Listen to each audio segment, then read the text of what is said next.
Yo, yo, yo, yo, yo, yo, yo, what's going on, Orlando? How you guys doing? Are you excited? Because I am very excited to be here. Fans and competitors are joining us from all over the globe today and tomorrow. I want to welcome you guys officially to the Bandai Card Games Fest World Tour in Orlando, Florida. My name is Rico Fajardo. I'm so lucky I get to host for you guys this weekend. You might recognize my voice from such things as Mirio Togata and My Hero Academia, Yoichi Isagi and Blue Lock, Nozal and Black Clover, a bunch of other anime and games and things. But I would like to introduce a couple really cool people on stage, and I think you've been waiting to see them. Hiroshi Kitadani and Maki Otsuki. Let's give them a hand. Hello. Hello. Hello. You guys, in about 15 minutes, the main tournaments are going to begin.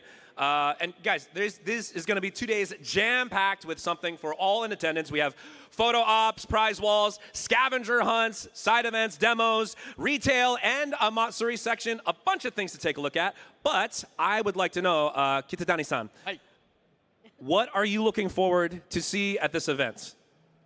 Are you excited to? What are you excited to see? Yes. Can't wait to start the day. Yeah! Give it up for Kitadani-san! And along with that, we also get to see you guys Union Arena. I know you guys play in action at a large event. I'm a huge TCG fan, so I'm really excited to play you guys. Later today, we have something special in store for all the Gundam fans out there. We're going to learn more about the Gundam card game, see a special exhibition match between Team APS and my pal ProZD teamed up with Espira. That's going to be really fun. I hope you guys check that out. And in the venue, we'll be showing the Digimon Hour War game. I'm going to watch that about lunchtime, so hopefully you'll join me. And finally, to wrap today's show, we're going to have our special guests here on stage with me perform for y'all. So, Otsuki-san, Hi. anything special we should look forward to in this performance? Oh, it's top secret. Oh, top secret. Understood. So you heard it from Otsuki-san, you guys. Let's have fun together. Yeah. Yeah. Give it up for Otsuki-san, guys. Woo, thank you. Like I said, you got to stick around if you want to see him later. So, like I said, the event, it's jam-packed. I hope you guys enjoy. But luckily, I won't be covering this event alone. Let's send it over to Michelle to learn more. Thanks, guys. Thank you. Come on. Thank you. Hello! Thank you so much, Rico, for that amazing introduction. I am Michelle Bradley, the host of the Roundtable stage over here in the corner. And I'm so excited to be here at Bandai Card Games Fest. And I'm joined by many other talented hosts. To my left directly, we have Doa. Hello. Hello. I'm happy to be back at another one of these. We got card games, we got anime coming together, we got some of the greatest shows on television, and lots of skilled players. That's what it's all about to me. The top plays that we're going to see all weekend. I'm hyped for it. Awesome. And Steven, hello. Hi, everyone. My name's Steven. Some people know me as the True Champion Steven. I'm a lover of all things card games, and where better to express that love than here at Card Game Fest Orlando.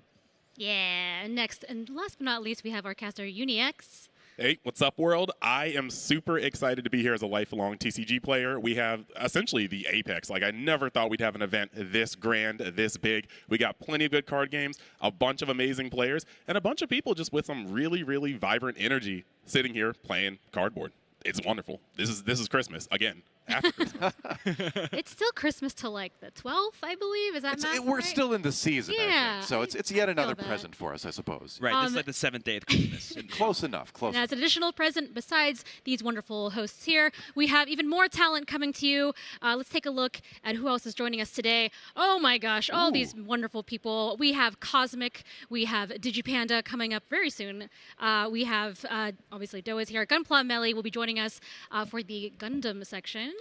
Yes, and we have Espira as well coming over, and Neighbor. And yeah, I think that's everything. There'll be Neighbor looks very concerned in that picture. I hope he's doing better. You know, he's I want to know really what's worried off about a screen play there. Oh, it's definitely him playing set 7 for Digimon and him going, dang it, Blue Hybrid is really strong. That's just him at a local. He's like, did I just do that? I'll let Neighbor know that you're talking smack about him. Oh, please do. Okay, so this roundtable stage over here, our purpose is to talk about the tournaments that we see, react to the things that we're gonna, we're gonna react. We're gonna let you know what's happening, and we're also going to talk about the schedules. So let's start first with the One Piece schedule. All right, so here is the One Piece schedule, day 1 and day 2. We're gonna start out today with 10:30. We're gonna do round 1. Round 2 will be at 11:15. And at 12, we'll do round 3. Round 4 will happen at 12:45. Round 5 at 1:30 p.m. Round 6 at 2:15 p.m. Yes, and then round 8 will be at 3:45. You can see at round, we'll do 9 rounds on day 1. Day 2, we're going to do the top cut round 2 at 11:30 with 16 players. And also at 3:30 p.m., the finals. So we'll be commentating on all of those on day 1 and day 2, so you can look forward to that. It's going to be a grueling day of gaming for these players. Like these events are great because not only do you have to have the skill, you have to have the stamina too. 9 rounds of any card game is a lot. So we're going to kind of hit in some of the best ones, I think. Getting to see 1 and 8 on stream today. You're going to kind of get people at their freshest, right? But then later in the day, you're going to get people really playing for that day, too. So I think we've got a really good selections of rounds from One Piece specifically for this Yeah, today. and let's take a look at some of the key players for One Piece today. Yeah. Oh, Well, okay. So, we get- sorry, you two, everyone Sure, here. we can talk Talk about about the it a little bit, too. Yeah, yes, I mean, yes. I was peeking around the LCQ that was happening yesterday. I'm not quite sure which of those wonderful human beings got to participate in today's main event, but I know some notable players like last Dallas NA finalist Jackson Wong is here, as well as Jonas Abraham, the winner of the original NA finals back in Los Angeles last year. Stunning. And then some awesome local Orlando players are also going to be taking down this event, I imagine. yeah.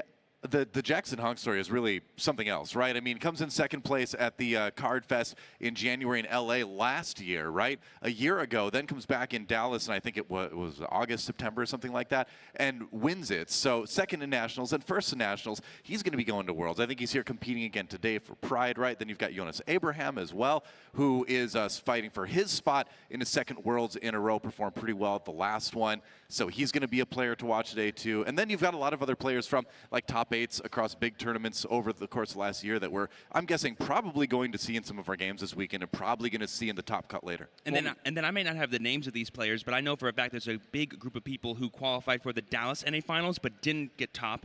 But they were able to, in the 3 months between that event and this event, re-qualify again for this national finals. So I imagine, even though I don't know their names, they are prepared and they're going to do their best. So if I ever recognize anybody, I'll be sure to let you guys know that they are kind of grinding to get to that World's invite. Well, I mean, realistically, this is the top. This is the peak of competitive play. And you were talking about the stories for some of these top competitors that performed well and they're back here today to do it again.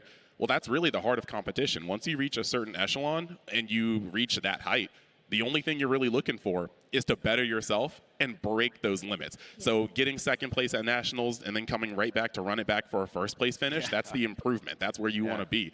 And so it's going to be cool to see that even though the invite's locked in, even though you're going to Worlds, you have people like Jackson who are here to run it back again and show everybody that it wasn't just a one-time, a two-time thing. It's not just how many tops there are. I'm the dominant player here. And it's going to be cool to see everybody throwing it because that's really what we came here to do. That's why everybody's here on the stream. Absolutely. So we're going to take a look at today's overall event schedule, and so that everyone can see what's going to happen here. So today, there's so much happening. Obviously, the opening ceremony just happened. One Piece is coming right up after this. We're running a little behind, but we'll catch right up. Digimon is going to happen right after One Piece. And then after Digimon tournaments, we're going to have the movie. We're going to have Union Arena panel, and then round 5 of Union Arena. We're going to have Battle Spirits Saga after that, and then the One Piece panel, and after that, round 8 of One Piece. After that, we'll have the Gundam hobby panel, the card panel, and then the show match, which we mentioned earlier, and then the One Piece performance at the end of the day, which you'll definitely want to catch. That is going to be hype for sure. But I got to say, as a lifelong Gundam fan, and I will admit, like, I've cast a lot of One Piece at this point. I love the game. I'm up to like episode 500 something in the show, so I'm catching up. But One Piece is still relatively new to me, but Gundam, that is what I grew up on. I'm so excited we have a TCG for the game now, and a lot more to talk about too. I built tons of model kits, so that is, I'd say, where my heart lies this weekend. It's almost like Gundam was made for you. Or I was made for Gundam, one of the two. One of the two. I don't know which. Okay, the real question for me is, next time we're on stage, are you showing up in a spacesuit? Like, I'll come in a Xeon spacesuit if you come in a Federation, or we can swap. If somebody's got one around, I'll wear it. Yeah. I will definitely pilot Let's a put that out Gundam there. if available. If available, you'll find it. Good to know. We'll find one of those for you. Yeah. Easy peasy. Yeah, absolutely. What events are you guys most excited for? I mean, competitively, the One Piece tournament for me, I mean, that's what I'm casting, obviously. Maybe there's a little bit of bias there because all the games are great in their own way, but I've really gotten into that game, and you know, maybe I don't play the most meta. I'm on Vegapunk. I'm on Buggy lately. I know, I admit it. I'm not going for the wins, per se, but it is going to be fun seeing players kind of bring the ultimate decision-making, the skill. The Dawn management is something that just still breaks my brain, so seeing someone who has just mastered it is so impressive to me. So yeah, for me One Piece, easy. Yeah, competitively, One Piece, I'm super in for it this weekend, but in my heart of hearts, I cannot wait for all the fun Digimon events we have planned, like being able to be on this couch watching some of the best players in the world play that game as well is going to be really meaningful to me. And then in this venue, only for people that are here, we're going to be watching a special showing of the Digimon movie that I've loved since I was a child. That's going to be pretty special. It's an amazing movie, and I do have to circle back and say, you say you're not playing for the win, but much like the One Piece, the win is the friends we've made along the way, which means you've already won. Great when point. when it comes to the games I'm looking forward to, realistically, I've played like pretty much every game here to some degree, some of them more competitively than others. But this sort of tournament, it means a lot to a competitive player. All the hard work you've put in all year culminates at this one moment where you get to perform and put that to the test. So even though there are some games I know a little bit deeper than others, I'm excited to see everything because everybody's here putting it on the line. Everybody's here just really showing out. So I'm excited to see the best players put out the best plays and really see Titans clash to see who comes out on top. I'm excited for this entire event. And we're so excited to have you, obviously, to share your enthusiasm with the audience. We are getting set up for the One Piece card match right now. What are your thoughts on the One Piece card game? You mentioned it was your favorite game. What are your experiences playing this game as it came out sort of recently? Yeah, well, like I said, I mean, I've been playing for about a year and a half or so now. I started around like OPO 3 or so, and just learning it over time, learning like there's just much more depth to the game than I initially thought, right?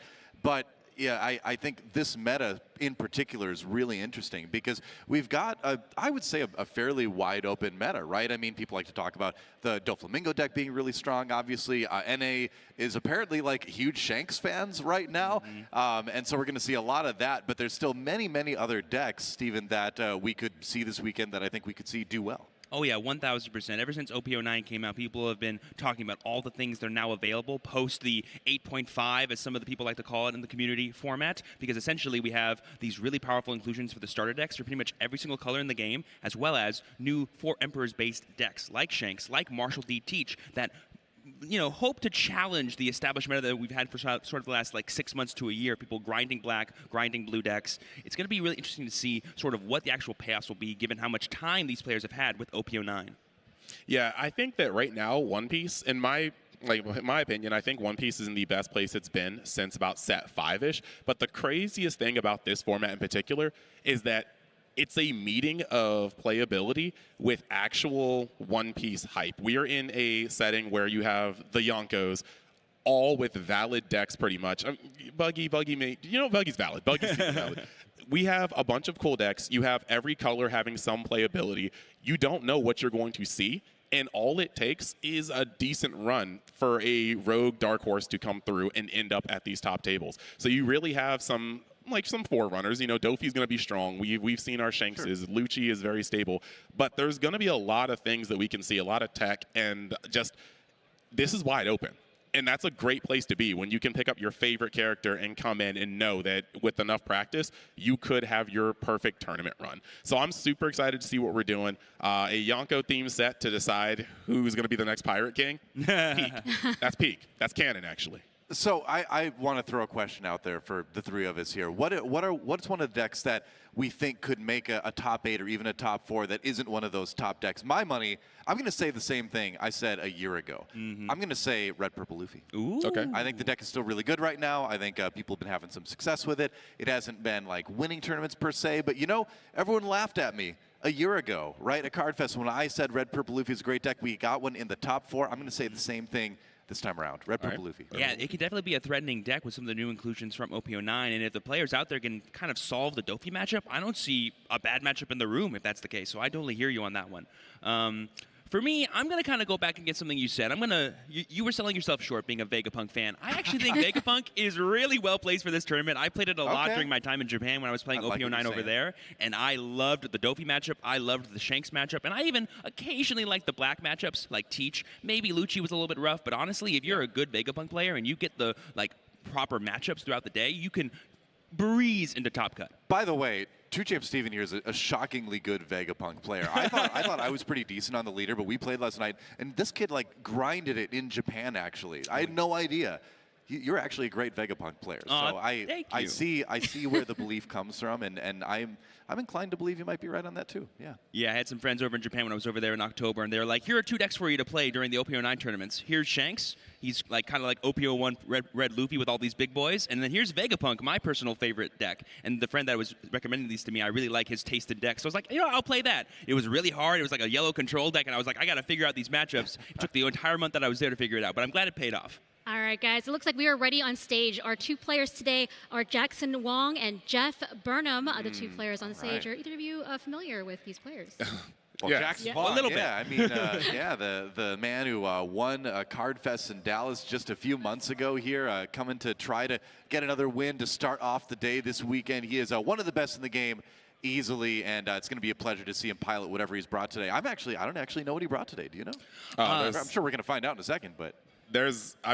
You have right now Dofi being a deck with a great ceiling, a lot of tech. You have the ability, when you have a deck that's that consistent and its power is also high, great players will naturally gravitate towards it. It's got options, it's got thinning, and most of all, Dofi's leader ability rewards you for pressing already good numbers, for weeding out somebody's hand, taking away their counter value. So when it comes down to it, I think a lot of competitive players will be on Dofi.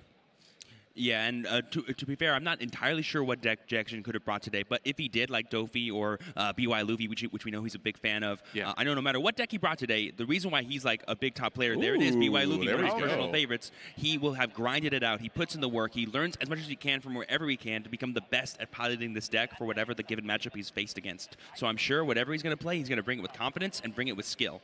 We didn't mention BY Luffy in our earlier conversations, but it's almost like you forget it sometimes because it's a deck that's been around so long at this point, but it is still one of the top decks easily in the game, and like we said before, there's probably no better pilot out there than Jackson Hong, and poor Jeff. I mean, this is an intimidating matchup to start the day with, right? Playing against one of the reigning champs in the game, playing on stage, but the thing is, when you come to these events, this is just the stuff you got to overcome, right?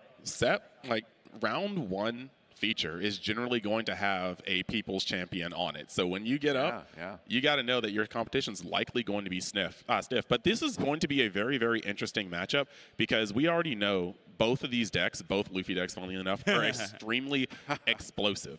Between all the cards that you can play out of your life and Gecko Moria with on Jackson's side versus like Jeff, potentially being able to go first and get into his, turn 2 ramp, his Zoro, following into even further plays, the Bon Clays that can come on early.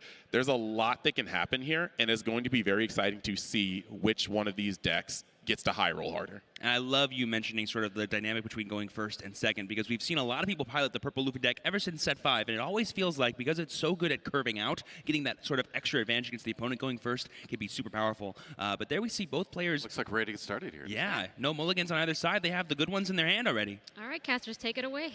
Alrighty then. All right, thanks, Michelle. Well, here we go. The first game of Bandai Card Fest here, 2024-2025. Jackson Hong, one of the champions of the game, going up against Jeff Burnham, a powerful player in his own right. We got a Luffy battle, but not a Luffy mirror. Purple Luffy from OPO5 taking on the starter Luffy, black, yellow.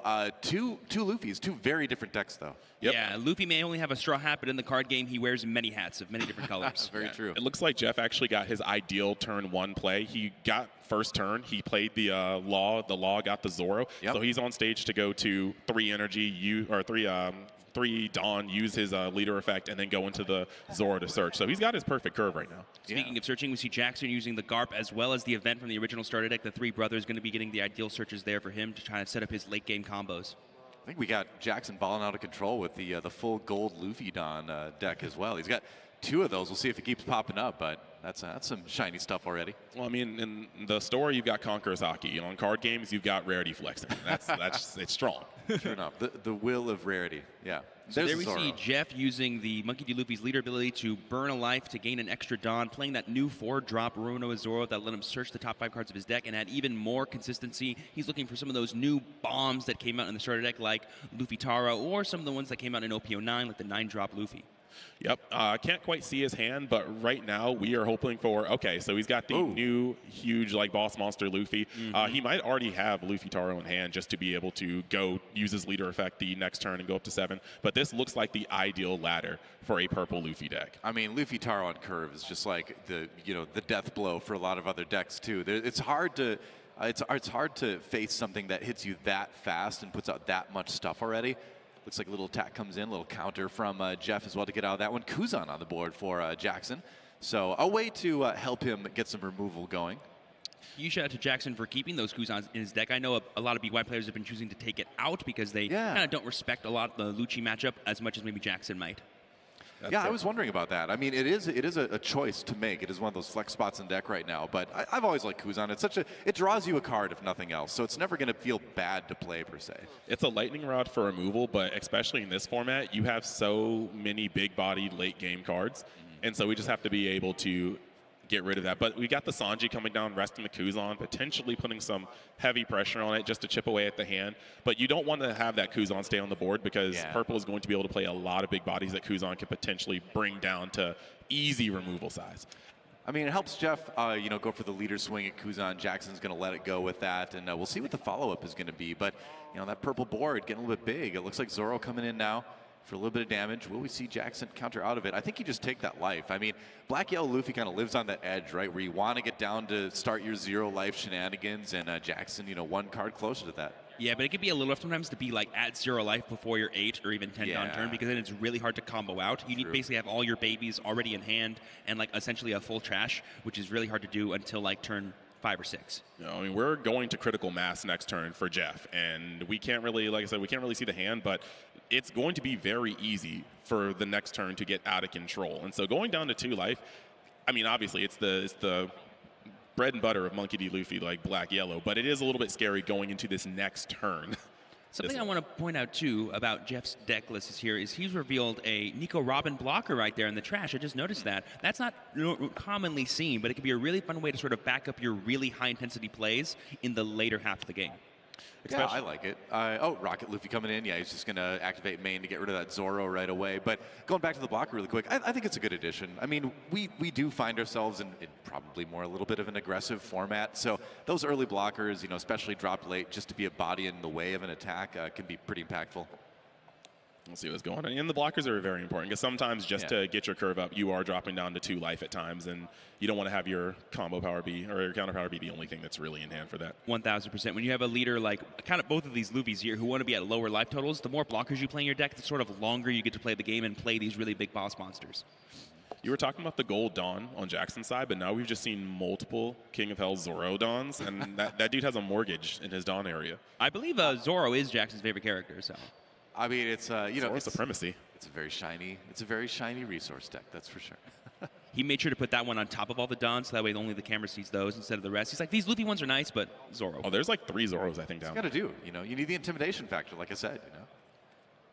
So here we see Jeff using his leader ability once again to go down to 2 life, going all the way up to 9 Dawn. Maybe going to try to play that 9-drop that we know is in his hand. Maybe establish something else.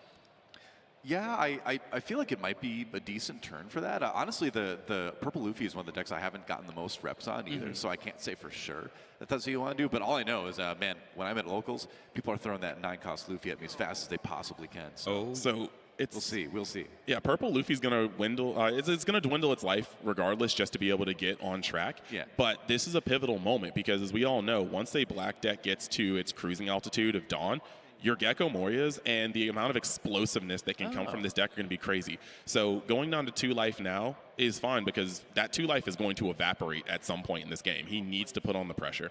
And that Big Mom coming down to just kind of get back up after he's used his leader effect is very, very strong because the late game for both of these decks are just haymaker.exe, and you really do want to start making that cushion of life in order to be able to withstand a little bit and hopefully just have some sideways turns that just push the game into your favor. Like, this is a crazy space. Honestly, putting a life back on Jackson's side actually kind of messes with his black-yellow Luffy plan, too, right?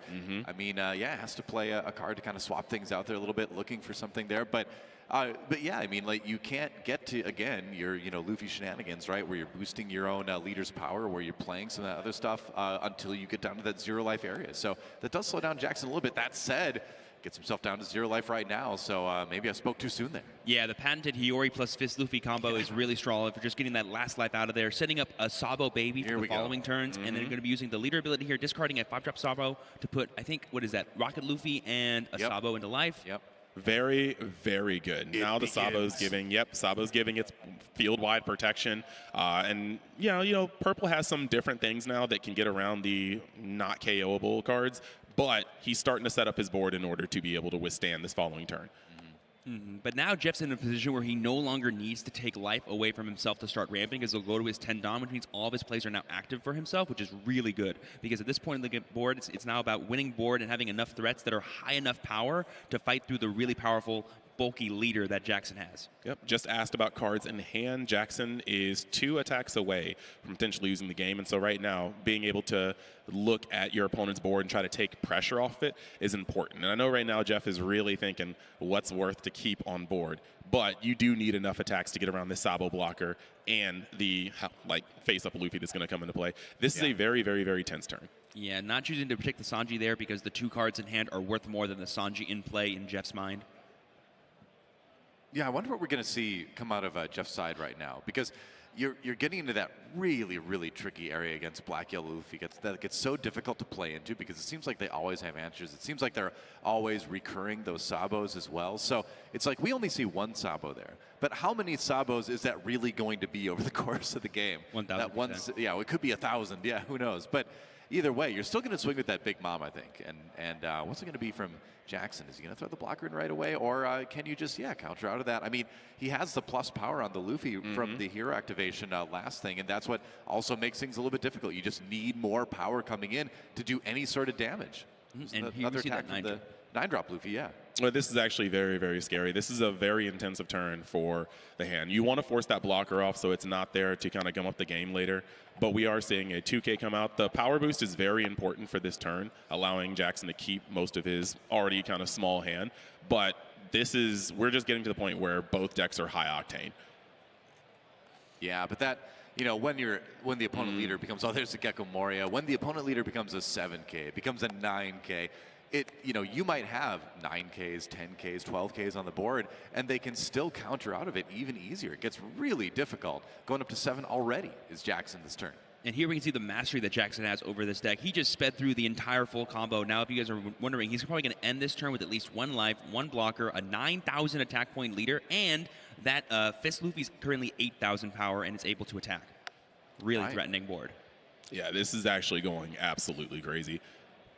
Did we see another Sabo? Oh, okay. Here we go. Yeah. Another Sabo, so we got 2 blockers on the board now. And also, it's worth mentioning, you get to draw 2, discard 2. You get to have that protection for all your other units against KO as well. I mean, this is just one of the dream boards for Black Yellow Luffy right now. And this is exactly why Jeff was trying to put on the pressure in the past 2 turns, because these are the boards that are going to start locking the game. It's starting to feel that way for sure. And I mean, we just briefly mentioned Gecko Moria, right? He's like, he's bringing back the boys, but he's also a 9K body on the board too, so also a relevant attacker going forward as well. He both builds advantage and also creates the amount of tempo you need just to close out a game. Yeah. Really solid card ever since set 6. I mean, rinse, lather, repeat. Every Gecko Moria is going to boost his leader, filter his hand, and add another blocker to the board. And this is just going to be a position that's going to be very hard to break from a purple perspective, even with the amount of power you have on purple's top end. Yeah, it does get really, really difficult for the opposing player right now when Black Yellow Luffy's able to establish a board, this large, right? And just going to be a 9K swing from that Luffy leader now after the double buff. That's going to be a life that Jeff takes into hand here. And what is the answer from Jeff Burnham? I mean, it's just a rough position to be in. The other issue is that, like, at this point, the board is getting almost too wide to try to contest with, like, attacks. Right. The blockers coming out. You are really playing, in most cases, one good rusher. Sometimes Luffy Taro, you can play 2 bodies, but Jackson is just playing in a completely different like economy with how many bodies he can put out in one turn, and it doesn't hurt him that Sabo is speeding him to his other Gecko Morias to keep sustaining this field, while Jeff is drawing off the top of his deck and hopefully trying to find something that can push a Sabo off the field just for it to come back on the field. Right. Some Sanjis might be good because you could rest something, keep it out of the drop so that it doesn't come back immediately, but this is going to be a really uphill battle from here on out. So 1 Sanji already. It looks like it's going to be, Luffy attacking in. And that's going to be 1 Sabo blocker out of the way at least. Jackson happy to toss that aside again. He could just theoretically get it back again next turn. So it's easy to use those to soak up a hit. Yeah, something that I think like Jeff is thinking about is how can we stop Jackson from continuously going for this 1 life at the end of my full combo, because that's what's keeping him from having the actual threats. Usually, Sure. if you have like 3 to 4 9K attacks in the late game, that'll be enough to force enough cards out of Luffy's hand and win the game, but they need to be at 0 life in order for that to be really effective. Right. And Jackson knows this, so he's going to make sure he stays at 1 life and a 9K leader as much as possible. And having that Fist Luffy in play is what enables him to do that right now. And so seeing Jeff target that down with this at first attack was really huge, and I think kind of leads me to believe that he's going to maybe target it again for the rest of his attacks this turn. I mean, the general, logic is like, well, just try to outlast them, they can use all the boys, but like Gecko keeps bringing them back, right? Those 2-cost young versions of Luffy and Sabo, and occasionally the Ace, to keep bringing back the blockers, bringing back the removal, and you just can't outlast that a lot of times. Exactly. So I wonder if Jeff is like realizing that now and maybe going, okay, maybe we need to force the issue and force more cards out of Jackson's hand. Need a bit of a Hail Mary. Board, yeah. Or just get that damage in and start him at 0, so that way it's harder for him to combo off fully. I mean, the thing about this field is that at any time, the defense we see on the board can also become offense. Gecko Moria is a big dude as well as the leader, able to go up high. Yep. And so even though Jeff has a fairly healthy hand, that hand can be shredded in 1 to 2 turns depending on what happens from Jackson's side. So you really have to start whittling down the board in order to not have those threats on there, because Jackson's life is an accordion. It's going to go up and down, up and down. Jeff's life that's more static. I feel bad for whoever we've got backstage doing the life counters for Jackson. That's trial by fire for the first game of the weekend. They're doing great. They're doing great. There's got to be a Steam board just for the life count. Yeah, that 4 life is very deceptive. It's more like on an average game, a 9 or 10 life leader. You have to be a virtuoso piano player to keep up with the life jazz on Black Yellow Luffy side. Yeah. Playing a sonata as you play the game. There you go. Just waiting for. Oh, we're making a move. Oh, okay. All right, what's it going to be? Got 9 Don Resto or 8 Don Resto. All right. It's like, oh, there's Luffy Taro. Okay, 7 Don Resto. My bad. Yep, this is one of the newer cards from the Purple Star deck, and let him play a Straw Hat Trooper filter from his hand. Going to get that Onami, because Onami, I believe we're at 8 or more done right now, which means we can discard 1 and draw 2, and it is a blocker. Yep. And getting to go 1 card up in your hand as well is really nice. Whether it's from the counter or whether it's just to kind of like find more threats to throw into your opponent the next turn. That was a solid turn for Jeff. And you are kind of digging. You feel like you're digging yourself out of a hole a little bit here, but it is achievable. So there we see Jackson forcing out that blocker by attacking with Rocket Luffy. Obviously, if Jeff didn't block, he could just use the Rocket Luffy's effect to get rid of it anyway. Correct. So now Jackson just gets rid of the law and draws a card before he makes any other moves. I love doing this. Like before I commit any Dawn, I always try to get as many valuable attacks as possible just to kind of figure out how my opponent's going to choose to play into my board currently before I commit any of my own resources. Yeah, and this is just a point where this actually, I mean, he still has all of his Dawn up, and we still see there's a Gecko Mori at the top of his hand. That is indeed powerful. But yeah, we actually seeing the board kind of getting torn apart, and I am excited to see how Jackson establishes the end of this turn, because we are kind of reaching critical mass actually on Jeff's side, and there's a lot of power coming to this next turn. But the Gecko Mori are coming down, another Rocket Luffy. I feel like we do see a lot of this, though, where the Luffy board size it is like an accordion, like you mentioned, the life is like that, but the board is kind of like that, too, because, again, you're not going to be as afraid to commit those blockers to soak up attacks when, you can bring a lot of them back again the next turn, and, we're going to see that happen, right? We see the Rocket Luffy coming back. I would imagine we're going to see the Sabo coming back. Oh, 100%. He's got a filter. He's got to get those dead cards out of his hand. So, we'll see that board bounce right back up again, and looking at Gecko Moria, now we've got 2 of them on the board, so that's going to be 2 9K attacks in future turns. Correct. I think the scary thing here is that, like, with Sabo coming out next turn, right, we are potentially 1 Sanji away from having a very, very draining turn, but at the same time, we are going to be at 1 life. Yeah. That's a little bit of a buffer, and Jackson's hand seems pretty healthy. But this could actually just be 1 tap effect away from a very, very, very devastating turn. I think it's going to be a close finish, yeah. Yeah, I love you pointing that out there, Chris, because notably, between this turn and last turn, 2 things are different. Number 1, Jackson has 1 less blocker than he did before, same amount of life, but Jeff also has 1 more attacker that's already in play in the Luffy Taro that he can just attach 1 Dawn to and become a threat to this leader, Luffy. And like you said, if we see a Sanji that rests, that's another attacker because it can gain rush, being able just to kind of bully Jackson's hand, or at the very least, steal Jeff this game. Now, this is still some pressure. We're coming with the Gecko Mori, and the leader is still untapped. So we actually have 2 huge attacks coming in, and he's going to attack the hand. Now, Jeff has more than enough cash to spend to keep his board alive. Yeah, we saw it earlier, too. One of the most powerful cards that came out in OPO9 for the purple color in Gum Gum Giant. Basically just like an ultimate defensive piece that not only gains you 4,000 power on defense, but draws you 2 cards and lets you filter your hand for all those, non-counter big boys that you play in your deck. Really cool. Taking it.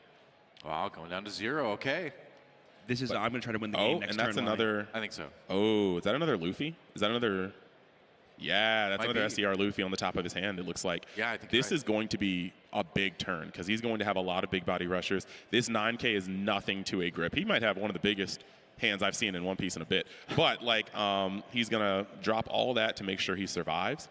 The leader is absolutely huge right now. But going into this turn is not bad for Jeff. Jeff has 3 bigger bodies. He has his leader still, and he's going to be able to play that Luffy at minimum. But if, like I said, a single tap effect, that Sanji with the rush and the being able to tap the blocker, he's going to be able to just straight check the hand of Jackson to see how much counter value is in it. I gotta say, regardless of how this game turns out, I'm so impressed by the poise that Jeff has had in this game as far as there we see the Usopp resting the Sabo blocker. He's got it, yeah. That's huge. Nah, this is about to go crazy. Yeah.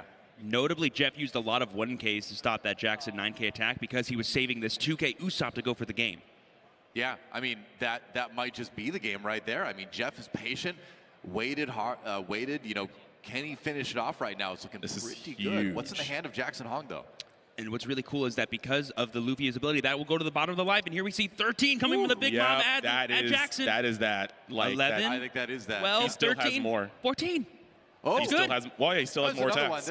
And there's the Jeff giving it to Jackson. He had the counter power in hand. Congratulations to Jackson. I know it's a little strange there, folks, but Jackson did have enough. I know, right? I mean, Jeff knew the attacks coming back the next turn were going to be it. But, man, what a valiant effort for Jeff to try to really take it to the wire. And that was a photo finish, man. I mean, Jackson, I haven't seen him look that relieved in a long time. But what a great game to start the day.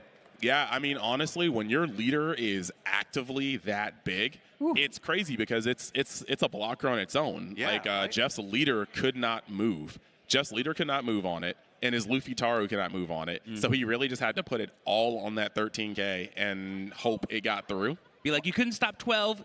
Can you stop 13 even though you didn't get an extra card? Yes, you could because Jackson was holding and crafting that hand the entire game. And that's crazy. Despite all that filtering, despite all that drawing and discarding, that came down to a 1-card difference. Literally. Seriously, what a great game. I thought Jackson was in serious trouble for a little while. I mean, Jeff played that so well, but in the end, the champ proves why, he's taken down big tournaments in the past. I mean, he takes that game 1. To me, that the big make or break thing that Jackson was continuously doing in that game was going for the end on 1 life combos that not a lot of people go for in BY Luffy because they, aren't 1-card combos. They usually eat more resources out of your hand, but they give you more longevity. And Jackson knew Jeff is going to be so aggressive in this late game. I need as much life as possible and pseudo life as possible in the form of my blockers, Sabo. Yeah, and truth be told as well, it was just a very, very, very, very close game. And I got to give just tip my hat to both of them. Yes. They both played extremely, extremely well. And on top of them playing extremely well, we have the fact that Jeff played that final turn perfectly. That was the best he could have played that turn. There was a singular blocker. He dropped it with using minimal Dawn, dawned up, and gave himself the best possible numbers to get it. And like we were just talking about, that was the difference of a 2K being a 1K. between life and death on that match. I mean, Jackson has been in this position a gajillion times. He's put out a masterclass on Patreon about black, yellow Luffy. That is his deck of choice. But that was just a crazy match to start off the tournament with just both of these decks that can just have this onslaught of crazy effects going off the moment both decks really hit 8 Dawn. That's just beauty of TCGs, two giant brains running into each other, right? Yeah. Here we have some replays. If you guys want to comment? There you see Jeff, the replays. Honorable Soldier, taking on Jackson, one of the best players in the game. Here we see a fun little replay of the early turns, getting rid of that Zoro. Yep. The Rocket Luffy's effect gain advantage. But I really want to direct your attention to what you guys were talking earlier, where, you know, Jackson doesn't overcommit to board, right? Always keeps that one life available, always just kind of keeps that one extra card in hand available, building the amount of counter that he just had at the last turn to just barely have enough to live through that final attack. I think he recognizes that like one of the big strengths of Monkey D. Luffy is even though he's a 4-life leader, he has more longevity than most other decks in the game. Totally. And again, you mentioned this earlier, this format's kind of aggressive. We saw that like, what was the turn 1 curve for Jeff? It was play a Zoro, play a Sanji, play a 9-drop Big Mom, play a 9-drop Luffy. Against most decks, that is just enough damage to end the game. But against a deck that has pseudo 8 life throughout the course of a game and a bunch of blockers, it's not going to be enough. He definitely had his, Jeff had his almost perfect curve. There was a little bit of a stumble on the turn where it was 2 Sabos. Yeah. But like he had his almost perfect curve. And I think that honestly, Jeff is in a good space. If your tiebreaker is Jackson, if that is Jeff a good start. draws Strength and of plays schedule like is that strong, for the rest of the tournament with that tiebreaker, you know what? Congratulations. Welcome to another top. Like this is a good way to start a tournament. If I'm going to lose to anybody in round 1, We're let going it to be have the to be man. watching Jeff's progress closely over the course of the day because I think that's a player that's going to go pretty far. So, Oh yeah. yeah, great first game. 100%. That was the golden hand. What do we got a Law into a Zoro into a that's the way purple wants to draw. I do love the purple Luffy deck a lot because of those powerful curves that it does have access to, and I'm glad Jeff was able to showcase it in such a masterful way. I think it's kind of crazy how purple has come through because like when it first came out in set 5, it was a very high risk, high reward in the sense that your only draw really came from the top of your deck and then your life, and then you had queens as well. Sometimes your kids stuck around, but it was very much so a deck that could go off or the fuse could be soggy. And now you flash forward to OP09, and it is somehow a mid-range aggro deck. Yeah. It's an aggro deck that just takes half the game to become an aggro deck. But oh my gosh, when the switch is flipped on, like It's the deck is over. just a million miles per hour. You're getting this huge bodies. You've got rush. You're tapping things. You have a little KO mixed in there. You have draw mixed in there. Like, what can that deck not do? I guess keep 5 life because you are really just going down. But that's You about definitely it. get That's rid of really it. about it. Like, Well, need it. this Yeah. game was a very amazing start to just day 1 of 2 days of amazing card games. That was just the start. Coming up next after the break, we have Digimon. So stay tuned, and we'll be right back.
An official One Piece game has finally arrived in the virtual world of Roblox. And it's called One Piece Grand Arena. Experience Battle Royale action with up to 20 players. Use skills to defeat your opponents. Raise your bounty as you get treasure. Try to match the Pirate King Goldie Rogers bounty of 5,564,800,000 berries. Your avatar will transform into a one-piece character when you use a skill. Equip your favorite character's skill and head into battle. Collect skill stones that randomly appear in battle for extra skills. More than 20 character skills are available. Dominate the Battle Royale with unique moves. Plus, more characters will be added in future updates. The lobby is the Straw Hat cruise ship, the Thousand Sunny. Enjoy the lobby's many features. Use rewards from battle to obtain and upgrade skills. Change your avatar's costume in the shop. Browse the character encyclopedia and play mini-games. Use emotes with your friends. Supported on a variety of game platforms. Have a blast with your friends online.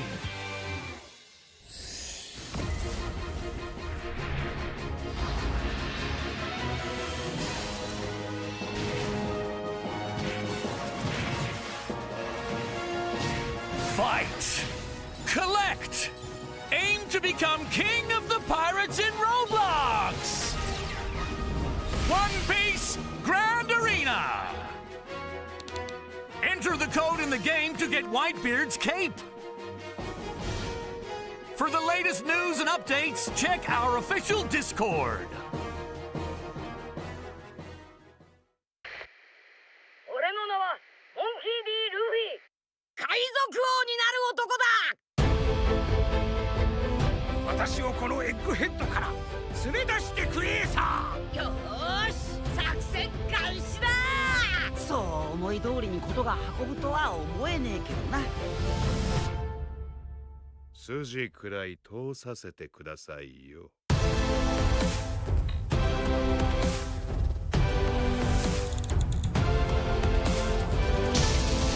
なんでお前がここにいんだ空白の100年の研究はかばいきれねえよ人間の命など無視だと思え誰か来た強えのが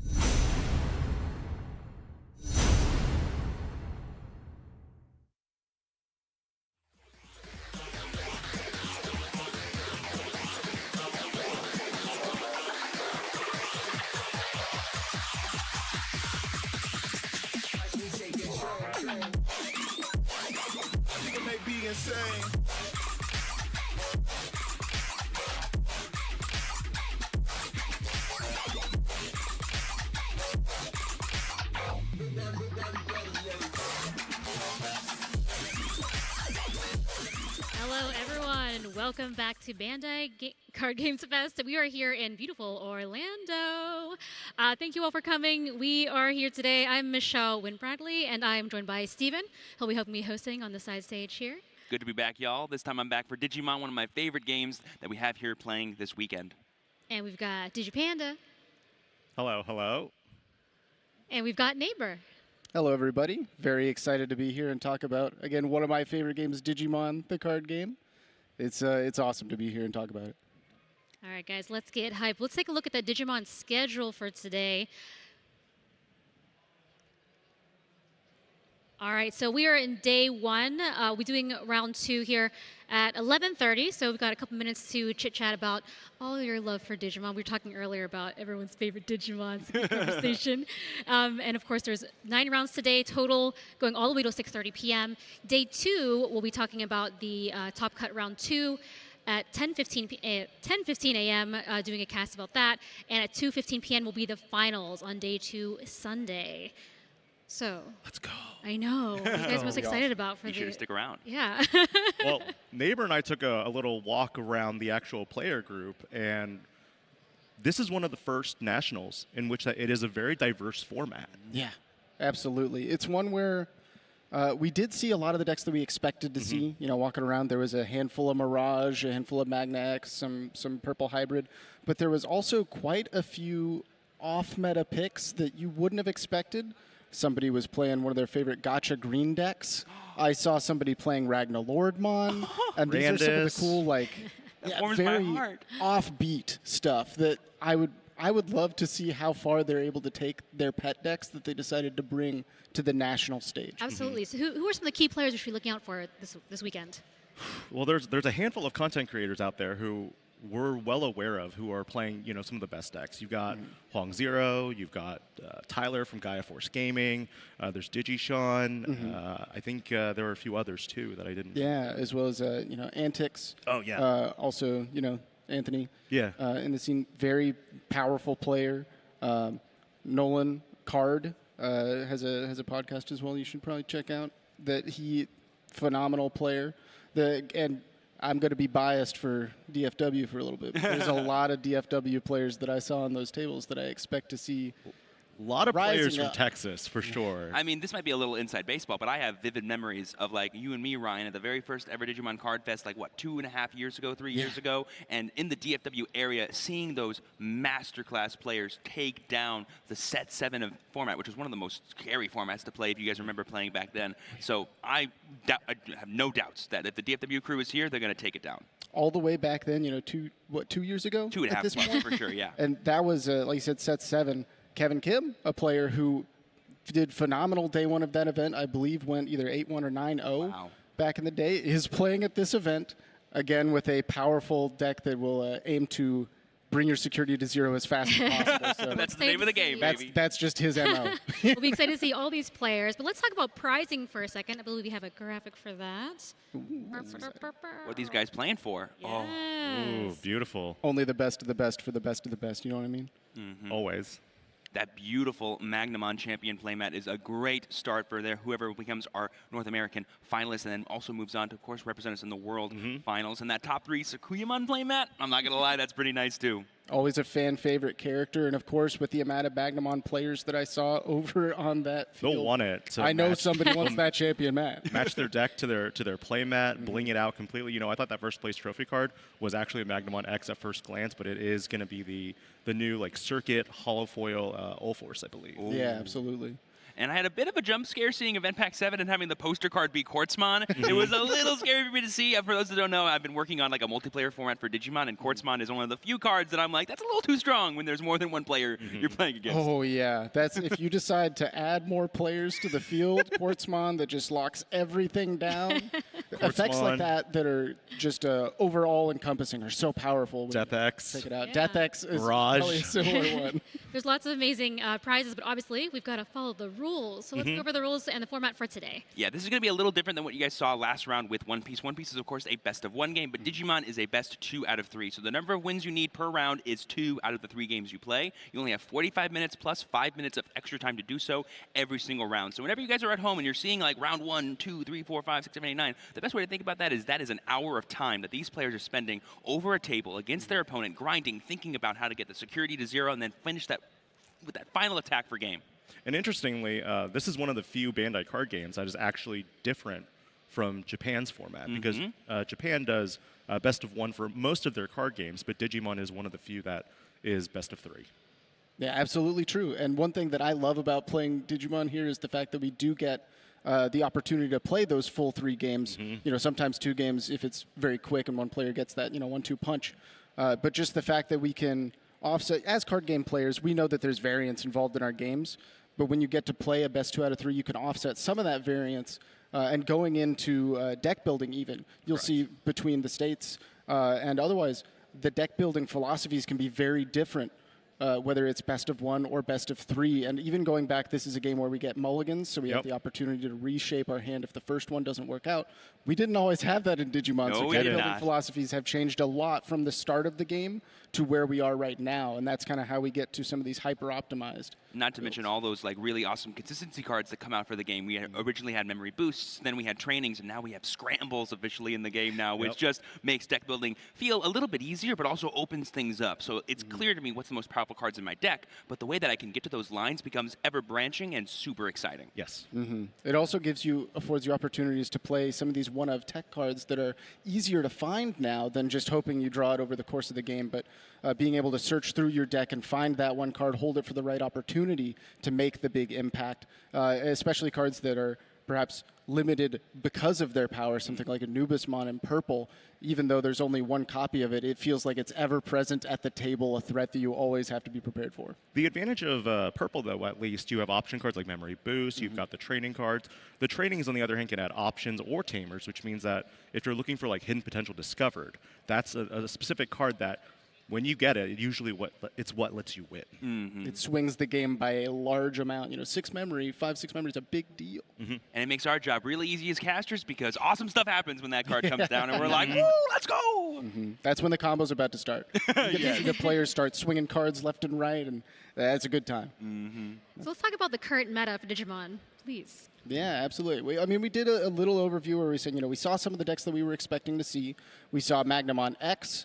For those unfamiliar, it's basically this is the Digimon, most traditional Digimon, I almost feel like, compared to the old Digimon, where you're building one big, powerful stack, and its whole idea is I'm going to be a big blocker Digimon with a lot of DP, and I'm unaffected from removal. You cannot get me off the field. You just have to find a way to get around me. But it's not going to be through me, because I've got a lot of DP. And even then, if you have a lot of DP with Magnamon X specifically, this is where you also have the elements of Armor Purge, which means it's never actually leaving the battlefield. It just kind of downgrades itself to the level it was at previously. Yeah, much like in the show, you take a little bit too much energy as a Greymon, and you go back to a little bit of Agumon. But eventually you'll build yourself back up. But then you have something like the Mirage deck, which is another flavor of blue that does still play a very controlling style, but mostly by removing things from the board, preventing you from adding cards to your hand via its tax effect of whenever you add cards to your hand. Depending on how many cards are in your hand, they're going to gain memory, so it kind of shorts the opponent's turns while also lengthening theirs and giving them opportunities to use that burst mode for an OTK if they need to, as well as Purple Hybrid, a deck that we expect to see quite a bit of. More of a low-to-the-ground strategy. Yes. Not building all the way up to a level 6 all the time, staying usually in the 3 and 4s, chipping at security until they maybe set up something big. And Purple Hybrid is another interesting kind of deck because it not only sets up for going for security and aggression, it is another one of those decks that looks at an alternative win condition. It's one of the first decks, well, I wouldn't say it's one of the first decks, but it is a deck that has an alternative win condition to trash your opponent's deck. Yeah, absolutely. So if your opponent can't draw at the start of their turn, they just lose. Well, it looks like they're still setting up for Digimon, but for now, let's go back to the main event schedule here, and we're going to go over some items here that we missed earlier on. Day 1 is chock full of amazing things here. We have casters for all the games listed here. Obviously, there's way more games happening than what's just listed, so please walk around, check them out. They're happening here on the main stage, way back in the tournament section. We are now at Digimon round 2 at 11:30, and we're just, looking a little late. We'll be fine. The Digimon panel right after, so make sure you stick around for that. We've got some special things happening, and I can't tell you what they are just yet. And they'll be playing the Digimon movie right after that. For the people who are live here, and if you're watching the stream, we have something else special for you. After that, at 1:20 p.m., we'll have the Union Arena panel as well. That's going to be really interesting. We've got some things lined up for you there as well. The Union Arena round 5 at 1:40 p.m., and then Battle Spirit Saga around 4 at 2:25 p.m., and then at 3:50 p.m., a really cool One Piece panel that I'm really excited about. Oh, and yes. Too. There's some really cool stuff happening there. Let's go. I just want to say everything's really cool all the time. Better adjectives. I'm so sorry. We're really excited to be here, and it's kind of awesome. There's so much happening here. It's insane. Yeah, and then the little gray block is very cool because it's all Gundam. Obviously, not a lot of people have had a chance to play Gundam, but it's all happening. So if you want to know anything about the game, about Gunpla as well, there's a hobby panel and the card panel, and then the show match, which is going to be super good, and then the performance at the end. What are y'all here the most excited about for day 1? So we'll stay to day 1. Personally, I'm a big Digimon guy. It's hard to say anything other than Digimon is the peak of my my eye, but I am also really excited to see what comes of the Gundam things. I feel like, Steven, like we were talking about before with Digimon Card Game Fest 2.5 years ago, it was Digimon Card Game Fest. That was, way back in the day before everything else started blowing up here, and now we have One Piece, we have Battle Spirits, we have Gundam, we have Union Arena. there is so much more to see and really has become Bandai Card Game Fest. It's a festival for all of the different Bandai card games, and there is so much for everybody to see whenever they get here. And it's rare that anybody just plays one. Oh, Very true. sometimes they play too many, like me. And while events like this are really awesome for my heart and my head, they're really bad for my wallet. So, you know, I gotta be definitely controlling myself as I'm walking throughout that beautiful floor that we just saw shots of. Thank you, JT, for getting those. Really awesome to see. So much gunpla over there that you're just like, I want to buy all of them. But then your next question is, how am I going to fit that all in my luggage? That Shine Greymon right there is calling my name. He's been staring at me all weekend. You guys can't see it, but I can.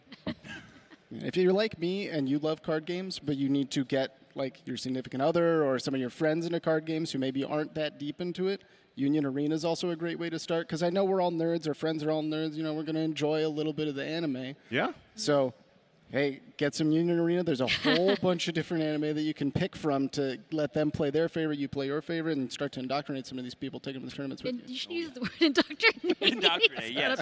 Bring everybody in. You get that anime. Like, that's that little piece of candy. One of us. One of us. First one's free. Okay, I hear you like anime. Maybe you'll like these card games too. It like works though. I don't know. That's how we got here. I feel like. Then we just need those anime glasses too. Just a little. You got them right there. You have anime glasses like just like this. You don't use your fingers. You use your hand. I mean, I think in One Piece. One Piece, it's this. Kuro does this. Yeah. Yeah, it's very good.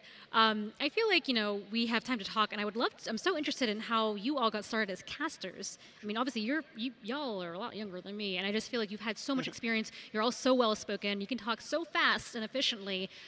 Speak to a little bit about how you got started in casting.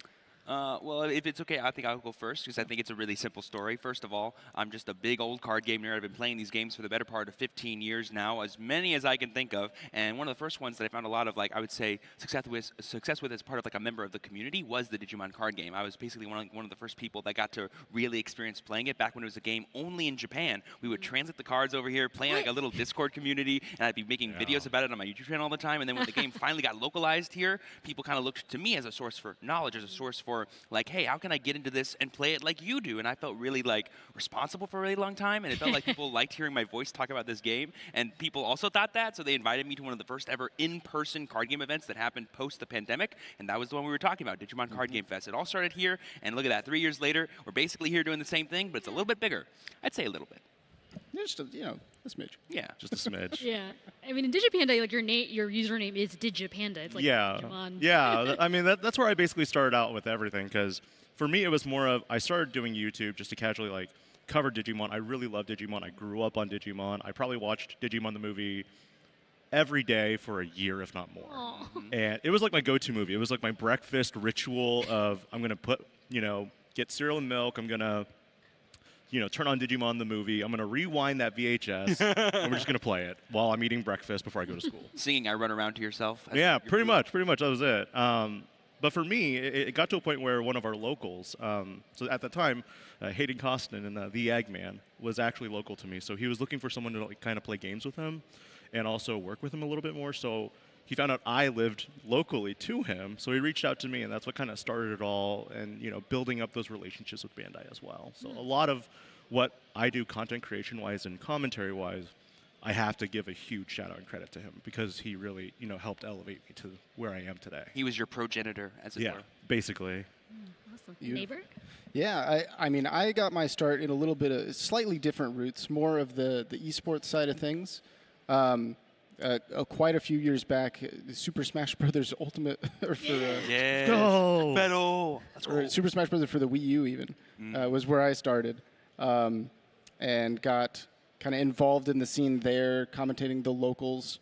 Everything got posted up on YouTube, streamed to Twitch, and eventually, going out and traveling to certain events, having a fun time there, and getting acquainted with some of the people at the esports arena as well. So that very helpful until getting really invested in Digimon when it came out. Played a lot of the game, had a lot of fun competing, and similar to where I started. I think I just love the game so much. I want to share that with everybody else. So my number one thing is I need everybody else to understand how awesome this is. So I would love to talk about it with other people. I remember thinking to myself, people don't know about this, and they should know about this. Yeah. So I told them a lot. I told them. Sometimes when you upload a video and the first comment you get is, why would you reveal this secret sauce? And you're just like, I didn't realize it was that much of a secret. People deserve to know, baby. Would you all say that Digimon is your number one card game that you play the most? Yes. Absolutely for me. I don't play favorites because I played 21, and it's really hard to like pick your favorite of 21 children. But I do have a very strong connection to Digimon, kind of like Digipanda here. I kind of grew up watching those kind of like early morning TV shows and having that be like my comfort. Like Joe was one of the most people that I was like, that's the responsible one. We should always listen to Joe. Yes. And no one listened to him. So I have a very strong connection to the Digimon franchise, and then I love card games, so it's a match made in heaven. Cool. It looks like they're still setting up, but we are almost there. We have players sitting down. What are your guys' expectations of this round? I mean, you've seen a lot of this happening at the last tournament. Odds are, I'm going to bet at least one of these players is playing either a blue or a purple deck. Or a yellow. Blue, yellow, or purple Blue, yellow, is usually pretty like solid. the safe bet right now because If you purple. just look at the history of Digimon, those three colors are pretty popular. You know what? I'm going to take the under. One of them's playing black. There we go. Even I out. would love to see it. Purple hybrid. We got Fenry Lugamon. We've got Leviamon and Demon Lords. Those are the 4 top purple decks. Lord Nightmon even. Oh, Very yeah, similar build to the Leviamon. Yes. The whole 80% of the bottom end engine is about the same. Yep. They love those dark animals. But then the top end is where they kind of get to Changes pick the where top. they... Yep. It's like the payoff versus the engine. You know, what Exactly. change out what you want for that because it's so consistent already. Yellow, I think we've got 3 Great Angels. Yes. Is there any other yellow deck out there? That's like the last yellow bastion right now. Sure, Yeah. sure. But they are a strong bastion. It is with the power of Dominimon, you can build a build the very wall. wide board. Build the wall. Nobody's getting through it. Nope. You cannot touch me. And then blue, it's basically a toss-up between like Galaxy Mirage. People call it basically Galaxy Control. Sure. You've got Mirage itself, and you've also got probably the Imperial Dramon players who are also going to probably be very dominating. They're like, it's not going anywhere, guys. Yeah. We've been playing it since set 1.5. We'll play it from special release 2.5 as well. Who Yep, cares? exactly. And then you have Magnamon X, ever present. There's a couple of different ways that people can go about building it. More of a dedicated Magnamon X. This is my big guy build. There's also some builds that will go a little bit more of the toolbox direction, especially when you have cool cards like Promo Lobomon that lets you splash in some of that Magna Garurumon engine. Magna Garurumon, even a deck that was very powerful just a format ago that a lot of players have kind of stopped playing, but there's they, not like, a forgot big about it. explanation of why. Yeah. I feel like that happens every once in a while. Ancient Guru or Magna Guru? Ancient Guru. Yeah, okay. No. Ancient Garurumon, the guy that's always, last format, he was everywhere.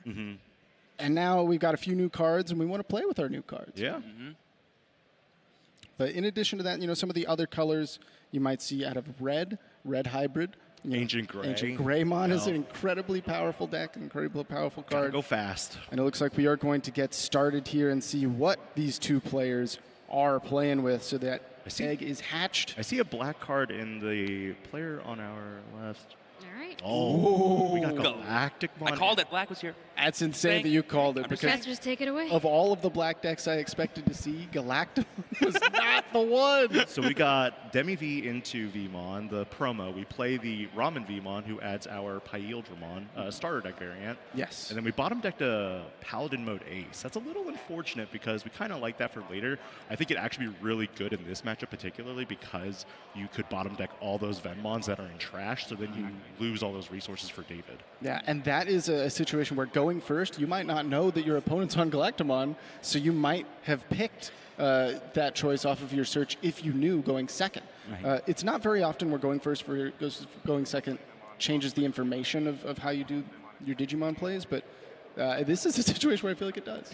Yeah, just for some housekeeping for the people at home, we have Dong Nguyen playing the Imperial Dramon deck on the right, and we have David Shenhart playing the Galactic Mon deck on the left. These are kind of very two different decks. I would say one is very much focused on like the multi-attack element, the being able to spam out those specific kinds of level 4 and level 5 bodies, and then we have Galactimon who's like, I'm just going to make a big guy. Yeah. He's going to do stuff. Yeah, and it's really obnoxious because this Galactimon is also it has a specialization and also Tamer removal, which means that Avis and Ken is going to have a really bad time. But for Dang to actually pull a Hexablaumon off the top is actually going to be really good here. because that will also mean that we can strip all those Venmon sources later. Yes. Right now, utilizing that end of turn ability to DNA Digivolve, so even though the memory went past to the opponent's side, Dang is still going to be able to continue to play, go into that Pile-Dramon that we searched, and because this is treated as a new Digimon, is able to swing right away. And like you mentioned, multi-attacking, the name of the game for Imperial Dramon. We're going to bottom deck that one target here, potentially even clear the board, or just go straight for damage. Damage is typically the way that Imperial wants to go, because we need to do as much as possible as fast as possible. Are we attacking over Vam, or are we just going straight into security? Yeah, looks like we're going straight, yeah. Because the Sting does not have piercing, correct? Correct. This is the Stingmon that gets additional draws. So we will see Dang draw into potentially a second stack of Imperial. This is notably not the Pile-Dramon that we usually want to see. Yeah, because we want that partition. But it feels pretty good still, regardless. I think we're going to be able to control the board here and get some valid damage in, which is just sort of a tempo favor for us. Looks like we did decide eventually to swing over that Venmon, though. And now we're going to set up potentially Davis Ken for the follow-up here. Four memory is a lot, though. It is a lot. The question is, how much is Galactamon going to do with it? Correct. I just saw one of my favorite cards ever made, Zubagon Punch, enter David's hand. Oh, if we great. see that come down and we get all those beautiful keywords added to a Galactamon, I'm gonna. I know Zubagon Punch is amazing. I'm gonna call my pal Lychee and say, "We did it! We did it! It's happening! It's happening, Orlando, right now!" And genuinely, this is like the not quite David and Goliath, but it's the impenetrable wall versus the thing that's trying to knock it down. Normally, Imperial is a deck that will swing hard and fast and try to get right through you, and Galacticmon is going to set up a giant, big blocker that says you cannot get through me by any means. We black scramble, so Venmon goes into Snatchmon here for a reduced cost. We're going to then tuck 2 Venmons from the trash underneath it per the when Digivolving effect of Snatchmon. Absolutely, and now we have a little bit of insurance as well with that scramble. So if anything happens here, we can start to rebuild. Yeah, right at the beginning. It will be interesting to see if, because there's a major faux pas right now when it comes to playing with scrambles. That's right. The timing of scrambles is a little unique compared to other cards that we've played with, because it's at the start of turn. It happens before you would even unsuspend your Digimon, so you've got to be very intentional when you're choosing to activate that scramble. Yep. And there we see David going straight into that Galacticmon, passing back 3 memory to his opponent. Feels pretty good with all. How many Venmons do we have? We have 5 under sources, I think? 5, but we also know that, well, we saw anyway, that Dang drew a Hexablaumon. Ooh. So Hexablaumon could trash some sources here. Per Davis and Ken's effect, we're going to play Wormmon, search 3 off the top. We're going to reveal Davis Ken, Pile-Dramon. Pile-Dramon? Is that the first one? Yeah. Man, I think so. Like it. So we get a double hitter. That's always nice to see. Wormmon's able to add both a Ken and a free trait. It's kind of nice seeing some of these blasts from the past, because I know like a lot of sets came out recently for Digimon, and I imagine players were sort of scrambling, for lack of a better term, to kind of get some of their newer cards. But like seeing these, like being like, you know what, these are just new additions to decks that are already really nice. They don't need to make whole new strategies that we play around. Like you guys said, the meta is really open right now. Exactly. And something like a scramble is huge for a deck like Galacticmon, who has maybe 4 copies of their Snatchmon that they really want to play. I think up to 8 now, but they guarantee that they can. Once they see the one, they're going to add it back to the top of their deck, and they're going to keep using what they need to use. Yeah, because when you play a deck that has, I would imagine, close to 15 to 18 Venmon, your hands can look a little weird if you don't have valid searchers in your deck. Exactly. Pile-Dramon here going for security. We draw 2 cards off the Stingmon, and I believe we're also drawing off of the Vmon effect. A lot of cards being added to hand, and that is, again, classic Imperial Dramon. You swing, you draw, you swing, you draw. Yep. And by the end of it, your hand is 20 cards large, a lot of options for you. Usually, the only time that you don't want to play Imperial is when you're playing up against Mirage, because Mirage is like, yeah, you go ahead and play that Vmon or Wormmon and add those cards, because I'll just tax you on that immediately. Yeah, thank you for playing on our turn. We're going to gain that memory back. Thank you. Yeah, luckily no Mirage here to steal the turn away. We Yeah. just get to draw as much as we please and hold on to this big hand. Yeah, I feel like Dang unironically has a lot of ways to interact with what David's doing, but David doesn't have that many ways to interact with what Dang is doing, so he kind of feels unfettered right now, whereas against other matchups that might change. Okay, and we are going to evolve here into that XV for 2, gain 1 back off of that Davis and Ken. Important to note that we are not holding it for a DNA Digivolution, so we're not going to be able to strip some additional sources off this Galacticmon. we're going to on-play the Stingmon, and then because of the Wormmon's effect, we end-of-turn DNA. So Stingmon and XVmon combine together to create Paildramon, you know, your standard sequence in the anime. Play the theme song, go ahead. And that is the partition Paildramon that we did want to see originally. That's the one that, if this Digimon would be deleted or removes from the battle area, we're going to see a pop out for both the XVmon and Stingmon. My birthday was when Set 16 came out, and my friends got me a lot of boosters for Set 16, and like I had pulled like 4 foil Altar Paildramons among the boxes I got, and that was before they had the big boom of Imperial support that we knew about. And so when I got them, I was like, I don't play Imperial, and then I was like, I'm so happy I have these. They're so pretty. Let's go. Exactly. They're beautiful cards as well, and very powerful. Because DNA Digivolving, also, David's not going to be able to unsuspend any of his Digimon next turn, so this Galacticmon is stuck, suspended. We're going to get some additional swings in here as well, all the way down to 0 security. One more attack will end the game, but from here at 0 memory, I'm not sure if Deng is going to be able to get across the finish line just yet. Might take another turn. He's in a pretty good board state, though, because at this time, Deng has 4 attacks, 5 with Wormmon. I'm not going to say Imperial Dramon players don't run hybrid, so you technically have a 6th attacker if you were to hybrid for game with Davis and Ken. Plus, if we have removal of the partition, we'll bring back our level 4 bodies, and so we still have sort of some insulation from the potential plays that David could have to stymie us. And there we see the Imperial Dramon coming down. Just lock that Tamer down as well. In addition to providing additional protection, that card is like the Swiss Army knife of Imperial Dramon.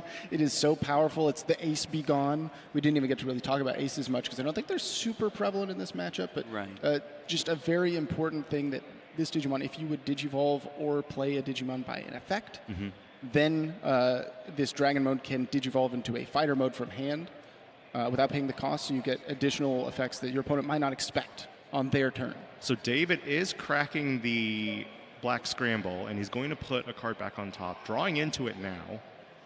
Flip up Doraemon. We'll see what we can make happen. The Vemmon, of course, into that raising area. Or can we stymie this board? What it's going to be for a 7 cost. Is that Shadow Seraphimon? Shadow Seraphimon, yeah. Shadow Seraphimon is a great way to deal with that partition. Because it's not live anymore. You Digivolve 3. Gone. And now if the attack target would be switched, and worth noting that Shadow Seraphimon naturally is a blocker. Correct. It can do minus 5,000 DP somewhere on the board. So if this Paildramon, for example, were to attack, Shadow Seraphimon could block to intercept there, as well as do minus 5,000 to one of these Wormmons. Correct. So that is a lot of damage off the board. Let's see if Deng is able to intercept, and there we see the fighter mode ace. Yep, you just mentioned it, Ryan. There it is. It's a very powerful card, and we are going to be able to get all the way through in that first game. David takes it. So right now we are at 1-0. And that is kind of what you expected to see. I mean, we got to the Galacticmon, and it didn't take too terribly long to get there, but because it was stuck down by the Paildramon, it couldn't really prevent all of the offense, and it was just from turn 2. Swing, swing, swing, swing, swing. Yeah, and you kind of mentioned it, Ryan. Like, the really cool thing about the Imperial Dramon deck, especially with all the newer support they got at the last season, is essentially like it turned from like this really cool, competent combo aggro deck into a combo aggro deck with layered interaction. That once you were fully set up, your opponent not only needs to kind of like race you to the end, but they have to also fight through your disruptions that they are setting up just by attacking your face. So it can be really hard to kind of catch up and sort of fight through what they're doing. It's like a mini wall in a sense, but they have spikes at the end of their wall versus just like a big flat one. I think David also didn't have like the opportunity to really go from 4 to 5 because the Destromon is what's really important for this combo. The Snatchmon only provides blocker when a Vemmon is returned to the bottom of the deck. Right. And I think the Destro, do you remember what Destro does? I believe it's redirection. I was wondering where the redirection was coming from, but I believe out of the level 5. As an inheritable, and then I think also when it's like in play, it can like let you evolve into Galacticmon from the trash, maybe, something like that. Yeah, so typically, if you do get to go from that 5, the your stack 5 is the much stronger. Yeah, your 5 is the ideal part here that was missing. So I think that's why we were kind of like, oh, he can block, but he's suspended. And now we can't really block because it's not as powerful. All those Paildramon and Imperial attacks become a lot less better if you get deleted after you attack with them. Yeah, exactly. Now, And that's one thing. We have Imperial Dramon, like you said, it's hard in a fast deck, but it does have these controlling elements. It's not like a red aggro deck that's just all in on its aggression and it doesn't have a backup plan. This one, like you said, layered interaction is a great way to put it, where you have this offensive pressure, but you also have the partition as protection. You have the dragon mode as protection. And we didn't even get to see it in that game, but Primogenitor is a really strong I card. hate. I really dislike That's got some the card. text on it, that card. I'll tell you that much. It's like the card. It's like the new HPD. It's a combo card and a defensive card. It really is just everything that Imperial could have ever wanted. Yeah, it can really, like, on those slower games that Imperial sometimes finds itself in, that card's its best friend. It's like, I just need one turn. Now, the thing about partition, though, is that it only functions outside of battle. Yes. That's right. But the thing about it, though, is that typically Imperial Dramon players will also be like, I have jamming, I don't care. Yes. So that is important to note, though, because if we ever have a blocker standing, blocking is actually a really big deal, because jamming doesn't get you through a big blocker. No. So that could slow the game down quite a bit if we could either find one of these level 5s that gives us the ability to redirect or find the ability to stay standing for a turn. I just want to see Zubagon punch one time. Come on, David. I So believe you. Dang has already set up an XVmon in the back. We got Wormmon out in the front now, and this is one of the Wormmons that you can actually get here at Bandai Card Games Fest if you submit 10 points for the Scavenger hunt. So if you were looking for this, definitely go on the hunt for those different answers. I remember in Dallas running around doing all the scavenger things, being like, I need these Wormmons, give them to me. And I'm glad I had these cute little guys. So I'd say this time David's got a much more ideal situation because he opened up with turn 1, Venmon, Zenith. And Zenith is the new Liberator Tamer that's actually really good. Oh, yeah. Yeah, you definitely want to see those in the opening plays and not 4 or 5 turns down the line, insecurity is your last one, where you can't really make the most out of it. Yeah, Black has always been known for like being really good at sort of building a strong board, but not by having like resources, just by like being like, eventually these guys will add up. Here we're seeing level 5 option. Bound the Destro. Nice. And that's going to be huge. That's going to be huge. That's telling Dang, you've got to go now. Get in there, buddy. There's a little fear, though, because if Dang were to play like a Davis and Ken, that Destro could, if it's the promo one specifically, it can actually nuke the Tamer out of existence. So, yeah, we might need to see some old school plays of just like, you know what, I'm just going to keep you as low as memory as possible while I just build up a little bit. Because next turn, once I have my 2 level 4s, I can really pop off and dodge your really scary interaction. Yeah. Hesitation here on Dang's end might mean we don't have all the pieces. We might be missing Stingmon or Paildramon here. Right. Because if we do have both of those pieces, we could, set up a DNA play and stay on the same turn. Ooh, trading for the Venmon and Wormmon here. They are both 1K, I believe, yeah. So we're going to get that out of the way. Potentially playing another Searcher here. If we're missing the pieces is usually the way to go. Dang, but just passing and holding it in hand. We don't really see that if we're on Dang's side, but as David, because we already have our rookie established on board as well, we feel really solid here. Okay, and going to be using that ability to discard the Venmon, get some extra memory. Yeah. Nothing makes me happier than watching Digimon games and seeing the memory counter go like this, just back and forth between each other, because it's like one of the most fun ways to sort of not only make your game plan happen, but stymie your opponent's game plan. And it's really cool that you're in both the One Piece and the Digimon, because you kind of get to see both the resource management of players. Very different. One Piece players have Dawn, Digimon players have memory, and the memory system is more so depending on how much I give you, is how much you can use. That's right. It's a shared experience. Whereas the main resource in One Piece is always just cards in hand. I imagine Digimon players are like, I have 15 cards in hand, I have 5 cards in hand. Sometimes it's the same, as long as the cards are. That's an important question to ask in the Mirage matchup, for sure. Yeah, I'd rather have less. Yeah. Of course. And then there's plenty of Numemon games I've had with 2 cards in hand, and sometimes it's the 2 you need. Be like, my trash is my hand, we're good. I got those guys. Dang is not seeing a green champion, so we are kind of stuck. He might be forced to Evo into Paildramon here in the back. I love seeing this sort of restraint from David here, because he could easily probably pop off depending on like if Snatchmon and this Destromons are in his hand. But he's like, you know what? You're not doing anything. I'm not going to enable you to do more by accident. I'm not going to turn on your hand if I don't need to. Oh, so Dang did end up going into the Paildramon in the back. It's kind of an unfortunate play, but it wasn't a partition Paildramon, which means it's not as bad. Right. You haven't lost as many resources this way, or as many important resources this way. But here we are again filtering through our deck, getting these Venmon out and where they need to be. And this is one of those decks where Venmon specifically is a card that can be run at more than 4 copies. Right. In the Digimon card game, there are only 2 cards that you can run more than 4 copies of. Eosmon and Vemmon. That's one card I love very much, and the other card I try not to think about. For now, anyway. Who knows what's going to happen in the future? Very true, very true. It's just that Kizuna movie made me cry so much. I'm just like, I don't It was a good movie. It was a great movie, but like, it was sad. I still haven't seen New Beginnings. Oh, that's also very sad. Be ready. So does Dang promote here? Because if he promotes, he's got 2 free attacks basically here. There's no aces in a typical Vemmon Galacticmon deck. No. We already saw. I've seen the Shadow Seraphi. We did see Shadow Seraphi. But like doing that on Snatchmon kind of feels low value. I think he's just there as a really good on-play target.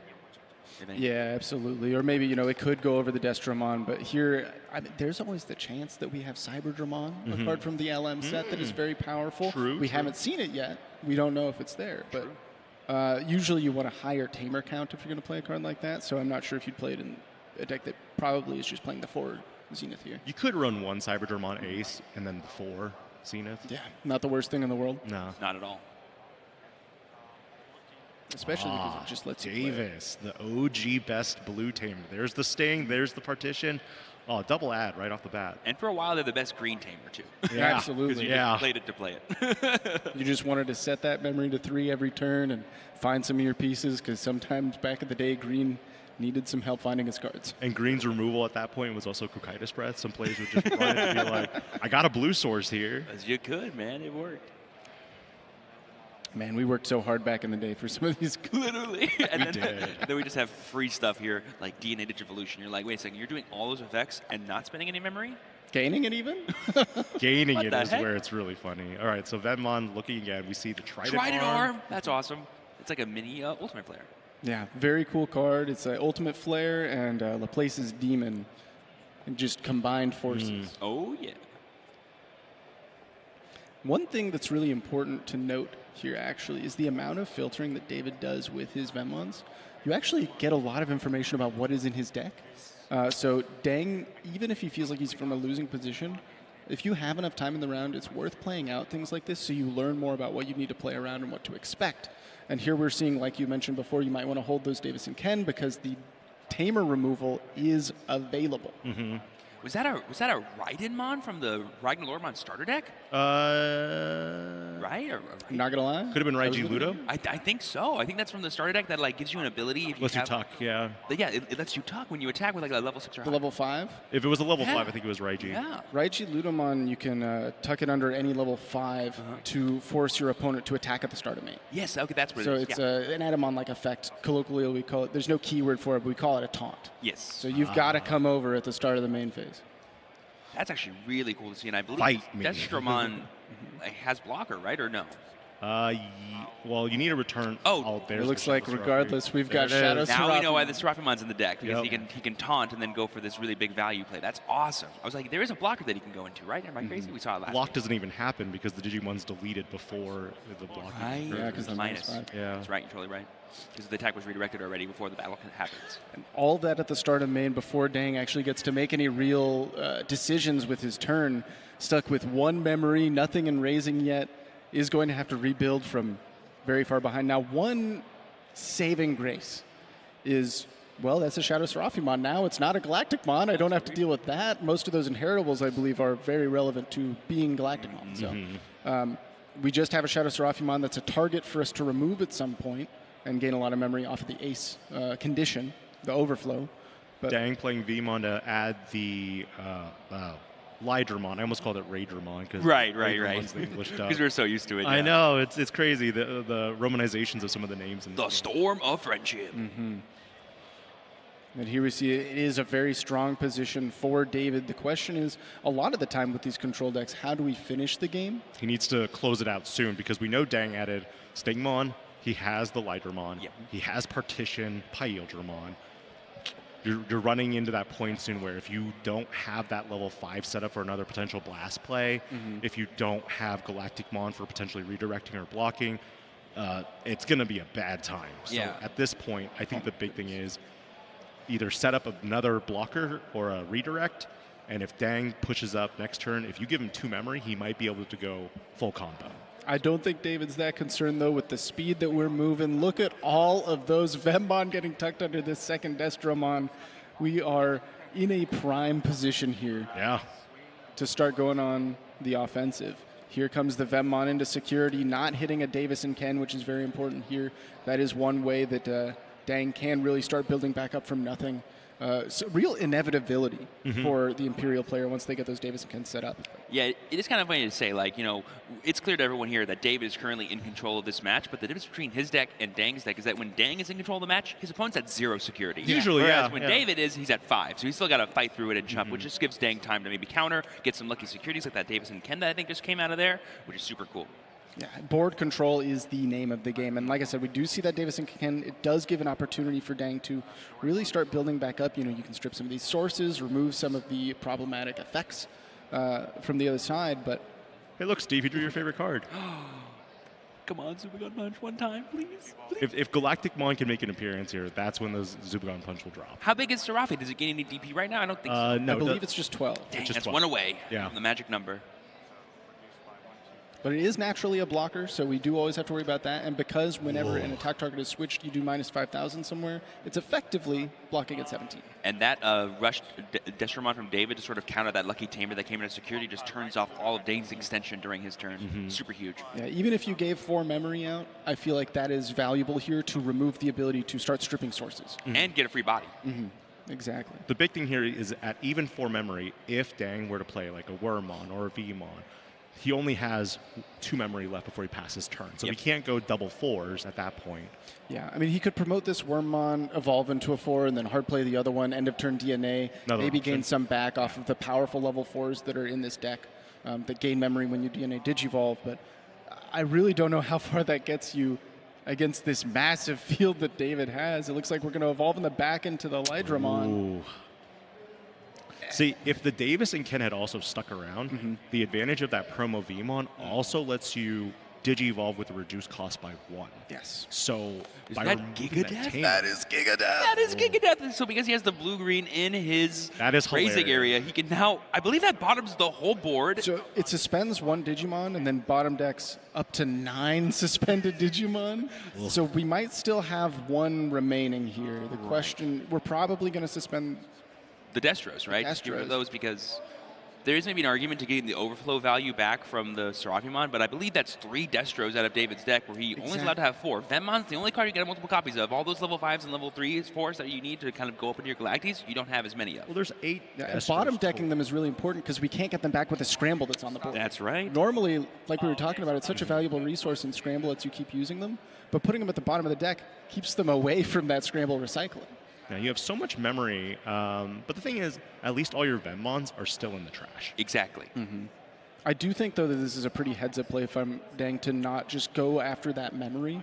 A lot of players would suspend that Shadow Serafimon, take that overflow 4, and just give a little bit less for David to work with. But here it is important to say Interesting.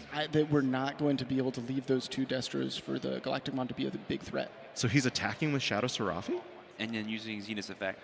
Now, I feel like I would have left Shadow Seraphi as a blocker because when you block Lydramon, if Lydramon were to attack, when you declare block, you would minus 5,000 DP the Lydramon. He's still standing here. Because he like he like unsuspends thanks to the Zenith's effect. Yeah. I do follow your line though. You definitely do want to keep that blocker live, and David sees that as well. Is going to continue that, but he also realizes, okay, 2 of my Destromon are gone. One of them is under this Shadow Seraphi, so really 3 are gone. I am not going to find my traditional win condition anymore of sitting on a big Galacticmon. I need to reduce Dang's security to 0. And the more time I give him, it's not good. I will say right now, his deck is looking mighty thin because he has deck thinned at least 4 times, 5 times, maybe 8 times by this point. Don't the Zeniths put the card back? They do, but the Vemmons will always add a card. That's right. I think you're forced to add to your hand too. Yeah, you got to be careful to not put yourself in a situation where you're decking yourself out.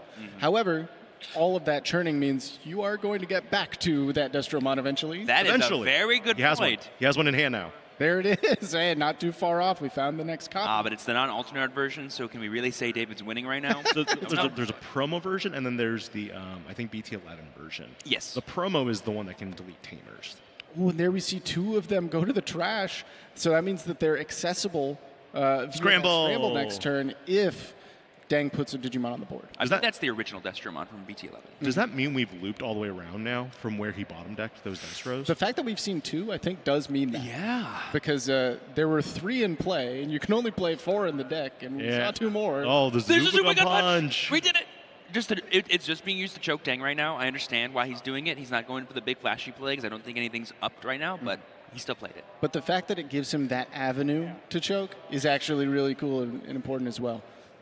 So something that I think Dang was kind of setting up for, and the reason why he chose not to get rid of that Shadow Seraph is I believe it's really easy for his deck to DNA Digivolve for way less memory than it is for him to Giga Death, which means he can probably keep turn if he sequences it right, which can let him kind of go into a big enough combo to control the board. But I believe with that memory boost, he's just going to pass it back. Jade memory boost, finding Jade memory boost, another Tamer, and Pyildramon. So Pyildramon was added automatically. Yes. We promote Vem. Vem, well, you only have to do the search if you suspend.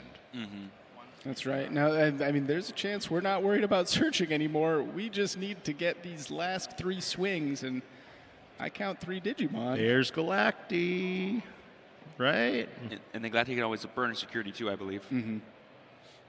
That's so many sources. That was just a free Digivolve, boys. Nothing else.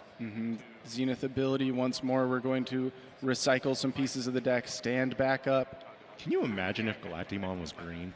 Oh my gosh, that would be so crazy. Being able just to play him on any level 5 thanks to hidden potential would be crazy. HPD it, yeah. All right, and there it is with the Vemmon for game. That's it. Vemmon gets in there, and now it is 1 game apiece, 1 for David, 1 for Dang. We saw what happens when you get that turn 2 Pyildramon and just start swinging off like crazy. We saw what happens when you can build defensive boards when that level 5 finally decides to show up and Destromon makes himself known. Definitely the big breaker for David was that Destro. It really just changed his game plan to finally I can now interact with your stuff before you establish it. I think we also saw the common problem with decks like Imperial Dramon, which are kind of more high rolly. I wouldn't say they're as high rolly and combo-y as like Jessmon, for example. For sure. But needing that green level 4, that blue level 4 to really set up that Pyildramon play, we didn't see him have that Sting or Lydramon to really get there.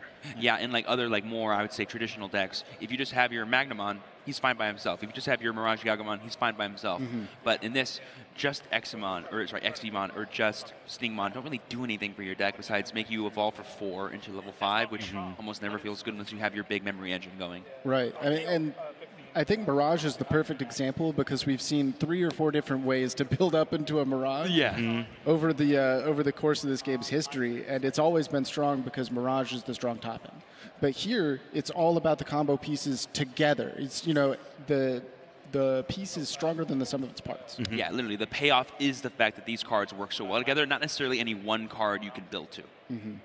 And here we're gonna ask ourselves, can Dang find all these pieces and put them together one more time? Or is David going to be able to build up his big piece, set up the Destromon, set up the Galacticmon, and stymie that aggression? As Dang, would you go first or second? I'd go first because I want to attack. See, personally, as an aggressive player, I love going first to get that attack in. But especially after that last game where I was missing my pieces and that a lot extra of experience playing, against Imperial Dramon players, I know they love to say, "You can go first. I will take that extra memory to play out my Davis Ken, play out my Searchers." But it really is a playstyle thing. I think both have a lot of merit here. There's going in and maybe even swinging with your rookies before they can get anything going. I think it's a question of also what you're playing against. So a deck like David's here might actually have more plays turn 1 that give over 3, 4 memory because nothing else is established yet, which means Dang can really capitalize on those extra resources he gets going second. Yeah, exactly. If you play out a Zenith and give me 3 memory, I play out Davis Ken and give you 1, and next turn I am really going at it. Yes, that's Looks very good. like Dang did opt to go second here, so we went Vemmon straight into Vemmon. Yeah. It is a classic. You put them 2 out. You're going to see a couple of Vemmon in your hand if you're a Galacticmon player. Yeah, I think the number that people are playing is 15 to 18 is probably the number of Vemmons in this deck. And I think both players actually both mulliganed. So yeah, I think so. Ooh, that is a great Was opener. that a top deck Davis and Ken right there? It You was a just top said it deck right there. Ken, and it's kind of exactly how we drew it up. You gave me 3 memory, and here I go, rookie in the back, Davis Ken in the front, and that is presenting enough memory to go into a Pyildramon. Insert the, oh yeah, it's all coming. It's all coming. All according to Imperial Dramon. Now let's see if David can kind of build something up against this. Looks like we're starting by swinging at the security. We want some of these Vemmon in trash so we can start utilizing them. They are more valuable there. And I think that one is the newest BT, well, not BT, but like the Special Booster 2.0 yes. Vemmon, because I think it's one of the on-play ones that lets you tuck. Yeah, which is what I believe David did on his first round. He played and then tucked. Yeah. Huge here. We're going into the Destromon immediately punished by getting rid of that Davis and Ken. And you got to imagine David selected this deck to punish exactly this. There's not just this, players. Purple Hybrid too. That too, like we've seen it so many times where Purple Hybrid players are like, I set up my Koichis, and then they're like, Destro, get it out of here. I don't want to deal with this. Important to note, for those who are less familiar with Digimon, Tamer removal is very few and far between. Oh, yeah. There are two things that you can hardly ever deal with in this game. D-Digivolve and Tamer removal. Those are the two biggest things. Do you remember when D-Digivolve was like the worst way to remove cards? Yes. Because you're just like, they have more in their hand, but now because everything has more combos associated with it, getting rid of the one of maybe a 4 of in someone's deck is just so valuable, and that tempo swing in your favor can be huge, especially when you follow it up with like, oh, and also gain 3 memory. Oh, I'll also attack you now. Yeah, especially even with aces in play as well. They've used an ace. Well, I'm going to D-Digivolve that, and you've given me a memory boost. Thank you so much. And here we go. I think Dang just confirming the effects of this Destromon on board, so we're not playing too heavy into it. We've got set up with the X-Vmon in the back. We have Vmon in front, who has done a little bit of searching. We're trying to see what we can do, or no block. Coming over. Delete because it's 1K versus 1K, but I don't know. I feel like David has a little bit more control of the board right now with that Zenith and the Destromon in play right now. I mean, this is exactly what you want to see. Yeah. Right? It's the step right before you go into that Galacticmon, but we're also still threatening the presence of Shadow Seraphimon. And when you're sitting on this 5 for a little bit longer, you can always force interactions. True. Like we saw out of the tech card, the Final Zubagon or the Ragnam piece. The Raiji Ludo. Yes. Yeah, Raiji Ludo. Raiji Ludomon. Dang, trying again though with Davis and Ken. He's just like, I just need this to stick one turn. You're like, I'm gonna enter the time loop one time. Let's hope it pays out for me. There we see the scramble coming down for David. Scramble going to go into that Snatchmon. I think he just drew a Destro. Oh my gosh. Is it really a time loop? Is it really a time loop right now that we're going to put Dang into? Yes. Yes, it is. Oh, yeah. There he goes. And that was just for one, so it's still his turn. Goodbye. He can play a Vemmon or play just a Fusion Ice. David's just chuckling. I think because he was just like, I just top decked this. Like, And then I the needed Fusion it. Ice to choke Dang to 1. Oh, Not even boy. using the effect. X-Vmon all by his lonesome in the raising area. No tamers to help him. And we know David has Galacti in hand. And Wormmon, where are you at? Yeah. All right, looks like we're going to play the OG Davis to do a little bit of searching. Give us a little bit of relief from this memory choking. Be like, get rid of this tamer. He's like, don't tempt me. A lot of options here. So we saw the Sting, the Worm, and the Pyodramon. Basically the full lineup. Yeah, literally. Yeah, so if there was anything missing, Dang's got it now. The question is, get can there. he get there? Exactly. Now, with Davis as a memory fixer, this does mean that he will start at 3 memory. So with that X-Vmon in the back, promoting it up, that means that you could play your Wormmon for 3, do a search, and then go into your Stingmon, and then end of turn DNA. Or you could even, either Stingmon, you could play the Stingmon that only costs 3 when you have a blue Digimon, or hard play your Stingmon for 4, end of turn DNA, gain back 2 memory, and you're still playing regardless. That Davis means we can play. We can do something next turn. Now, the question is, are we going to see another Destromon? Yeah, and with Galacticmon on the board now, is Pyodramon going to be enough to get us through this threat? Because that Destromon can redirect attacks. Yes. It can get blocker. Yes. And very important to note, because we got rid of 2 Davis and Ken, it's going to be really difficult to get rid of that inheritable now. Yeah. Your only option at this point is to either A, Hexablaumon, or B, Paladin Mode Ace. Right. Sure. Those are the one-card answers. You know, there's a world where we have like a Hammer Spark and to play Davis Ken and to hard play a Digimon and DNA and do some wild stuff. The old-fashioned way, yeah. I feel like if I were Dang right now, I might actually consider just hard playing the Paladin Mode Ace. Yeah, just to clear these stripping all sources. It is also an on-play. Bottom decking everything. So now you have no Vemmons and trash. Your scramble's useless. Nothing is going to be functionally great for you at that time. Yeah, that's the question is how impactful are all those pieces, or could Shadow Serafi maybe get you over the edge there on top of the Destromon, because it's not going to be removing until the next turn. So the best part also with Paladin Mode Ace is that since it has, if you just hard play it, there won't be any sources under it, so you can't de-Digivolve it even. With That's Shadow true. Serafi. So that makes it a lot harder to deal with. So at that point, you would be able to bottom deck the Galacticmon, unsuspend attack. Venmon potentially unsuspend an attack. I don't think I saw Deng's hand. I don't think I saw any level 6s in hand, so maybe he doesn't have access to the Paladin Mode Ace. Yeah. Not right now. Paladin, no Hexblow would be pretty tough. There's a chance that we could try to find them off some searches.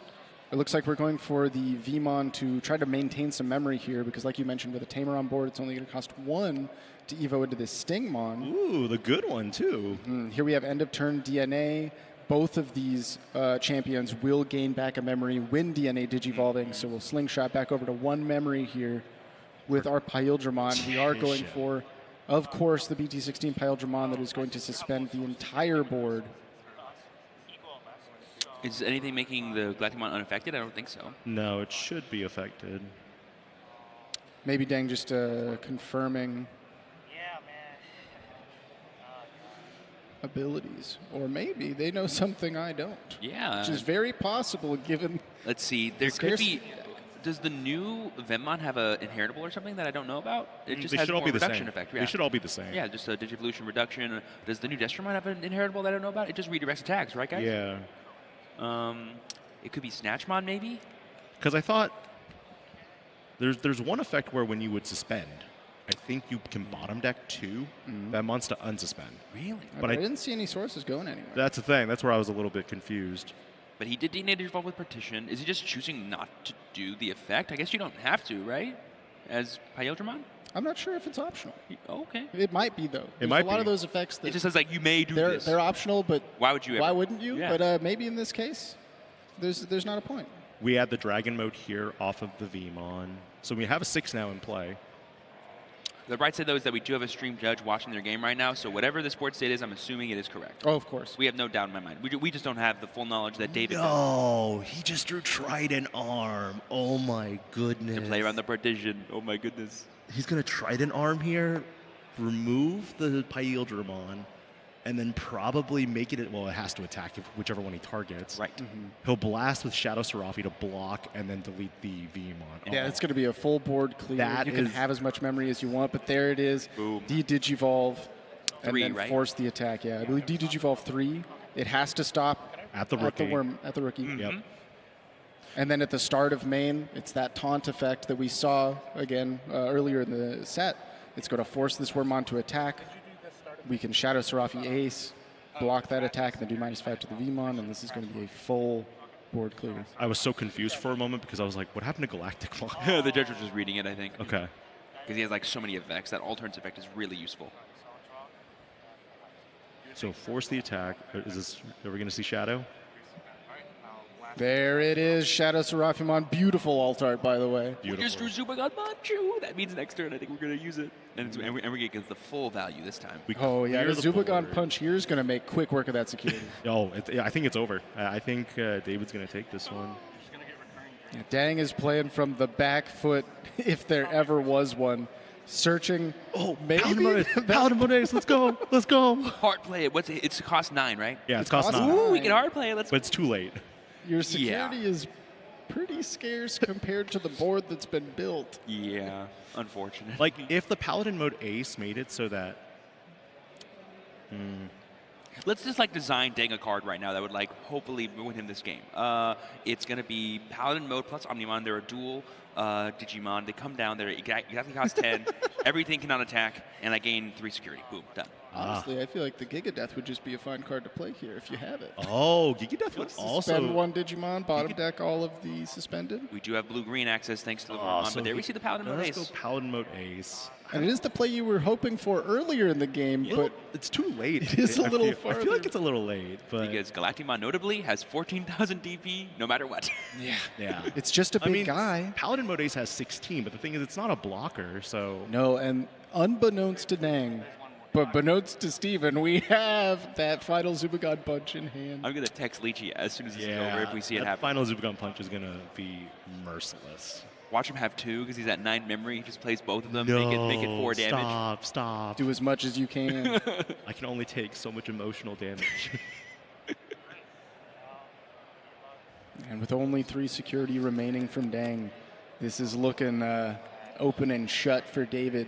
A crazy meta call to go in here with Galacticmon, but one that is clearly working out so far. It's very uncommon to see, but it does really well. And I can't think of many other decks that would like be as aggressive against it as Imperial, and being able to stick this much is really cool. But we just see the full-out attack. He's not going to style with the Zubagon Punch. I respect that, David. You have the 4 bodies versus 3 security. We just swing out and it's over. Yeah, absolutely. Just turn some of those Digimon sideways like the old days.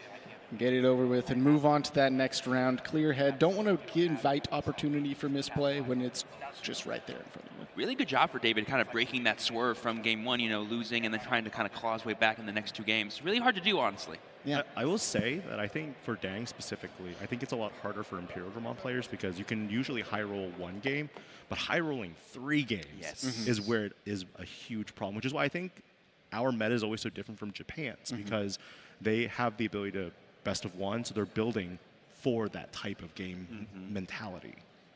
Right, so you can just try to get that 1 spike over and over again. Yep. Or you might have to say, I can't trust it to spike for this entire tournament, so I'm going to have to play Mr. Consistency, the deck. And in this case, Mr. Consistency was the Galactimon. Like we saw, the 1 game where he didn't have the stuff, he was able to get it the next 2 games, whereas the opposite was Dang had it that first game, but then didn't really have it the next 2. I mean, what's more consistent than a Galacticmon player having a Vemmon in their hand, right? Yeah. You're going to see that Vemmon. Your game plan is consistent no matter what, round to round. Always going to have it. So I think I like it. I think the only answer is there going to be Vemmon and Zenith? Yeah. Or is it just going to be Vemmon into Vemmon? For sure. Yeah. Versus for Dang, it was always, do you have Vmon? Do you have Wormmon?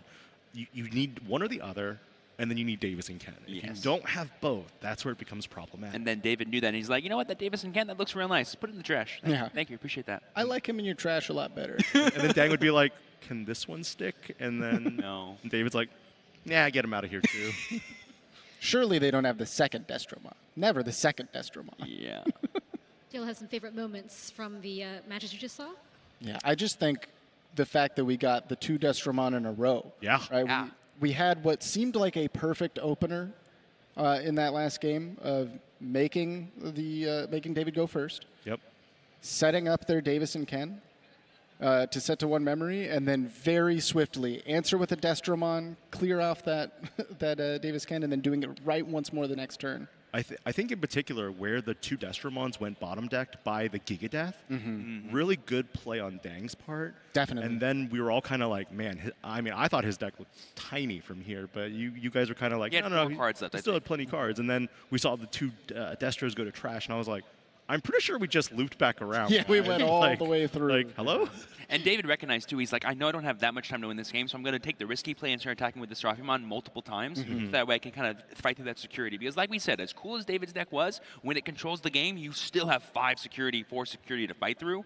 And that can just give your opponent time to sort of deal with what you're doing, because so many decks are so explosive right now that all they need is 1 or 2 good turns. That's actually a really important thing to point out about a player who will play a controlled deck is them being able to know when to switch gears and when they have to change their game plan a little bit, because they always go in with the mindset of, well, if I'm playing a control deck, I'm going to prevent you from doing what you want to do and then go from there. But as the game moves on, win conditions might change. I've got 4 cards left in my deck, and I got to start swinging. Ooh, and there we see that Gigadeath replay that you were mentioning earlier, Digipanda. It was such a really powerful play. But David was like, don't worry, I have the answer, and it's called Turn Sideways. Yes.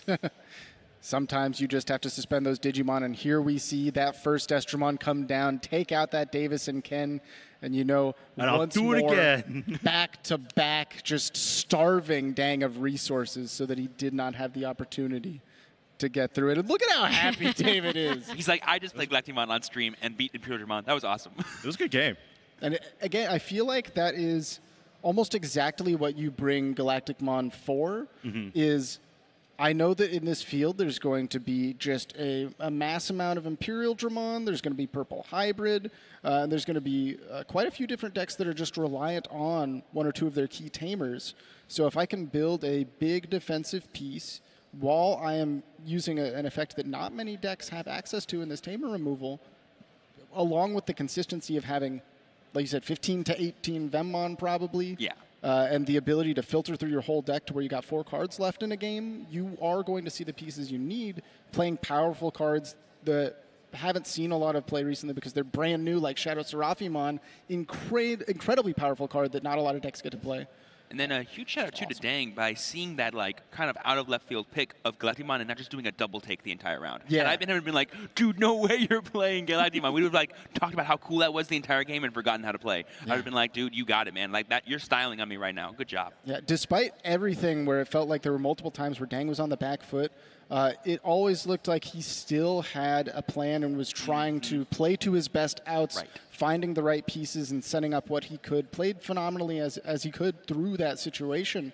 But at the end of the day, David was the one to shine because he had that incredible meta call. I'm excited to see how far Galacticmon can go. Yeah. Especially because, I mean, you and I were walking around those tables. Yeah. That might be a 1 of 1. I don't know if there's any more Galacticmons. I think there might have been maybe 2. Yeah. Typically, a deck will live in a population group of 2. I rarely see 1. But there might be a few, because usually if somebody's bringing a deck like this out of left field, they came with their friend, they tested it together. And they're like, we got the best deck, guys. It's going to be awesome. We can't wait for you guys to see the sauce. Well, that was a really exciting match. I liked how much joy there was in each player's faces. I think that was, they were all just like laughing and joking together as we're getting destroyed. Yeah, we're playing like 12 to 15 Venmon in the deck. It's a good time. This is Digimon. We love the franchise. We love it. So, but after that exciting tournament, we did promise you guys some surprises. We have a special video from you guys from Digimon coming right now. Let's go.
And we're back. What'd you guys think?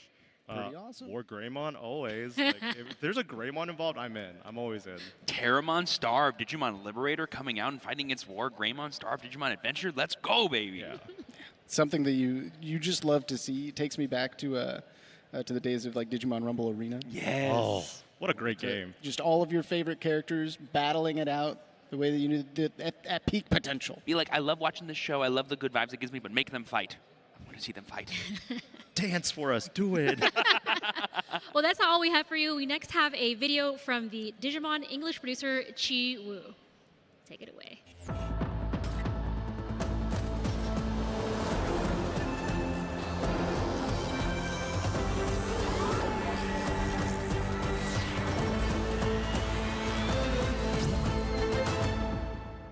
Hello Digimon Tamers, I'm Chi. As everyone saw in the promotional video, the Digimon card game is taking an exciting step forward. Global unification starts from April 2025. The Digimon card game started in 2020, adding the English version in 2021, and then the Chinese version in 2022, so it is now played in more than 50 regions around the world. Our operations and the product releases will start being at the same time for each language from next April. This time, I'd like to share a bit more today about products and events after April, since our whole team is sure everyone will enjoy hearing this. Here are the 5 main topics. First, let's take a look what's planned from April 2025 onward. It starts with 2 starter decks releasing in April, then 4 boosters and 3 extra boosters, as well as sleeves and more releasing over the year. Please note that it's incomplete. There are other products our team is currently working on that we think everyone will enjoy, so please look forward to that information which is coming.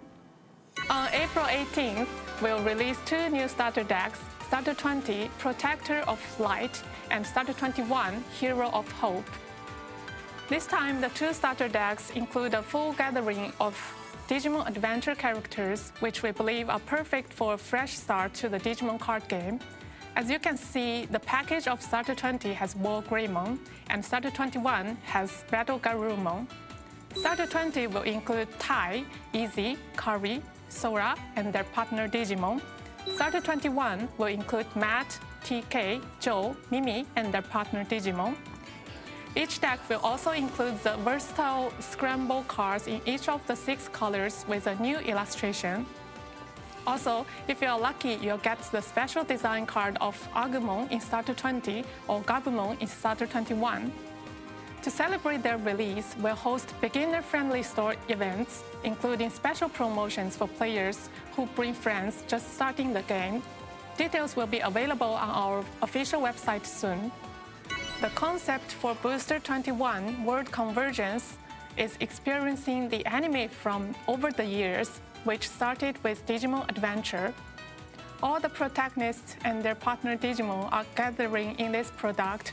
We've announced the product name and package, which is this for those who didn't see it yet. As everyone may have guessed from the illustration, this product will introduce Digimon Universe App Monsters characters in the Digimon card game. In addition, there will be a new keyword effect introduced called Link that reflects the world of Appmon, which we hope everyone will look forward to. If talking about the Appmon series, we can't forget Gatchmon. Here's the illustration for Gatchmon's card that was revealed recently.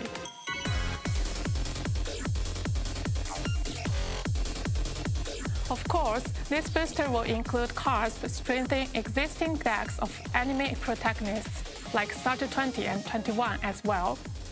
It will be possible to make a deck for card battles that brings the anime protagonists and each of their partner Digimon together. Please look forward to seeing exactly how that will work. Also, the 2 champions from Digimon Liberator, Owen and Zenith, return, but we have to ask everyone to wait a bit more to find out what the decks will be like and what effects Elizamon and Vedmon have. Moving on to the next topic, 7 of the illustrators the Digimon card game is proud to work with are providing their autographs for us to make signed cards. This time, signatures are being provided by the following. Also, I want to introduce a box purchase bonus. It will be called an Illustration Celebration Pack, and the new cards will feature 6 of Digimon voted the coolest by users at DigimonCon 2024. Of course, each of these 6 Digimon will get new illustrations by the same illustrators. Please look forward to that update. There is also an English version only box purchase bonus. You can get cards with new text or new illustrations in this special bonus pack. There is still more information about Booster 21. As many of you may know, in February, Special Booster version 2.5 will include serial cards featuring War Greymon and Metal Garurumon. Building on this, we are planning a serial card of Omnimon in Booster 21. For a related event, there will be a release event held to celebrate the release of the first simultaneously released Booster 21 World Convergence. Stores can hold it within April 18th to May 9th. We want lots of people to have the opportunity to join it, so it will be a longer event period than the usual release events. In addition, the prize cards for the 4 release events held over this next year feature connected illustrations. Please join all 4 events and look forward to seeing the connected illustrations in full. Now, as shown in the yearly schedule, official card sleeves are planned for release in June 2025. Here's the designs, since not everyone has had the chance to see them yet. Please take a look. 4 designs are planned: 5th anniversary design, clothes from Digimon Liberator, signs of Digivolution, and finally Appmon. Now I want to talk about events. This coming year, English version regions will have the championship divided into 2 seasons, and there will be a finals in North America in the summer as well. Having finals in a region twice a year will increase the opportunities for more players to participate in the championship. We hope everyone will join the tournament and aim to be the top tamer in the world. Moving forward, we'll do our best to continue delivering top quality products and events. The whole team is committed to working hard together, so we hope everyone will find the game more exciting.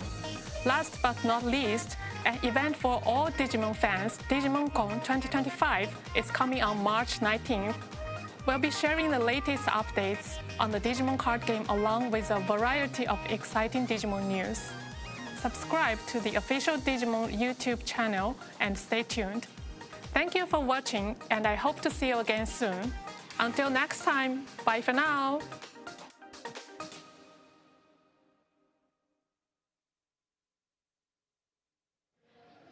I like when a video waves to me. I'm pretty happy. Well, we have to like obligatory wave too. Oh yes.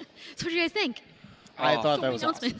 I mean, she always brings the exciting information. We had her last year in person at the LA NA Finals, and she revealed all this fun stuff. That's where they announced like unification is going to be happening, and now it's right around the corner. That's super exciting to hear. And then, of course, back then we got the news about Digimon Liberator. Now we have all the news about all the new cards that are going to be coming out, all the new sets, all the new English and other region exclusive illustration and special rares. Ooh, shiny cardboard, baby, my favorite thing in the world. Man, that's gonna be. I know for a fact that David's gonna be excited about Zenith showing up more. Yeah. More stuff for Galacticmon. But global unification as a whole is one of the most exciting things for me because there's so many decks that, as an English player, I wanted to try out that I never got to because the cards were limited before we could build the full decks. I think the other thing that's really good about a unification is that typically Japan plays the meta already, so they know what works, what doesn't work. So when it comes over here, people are already kind of like, well, I'm not going to play this deck because it's tier 2, it's tier 1, whatever. And then this deck I'm going to play because it's what was winning in Japan. We get to figure that out all together. We learn together, For experimentation, trying out different things. It's going to be awesome. Yeah, big fan of that. Yeah, so obviously when we rewatch that video, check out the stream later on. It's on Bandai's YouTube and their Twitch. It's all being recorded right now. And if you're here live at the event, you can scan this QR code. This is a special lottery just for you guys who are at this event to win Digimon card game event commemorative items. This is a set. You can only enter to get it here. So I would scan that QR code right now. If you look at the screen, it's right there. We're only showing it right now. And I'm not scanning it right now. And again, this is for all the people that are in the venue, all the people watching at home. If you guys do see this, don't worry. It's not for you, but you can feel jealous that you're not here. It's fine. Let them down easy. What we do get is after this, we'll be showing the Digimon Our War Game movie right here, so you can kick back, relax, have a lot of feelings, cry a little bit. It's fine, and we won't tell anybody. And you there at home watching the stream, we'll be watching the Round 3 Digimon tournament. We will not be casting for that one, but you can just enjoy it with your own peace of mind in silence, and that's okay too. Thank you all for joining us, and we'll see you all very soon.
Welcome back, everybody. Good to see you. I hope you guys are enjoying the day.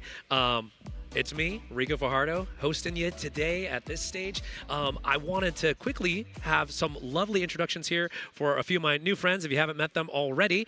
We have, to my left, Hi. Akari Fujimoto, producer for Union Arena English. Thank you for introducing me. I'm Akari Fujimoto. I'm producer for Union Arena English version. I'm so excited to be here for today, and thank you for coming. Please enjoy together. Yes, yes, yes. Next to her, we have Cosmic, who actually, as a card game enthusiast, streamer, and I like to think card sage, you know any and all things TCG, man. Yeah, I've been doing it for 10 years, again, covering a lot of trading card games, and very excited to share some Union Arena news today. Lots of good stuff to look forward to. Fantastic. And my pal Espira over there on the end, another streamer and card enthusiast friend. Super excited to have you here, brother. Yeah, absolutely. So excited to be here. Some of the biggest tournaments for Union Arena English Edition yet. So I'm so excited to see everyone play their hearts out and see who'll be crowned on top. And you guys, if you don't know me already, my name is Rico Fajardo. You might recognize my voice from such things as Mirio Togata in My Hero Academia, Yoichi Isagi in Blue Lock, or Nozel Silva in Black Clover. But enough about me. I'm here to talk about my friends and our lovely Union Arena trading card game. I think, Akari, is there a lovely video you were pointing out there? Yes. I think we might have a nice video to take a look at if I'm certain about that. So I want to punt to a lovely video if it gets shown, perhaps? Question mark? Maybe. Oh, okay.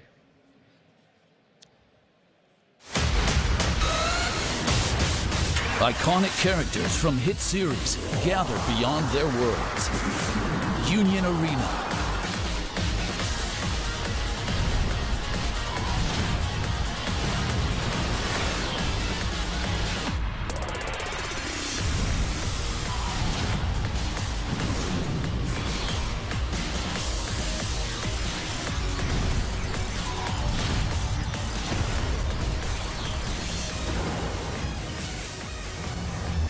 Experience the ultimate dream battles. And that's not all. New titles join the battle. Union Arena. Ooh, so excited.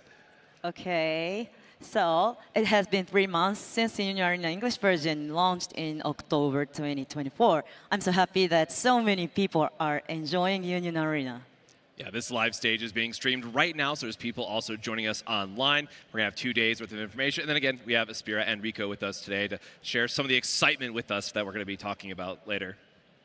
So as we announced earlier, we reveal a highly anticipated new series joining Union Arena on this very stage. And there's going to be a lot of exciting news both today and tomorrow, but definitely make sure to stay till the very end with us today. Lots to talk about. Okay, so first, let's start with the latest product information. We also have some world-first announcement. And so for those who might not be familiar with the game, Union Arena is a Dream All-Star card game where different series can battle against one another under one common set of rules. And it's also great that you can either collect cards, play. There's a lot of different ways for people to really enjoy the game. And it's just so amazing to have all these titles come into play in one card game together. Okay, here's today's product lineup. There are so many, so please follow along. Are you ready? So excited, so excited. All right, let's start with Demon Slayer Kimetsu no Yaiba. First, take a look at this. Destroy yourself and slay the demons. Demon Slayer Kimetsu no Yaiba joins Union Arena. Tanjiro, the members of the Demon Slayer Corps and the demons led by Muzan are now powerful cards. Recreate the world of Demon Slayer Kimetsu no Yaiba with your own hands. These exclusive illustrations can only be seen in Union Arena. Don't give up. Burn. Set your heart ablaze. Get a 3-star Tanjiro card. Only 100 made, including a serial number. Union Arena Demon Slayer Kimetsu no Yaiba. So you just watched the product promotion video reviewed for the first time today. The starter deck will release on January 17th and the booster pack on January 23rd. Yes, as already announced, this set does include stunning parallel card designs that are unique for Union Arena. So brand new artwork never seen before. Going to be here live with Union Arena. I'm so excited. The SO Triple Star card Yes. So good. Features the main character, Tanjiro. And it has an ultra-luxurious design and 100 serial numbered versions are included as limited editions. So we each get a serialized card up here, right? We Yeah, get the first floor. Is that how it works? Because we're doing that. So, of course, you might be wondering, what cards can you look forward to? What decks can you look forward to playing? So, Demon Slayer Kimetsu no Yaiba offers a variety of decks that you can jump into. So, you can start off with creating a yellow deck featuring Tanjiro and his sister Nezuko supporting one another. Then we also have a red deck where Tengen Uzui, Senzetsu, and Inosuke fight together as Demon Slayer Corps. And then last but not least, maybe you're feeling you want to join the little bit of the evil, darker side of it. Purple with Muzan coming together with Kimetsuchi, the upper rank demons, really showcasing the full world of the series. It's really great to see this all come together. But of course, you can also upgrade your starter decks and really build your own decks as well. So definitely look forward to exploring the format. Okay, so next we have One Punch Man with the starter deck releasing on February 28th and the booster pack on March 7th. And what's really exciting about this one, this is the first title to have a simultaneous release both in Japan and North America. So that is very exciting. Very Get to celebrate it all together. But first, let's introduce some exclusive illustrations of these new cards. Okay, here are the illustrations. Today we're revealing 9 popular characters, including Saitama, Genos, and Triple Tornado. And then from there, we also have Garou and Hellish Blizzard looking so dynamic and cool. And of course, we're going to have some S-Class heroes and villains in this set to look forward to as well. Again, love these new illustrations. Moomin Rider! Moomin Rider! Today at this venue, we are showcasing the actual cards from the One Punch Man booster pack for Union Arena for the first time. Be sure to check them out. Now, let's show you the SO double star cards featuring these illustrations. There are 6 in total: Saitama, Genos, Terrible Tornado, Harris Blizzard, Speedo Sound Sonic, and Garou. Those look amazing. Yes. Each card has a dynamic battle scene with parallel processing and foil stamped signatures from the Japanese voice actors. Really cool how this comes together. Now, also, let's show you the SO triple star card. It is 10,000. Got it. That's All right, definitely Saitama. 10K power sticking out here for sure. Classic. So Saitama delivering his ultimate punch looks so powerful here. Again, that 10K power really captures the essence of the strongest man. And again, the foiling, the texture, the design, the signatures from the voice actor, all coming together. Just a beautiful illustration. If you're a fan of One Punch Man, you got to have this card. It looks so good in person. And if you want to play with One Punch Man cards, you can create unique decks like a Master and Student deck featuring Saitama and Genos, or a sibling deck with Terrible Tornado and Hellish Blizzard. Make sure to give these a try. To celebrate the release of the starter deck and booster pack, we'll be holding launch events at select stores. These events will run from February 28th till March 6th, and we'll share those details very soon on our various social medias.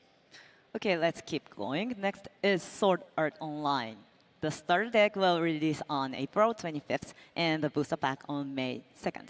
Today we're revealing all the signature cards planned for this set.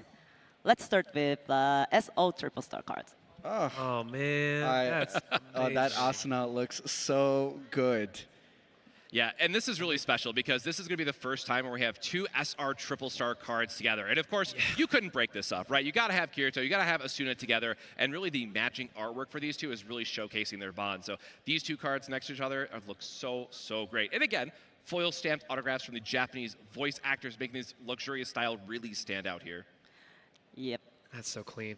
Next, the SR double star cards. Sword Art Online has an incredible 9 SO double star cards with signatures. Yeah, these look so great. I really hope everyone will look forward to trying to collect them all. So the next is Black Clover. Woo!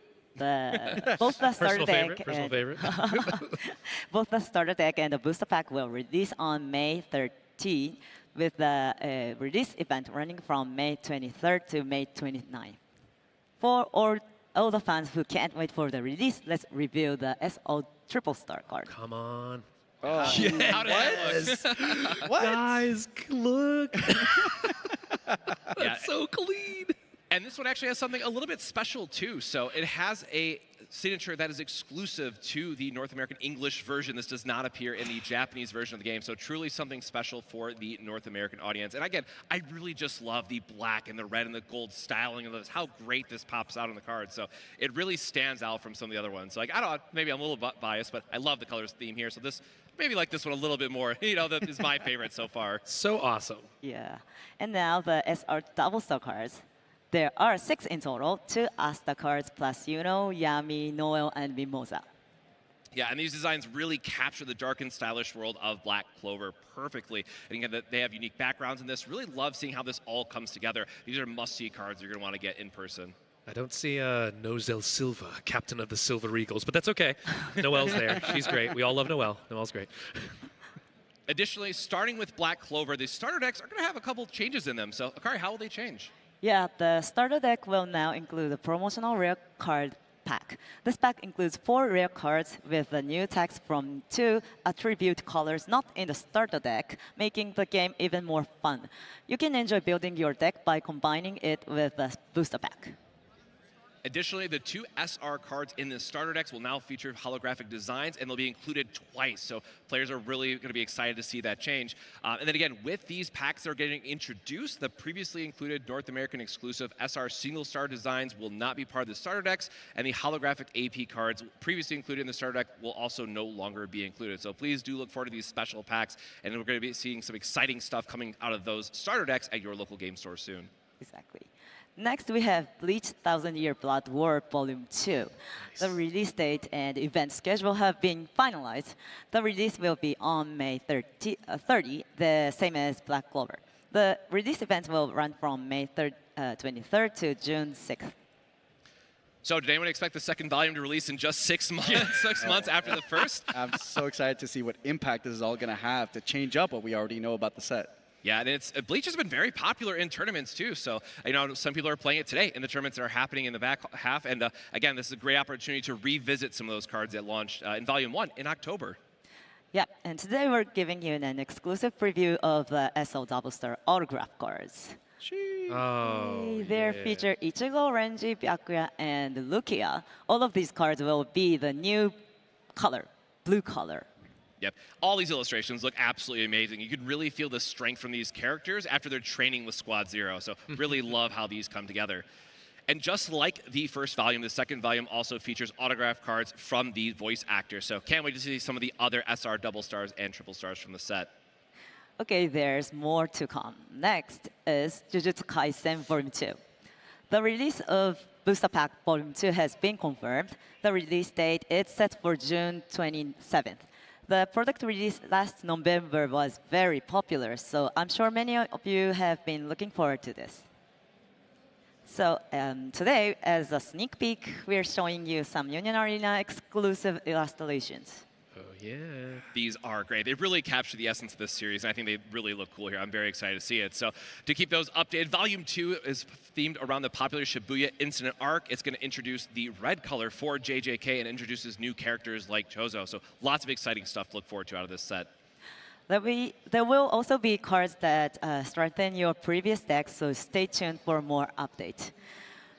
And finally, here is the highly anticipated world-first announcement for Full Metal Alchemist. Yay! The starter deck is scheduled to release on July 18th and the booster pack on July 25th. The release event will be held at select stores from July 18th to July 24th. And we're showcasing exclusive illustrations, planned cards, and product packages designs all at once. Yeah, so here are the first 2 exclusive illustrations that we get to share. Again, popular characters, you all know them, Edward Elric and Roy Mustang. It's really great to see these 2 characters come together.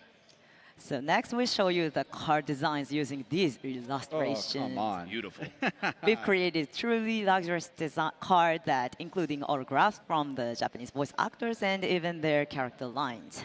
The card abilities are still a secret. So I knew it. I was like, what do they do? What do they? That's secret, so you'll have to wait to discover them. And we're also working on other cards, so please look forward to more updates. Oh, those look great.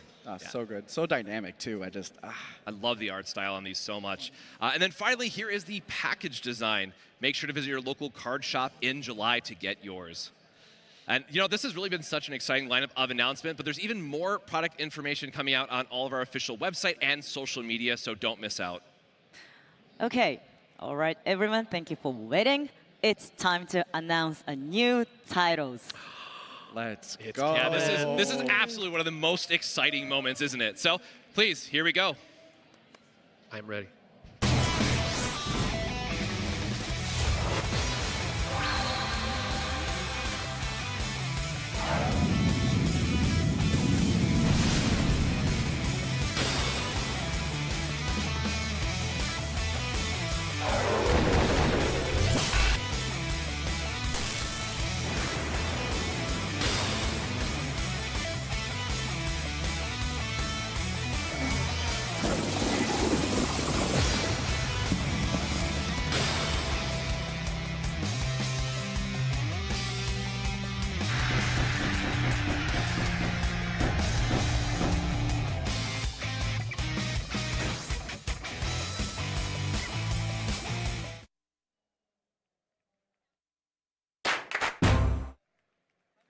Come on, Kaiju.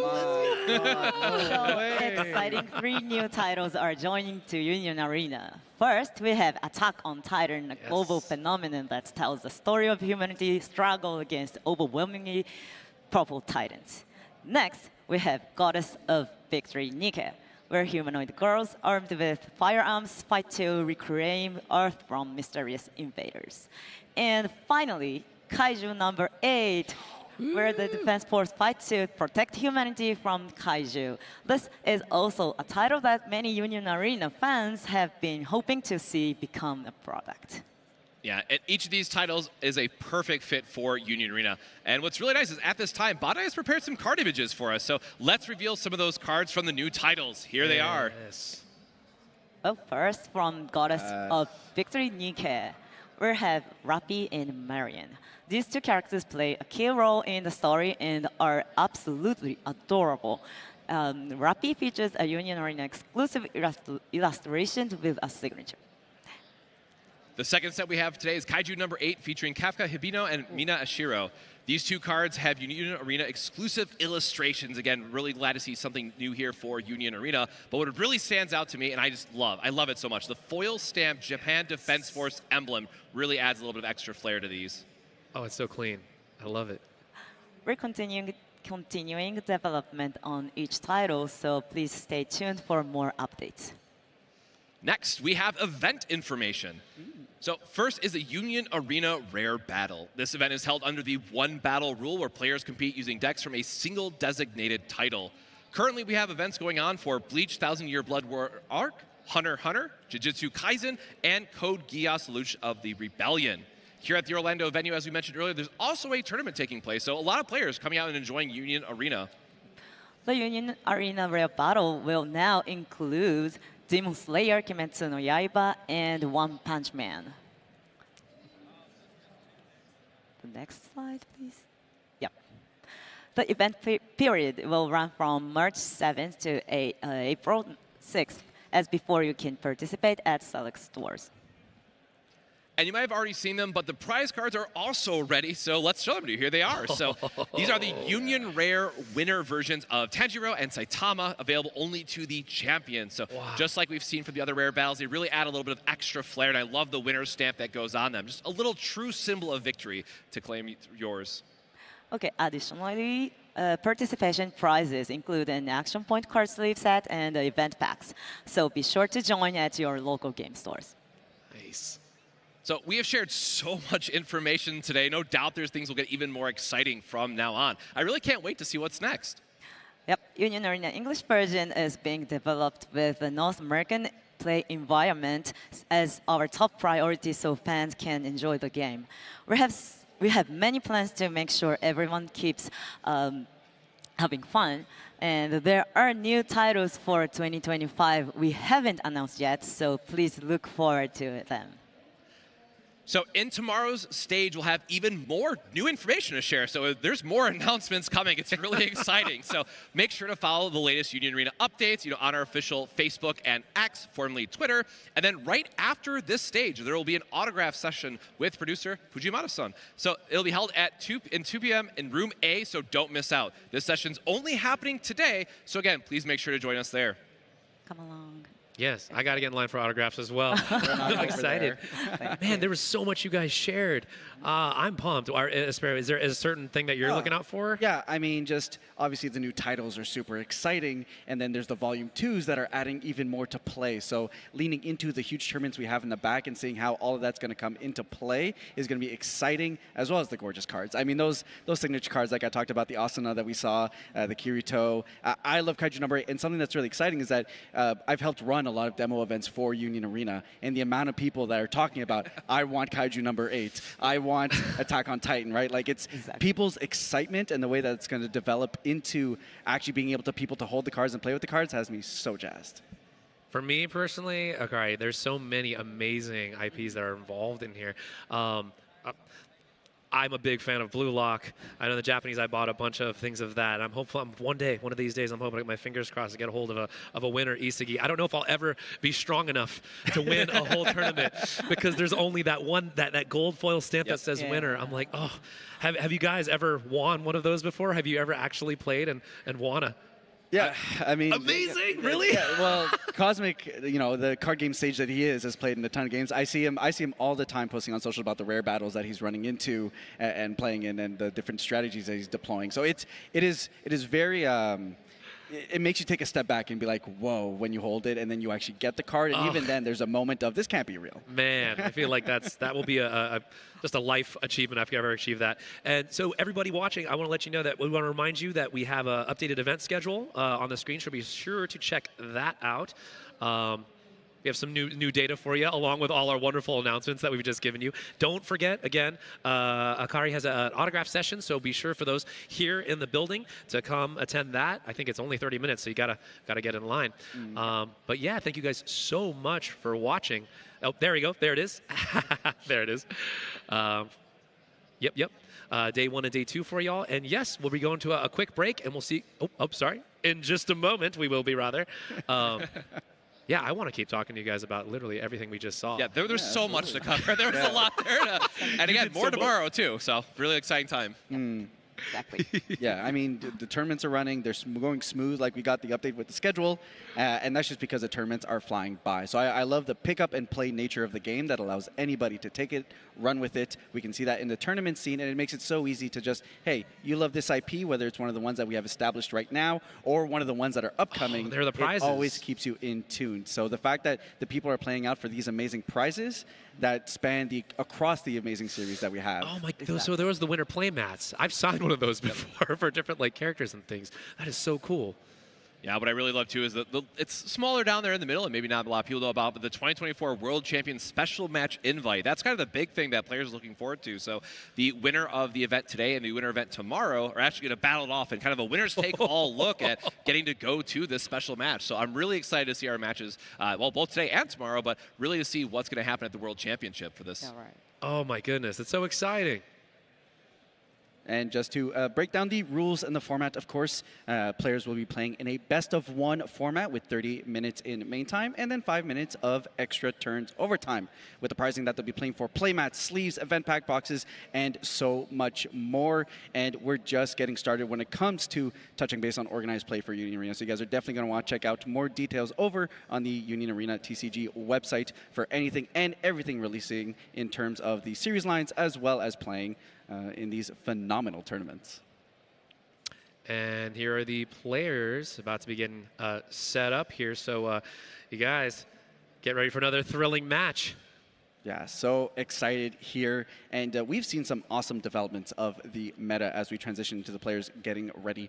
We've seen things from Code Geass making its mark on the meta, right? But we've got some mainstays from our first initial releases. Bleach still hanging on there. We've got some fantastic decks from Hunter x Hunter, the Kuropika deck, and the different strategies that are playing out. And as I was cruising on over there, we saw a few yellow strategies here and there as well. So I love the fact that people are really experimenting with the different play styles. And even within your own series, there's so many different ways to take about it. You know, if we're looking at JJK, we have the decks that focus on Sukuna and the fingers and trying to make that whole strategy work. And then, you know, if you're an anime lover, then you got the opportunity to be able to do some self-milling there and stuff like that. So the different strategies that players are bringing are super exciting, which is obviously one of the strengths of Union Arena. Every month or so, we're getting new sets for those who love the IP, bringing them in, and it introduces new play styles, which I love. I'm looking forward to somehow summoning Moomin Rider in the One Punch Man deck because I need Moomin Rider to lead the way.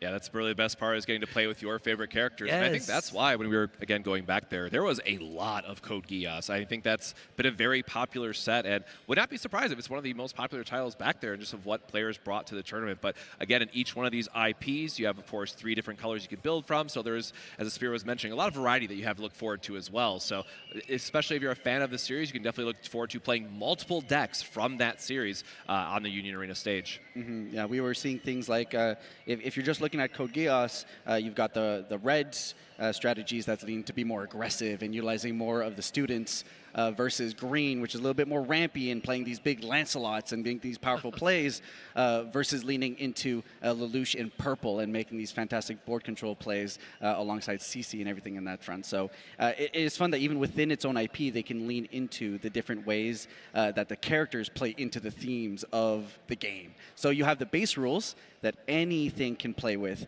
and then you can lean into those series with, if we're looking at JJK, you got the Sukuna and the fingers, right? And that's how it modifies that gameplay a little bit. So the way that every series modifies the game rules just enough to give you that diversity and like, okay, now I've got my Sukuna deck versus your Lelouch deck or what have you, right? And how does that play alongside each other? Super exciting. I'm pumped to try some of these decks out. Because personally, guys, I've yet to play a full match of Union Arena. So at some point, I'm really excited to play. Maybe kick a soccer ball at a Kaiju number 8 or something like that. That'd be incredible. Yeah, and I'm really excited to see some more gameplay. Yeah, so in terms of like what are we expecting here, obviously a lot of Code Geass we were seeing over there, a lot of purple. And to introduce everyone to the format, a lot of it is very board-centric at the moment, right? Yep. The game is very leaning on the opportunities you're going to have to be able to overtake your opponent in tempo when it comes to chipping away at their life. But, of course, no game is ever forsaken because we have the opportunity to have some fantastic triggers in the life that'll give the opportunity for comebacks. Yep. We see that with Final, we see that with Color, with Special, depending. So it'll be very interesting to see, who will be able to get that board advantage early, but who will be able to close that in and bring that in with some exciting late game potentials. Yeah, there's always some fun surprises that you'll find in Union Arena as you're attacking across and hitting the life, but there's also the opportunity. I think one of the most challenging parts of getting into Union Arena in terms of developing as a player, like when we really start to talk about the end game skill, is utilizing the movement phases where you can bring a card from your energy line up to the front line and get ready for those attacks. And that has a lot of play in how the tempo of these games can go. So I'm really excited to see how these players kind of manage their energy line, how they manage the movement phase, and really get into the actual gameplay itself. Oh, Akari, thank you so much for joining us, guys. Yes, absolutely. Thank you so much, Akari. Yeah, be sure to join Akari for an autograph session, y'all. She's heading there probably right about now and hopping into some gameplay. Okay, so kicking it off, and we've actually got Bleach. We've got Ichigo here on the left side versus Kuropika. Now, Kaz, what do you think is what's your mentality when you're going and facing off, a rampier strategy versus something that's trying to build its sideline and go into these like late game removal plays? Yeah, this will be an interesting matchup to watch. First I have to call it back because this is literally month 1 Union Arena. This is a throwback match. If it were because those were the first sets, Bleach versus Hunter x Hunter. So this is one a lot of people who are playing Union Arena may be familiar with. But to answer your question, I think the first thing that we have to establish here is understanding: is this going to be more of a rush centered focus around Renji with the Ichigo deck as kind of the 4 and 5 taking the spotlight, or is it going to be more of the traditional where we do see like Rukia and Bakuya coming together and kind of feeling more of a late game piece together? So as the Hunter x Hunter player here, it does take a little bit longer to get up to that 7 energy to get that board threat. So you really want to think about what type of mid-game strategy you're going to have to stem the amount of damage you're taking. But we do here see a very early promote. So on the left here, really understand that they are going to be the aggressor in this matchup because you cannot let Hunter x Hunter get to the late game because they have so much board control and such strong special triggers with Emperor's Time to look out for. Yeah, 100%. So we do see an incredibly aggressive start here, chip away a little damage. And, you know, Rico, on your end, you're a bit of a card game aficionado yourself, right? So, you know, how do you feel here about having to take that stance and say, you know what, I'm just going to go gas in the pedals, start pressuring early versus a strategy that's trying to go a little bit more late game? Man, every TCG I've ever played, I'm a red deck wins kind of like all in, so wreck you're damage, seeing if this it's promote possible and it's kind of speaking thing. to you. And this is just how I'm the younger sibling in my family, so I'm all about like, let's get in there, you know, Zergling Rush kind of deal. You know, this has been my aesthetic since I've been a kid. And again, that's how I enjoy it. But again, because this is newer to me, like the different you know, IPs and how the different decks function. Which between the two move a bit more swiftly, like in terms of like agility and like deploying cards quicker. Yeah, so we're looking at definitely the Bleach side is going to be able to do that, but Kurapika can definitely flip the stage on the game because it has very targeted removal. It essentially turns its late game bodies into consistent removal, which will make it very tough if they can get to the late game, which is why we're seeing the Bleach deck kind of moving forward. And for those of us who are new to Union Arena, what we see in the back line there is generating that energy to be able to make our more explosive plays. So it's the green deck is almost like a ramp strategy where you're trying to get a lot of energy to be able to play those 7 energy Kurapika. So that's what we're looking to do over on Rachel's side here, whereas our Bleach opponent is trying to take advantage of that slow momentum to try and make some get some damage in there right now. Yeah, and we saw a really key card come online early for Rachel on the right-hand side here with that Bastro. So it is a card that has Step, which is a really key part of, honestly, all green Union Arena decks because it allows you to play a blocker to the front early, and it has a unique mechanic called Step, which means during that movement phase, you can bring it to your back line so you still have that energy to be produced on your next turn. So it's a great defensive card that can help still allow us to build our board. And it's a 3K blocker, so it is able to block that zero-cost Ichigo on the left-hand side here. Yep, so here we see we're going to be expanding into our back line here, obviously setting up some bodies for some raid potential. And just to kind of dive into it, there we see, so the raid into the Ichigo here, ready to apply more pressure. And here we're just utilizing it as a powerful swing body. So something that the purple Bleach deck is really looking to do is kind of fill up its sideline here.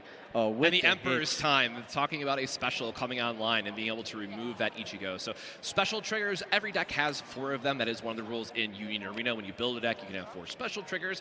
They often go with, in this case, Emperor's Time, going with Kurapika, being able to get a special bonus if you play it. But one of the nice parts about Union Arena, as we talk about a one-rule game, every deck has access to these removal cards. You're never feeling like you're left behind by playing a certain series. So when it comes out of life, the special trigger happens, as it's called, and allows you to remove a card on your opponent's board because they're usually conditional. So in this case, you have to have Kurapika, and it can hit a 5K in this case. So it's able to remove that Ichigo that was just promoted, and now we're looking at this Bashro who might want to come back to the energy line or might go for a point of damage in this case. This is so exciting, you guys. I'm going to skip out. Keep it up. I will see you guys very soon. Yep. Fantastic. So just to kind of close the loop on what I was saying previously, the Bleach deck is really looking to set stuff into its sideline and then send those cards from the sideline to the remove from game area. This allows you to be able to utilize the removal keywords or the removal effects of things like Ichigo and some other fantastic Bleach characters if they do run them. And that's kind of where the power of Bleach is, where like if it's set up, it's almost like you were talking about those removal cards. It's almost like the Bleach deck has additional forms of those removals, especially if you can raid from life with the Ichigo and you have the setup, and now you're not only turning, changing the attack math for your opponent, but setting yourself up to potentially push for lethal. So. Oh, this is, okay, we're doing it all during the movement phase. So again, as I mentioned, Bashro has that step, which allows him to go back to the energy line. So we're still producing 3 energy on Rachel's side. This is one movement, so it all happens at the same time. So we do see, it was an event promo, Kurapika, that has 3K power come up to the front, which is the alt art there, and then Zepile, which is a filter that we saw played in the early turns, but it's a 1500 body, and in this game, when attackers are tied, it goes in favor of the attacker. So that Zepile is also able to threaten a point of damage. And one of my favorite cards for people that know me is, I like to say, Neon Gaming. Definitely one of the key cards for Green as well. She produces double energy in your backline, but then allows you to look at the top 4 cards of your deck, and you get to play something. And this is truly one of the best things that you can find with it. God, okay. If you have the energy, you get to play the card immediately. So this is a 7 Kurapika coming to the front. And again, this is the all-star of the deck itself. It is a 5K. The turn it comes into play, it has snipe and impact, so it's removing that card and dealing a damage. So we'll see what the life triggers give here, but this is going to be a 3-point swing in Rachel's favor. Yeah, so big swings here, a lot of opportunities. And like we just saw here, players actually have the chance to be able to choose what life they're going to take as the attacker here. So we're going to see some hits here at the bottom of the life, see if we can get any triggers. And we're going to be looking to... Oh, and there's a special right back from the Bleach side, hitting the Kurapika. Oh, huge. So I was just about to say how there's going to be a lot of momentum swing here for City Punk to try to find and piece together the removal of the board and try to close the gap as far as life is. We got that early chip in, so it's not unattainable, but the removal here is absolutely massive in helping restabilize because one additional turn of that Kurapika sitting around, and we're in a position where we can't even put things in the front line because now they're in danger of just getting removed with that impact. Absolutely huge. Yeah, that is definitely a key card you want to keep on Kurapika's side. But again, the nice thing about the special trigger here in this case is it allows him to have an additional part on the left-hand side here to free up an action point. So it's definitely one of those cards where, you, as Spira mentioned, you just can't leave that Kurapika sitting there on the board. But now, having a look at the hand, I think we did see one more removal of the special. And I don't see a raid or a body to develop here. Of course, a little bit harder to see the hands, but we really got to start thinking, we have 4 energy on the left-hand side because the left-hand card there is a double energy producer. So for the Bleach deck, you really want to be at 4 or 5, again, depending on if he's playing the 5 Ichigo or not. So from an energy line, it might only look like 2 cards, but this might be just enough to be turned online and be aggressive with the cards that you want to be playing. And from Rachel's side of the board, it's only a 3K and a 1500, so it shouldn't be too hard to establish some blockers as well and try to get some tempo back. But this is going to be a really, really important turn for the Bleach deck. Yeah, 100%. We want to be setting up those Ichigos. Even just Ichigo sitting there in that backline, right? If we have a bit of a slower turn, we can put ourselves in a position where a good hit on life allows us to raid into Ichigo. We're able to get rid of something off board and position ourselves for the counterattack here. So well positioned here for Rachel, but there is an opportunity for our Ichigo player here to be able to set up. So we're going to go ahead and Bankai that up, get ourselves 2 action points back, and now we're going to extend our plays. Huge turn here for City Pong as he's trying to line that up. So we do have the removal. There goes the other Kurapika, and we've kind of stabilized, but we are still in a position where we need to get stuff going on board.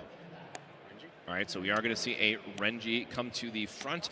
So it might be the Renji Rush variant, and this is a card that has the opportunity to spend an action point and get some double damage kind of staring across the board. So it might only be a 4K in this case, and of course we do have ways to establish blockers out of the Kurapika deck, but if we're able to line up like a removal and make sure that that 2 damage can connect on the next turn, it's a very real threat. That can very quickly switch the tempo of the game as well. So, even though we saw a special trigger happen on both sides, it's still a very close game of who's going to be able to take the tempo from this stage of the game. So these next couple of turns are really going to be important for both players. Oh, and we haven't talked about this yet, but that is during the draw phase, you can actually spend an action point to draw an extra card. And that can be really important for decks that are not purple or blue, which traditionally have more draw filters built into them, where with the green Kurapika deck, you have Neon that can help you find some cards. But after you play out your kind of initial hand, it's really hard to refill and find those pieces. But we are immediately going into another 7 Kurapika, which is going to be a massive threat. Take care of that Renji that we just saw, and still have a point of damage with impact. So let's see what that life is. All right, so into hand that goes. We'll take another damage, and that's just the power of these key cards to be able to swing the state of the game, get that damage, get some removal, and that's where, once the green deck stabilize in this late game position, they're just so good at having bodies that are able to double as removal and pressure. If we lean back into the rest of the format, we see things like Lancelot be something that if you can just position yourself to back to back to back, throw Lancelots onto the board, it's very hard for the opponent to come back in, and this is where Rachel has positioned themselves to be able to just back-to-back respond. So here, for our Bleach player, just kind of trying to see if we can do the same, find ourselves our raids, see if we can put ourselves on the board, and we really just need one turn of being able to keep the board clean and apply pressure to be able to push for a comeback. But of course, always have the opportunity for those finals to be able to kind of switch the tone of the game and give us a shot to get back into this. Yeah, and we do see the Ichigo getting promoted here, and we did see a removal on the last turn with the special card, and we're definitely going to see the from his hand. We can see on the left-hand side we have another one, which is absolutely going to go into that 7 energy. Kurapika set the board straight, and again, we're finding ourselves kind of turn after turn. We have a threat, we have an answer. We have a threat, we have an answer. Okay, That's all right. You know what? Just get rid of all of it. Okay, but I think that was their whole hand. So this is saying, okay, we're going to get into point of damage, which I can definitely respect that. We're down to 2 life. We need to get an additional chip here. And then that Rukia is a 4K body in this case. So it just is allow us to say, hey, we have at least a good attack on the next turn, because 4K is one of the breakpoints for those that maybe not follow Union Arena as closely. So a 4K body is definitely the starting point for pushing the end game and making sure you're getting that damage across. Yeah, so, I mean, like you're saying, the ability to spin the action point here to draw the additional card, definitely applying a lot of gas. Whether you're ahead or behind, right? Oh, I'm ahead, I don't need to commit too much to the board, pay that one action point, draw an additional card, and that's something that we're definitely going to see our Ichigo player here kind of lean onto. So, hit again. All right, Neon Gaming, let's go. Let's see what we get. Let's spin the wheel and see where we land. Oh, very nice one. So that is the Kurapika, again, that can gain impact if something has 5k BP on the board. So a great target for Emperor Time, which I do think I see all the way on the left side of the hand because it pumps it, it allows you to get removal off of it, and it also draws a card when it removes something. So this is something that was, more added. And there's the Emperor's Time coming down, something that was added for the North American version and really tuned up the power level for this deck in particular, and that's why we see such a good meta overall. So we're just using a dice here to denote that the power level is going to go up so that the effect does happen. As I mentioned, it's going to have snipe, it's going to gain impact from the card's effect, and then also going to draw a card. So again, just hammering back and forth between having a good threat and having an answer back to back on both sides, which is really exciting to see. We can block snipe, right? No, right? this is going to go right into that Rukia, which again establishes us a good blocker because the color trigger Ichigo is a 2500 BP and Kurapika is a 3k BP. So we're setting up still a good defense unit, and both players kind of getting lower in hand size count here. So it's going to be very quickly after this turn, but players taking that extra action point draw and just who can sequence together the top decks here from the rest of the pieces. Oh, this is a great choice. Okay. So removing the threat of the Ichigo Raid, which is exactly what was going to come out of life. What a soul read on that one, as we like to see.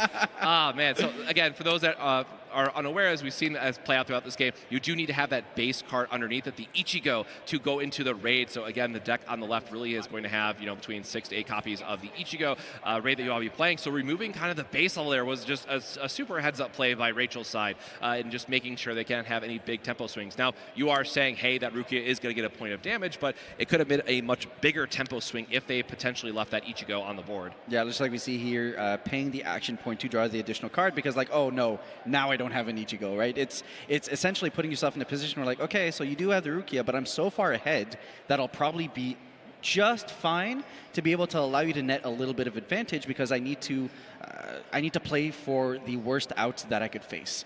Yep. And here now we've got we're sitting, and I think it's just like, okay, I need to piece together an Ichigo to potentially be able to raid on top of it because a lot of the abilities of our most powerful cards are locked behind raid.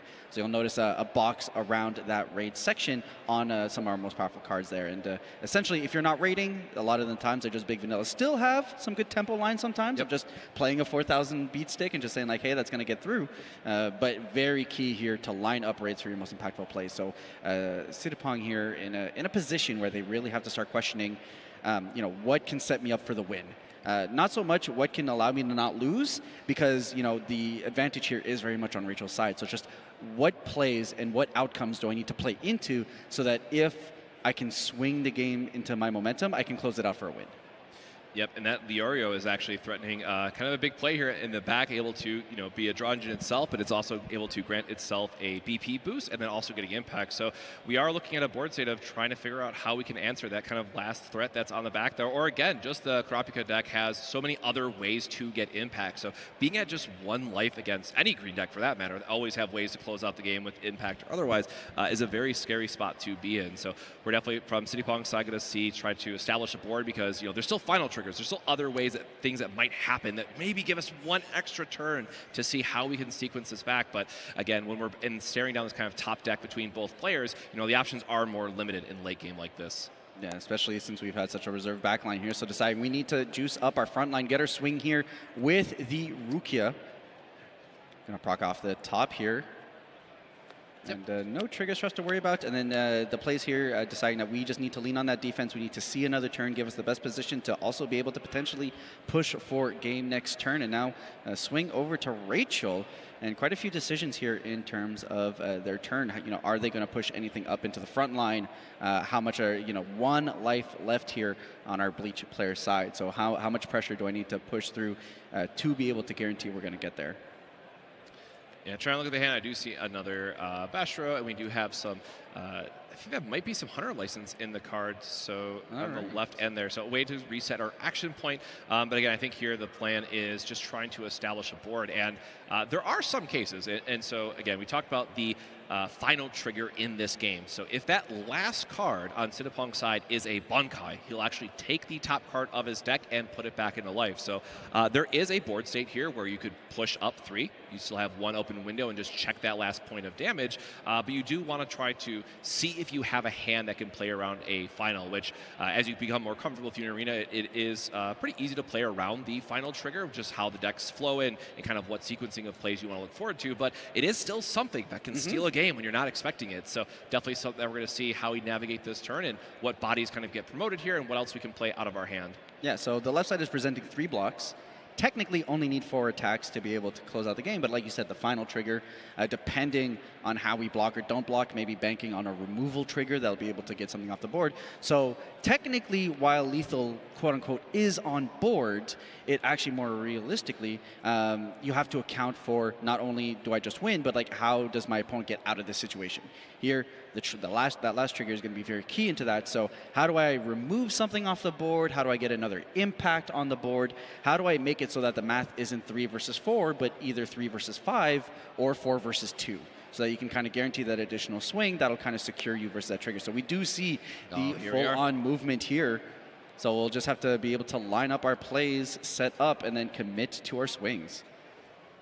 Yep. So, and again, with Sinapong's side with the double Renji, I mean, I was going to think like, hey, Rachel's sitting at 3 life, it's a good spot to be in. But when you have that double damage too, sitting across the board, that can put some scary stuff together on your side. Yep, so we're just going to see what the trigger trigger is. No, that's it. Closing it out, saying, you know what, we don't need to play here. Let's see what that final trigger is and see if we're going to see another turn. So congratulations to Rachel here, closing it out with Kurapika, and just phenomenal showcase of what getting that early setup, getting our energy line all readied up, and then going back to back, removal, snipe, snipe, snipe, and just how powerful it is to double impact with removal, which are really kind of the 2 key points of the game. Is how do I balance, pressuring while also being able to start dealing with the board. So phenomenal showcase from both players, right? Yes. I love how our Bleach player here kind of pinned through and decided to go for that early aggro and saying, I know what your deck does and I'm going to press against it. So absolutely phenomenal showcase from both sides here. Yeah, and again, just great to see a showcase kind of call back to the first month of Union Arena. Such a classic match that we got to see here. Again, the first time that we have it in North America English version getting up on the stage. And what a great way to showcase, again, back to such a classic match I had mentioned and something I see a lot of players, talking about. Just 2 decks that released, back a few months ago, but still quite relevant and too in this meta. Yeah, so 100%, and welcome back, Rico. Love to have you here. How'd you feel about the match? That was fun. I actually got to rotate around and watch it from the front. I know we're on here on this little stage here, but it was really fun and exciting. I don't know, man. I play a lot of TCG. It feels like it'd be pressured up there. Like, yeah, 100%. Yeah. Like I would make a misplay because I want to, I don't know, impress people or something. Well, that's what we speak about, like just the pressure of being on stage, the pressure, right? Like being able to play at a level where not only are you undefeated in the tournament, which starts to lead up its pressure because I need to continue this route, but then have the pressure of knowing that the audience is watching you, the world is watching you, maybe your friends and family are watching you, right? It's something that as the skill leagues on, I'm so excited to see if we're going to see these players take on, right? We have another tournament tomorrow. Potentially we see one of these players in the grand finals, and that experience of knowing what it's like to play under those environments are going to be huge in terms of an experience you can lean on as you get more and more into these positions of having to play in, say, a grand finals or anything of the sorts. That's so cool.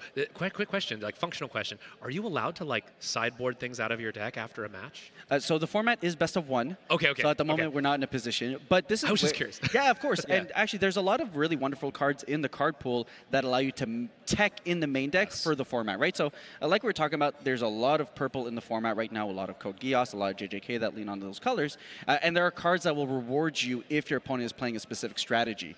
So here, we can see the power plays that purple was able to make to kind of pressure here, and just the key timings of being able to hit those triggers, get those removals are absolutely fantastic. And those are the kinds of techs that you have to lean into, right? There's a lot of cards that say, if your opponent is playing purple, I get this, this, or this, right? So I can understand what the meta is going to look like, and I can lean into that, and we see a lot of that in the way that people are preparing for this format here. So absolute fantastic hits on the triggers to be able to change the tempo of the game, removal back and forth, which means you're never really out until you're out. Yeah, that's exciting. That keeps it fresh. It's not just, you're done.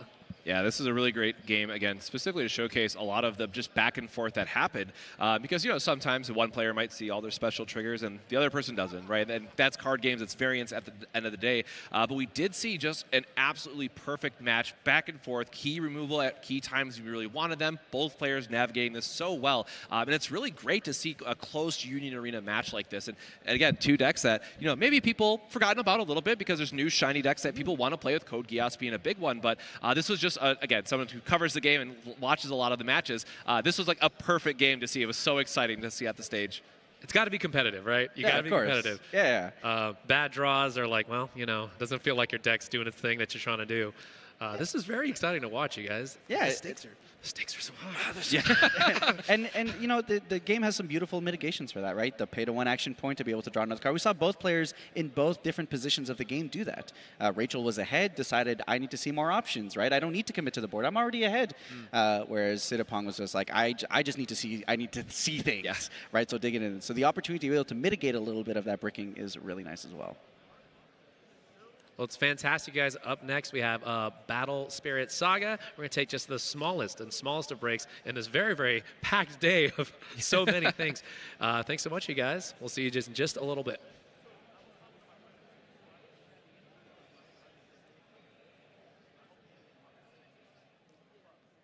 I want that winner card. Destroy yourself and slay the demons.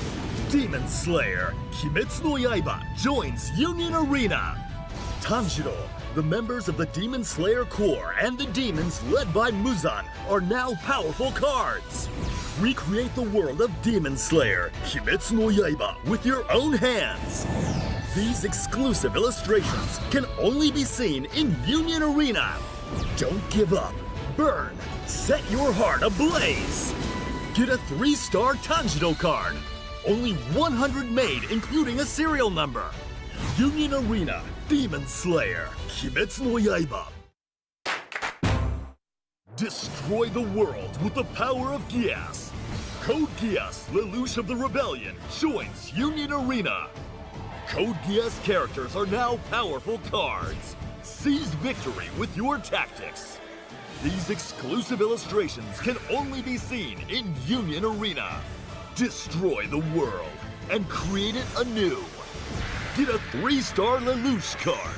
There's only 100 made that include a serial number.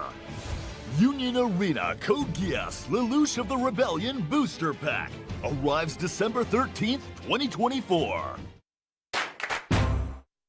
Domain Expansion.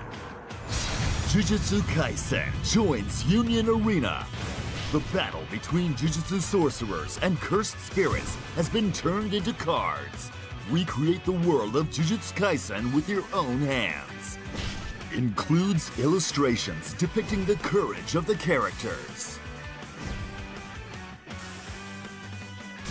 Place a curse. Exercise a curse. A white-hot battle is about to begin. Get a 3-star Yuji card. There's only 100 made, includes a serial number. Union Arena, Jujutsu Kaisen, Booster Pack and Starter Deck arrive November 22nd, 2024. Unleash the power of Nen abilities. Hunter x Hunter arrives in Union Arena. Join Gon and his friends in epic battles. The card lineup features the Phantom Troop and Greed Island Arc characters. Exclusive one-of-a-kind illustrations for Union Arena are waiting for you. There are foil-stamped autographed cards too. Seize victory with your friends' courage and strategy. Get a triple star Gon card. Union Arena, Hunter x Hunter. Get ready. Bleach is joining Union Arena. The 13 Court Guard squads and Stern Ritters from the 1,000-Year Blood War are here. The ultimate battle for survival between the Soul Reapers and Quincy begins now. Some cards feature exclusive brand new illustrations just for Union Arena. There are foil-stamped autographed cards too. It's time. Bankai! Get a triple star Ichigo card. Union Arena, Bleach, 1,000-Year Blood War.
Bandai Card Games Fest Orlando. Why is that so hard to say?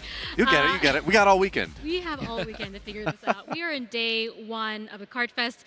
The weather's beautiful. We're having a good time. I'm Michelle and Bradley, back again on the host stage. We're having a great time. I'm joined by fellow host Doa. Hello. Hello. What's up? We're back. And he's joining me to support our fellow casters. We have Cosmic.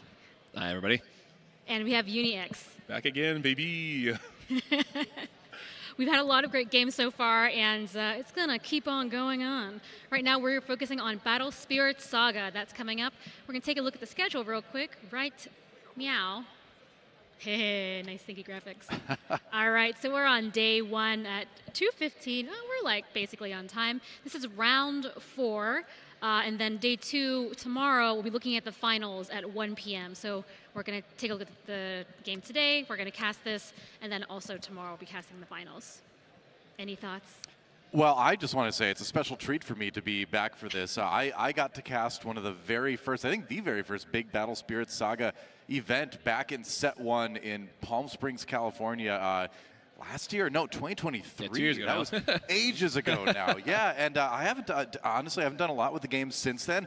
So getting to be here and sit in and listen to you guys and watch this game, I'm excited to kind of see where the game has kind of gone because the lore in this game is so wild. It's my favorite part about it. I've been keeping up on that a little bit. I understand there's sushi to contend with now. Things have gotten interesting in the Battle Spirits world for sure.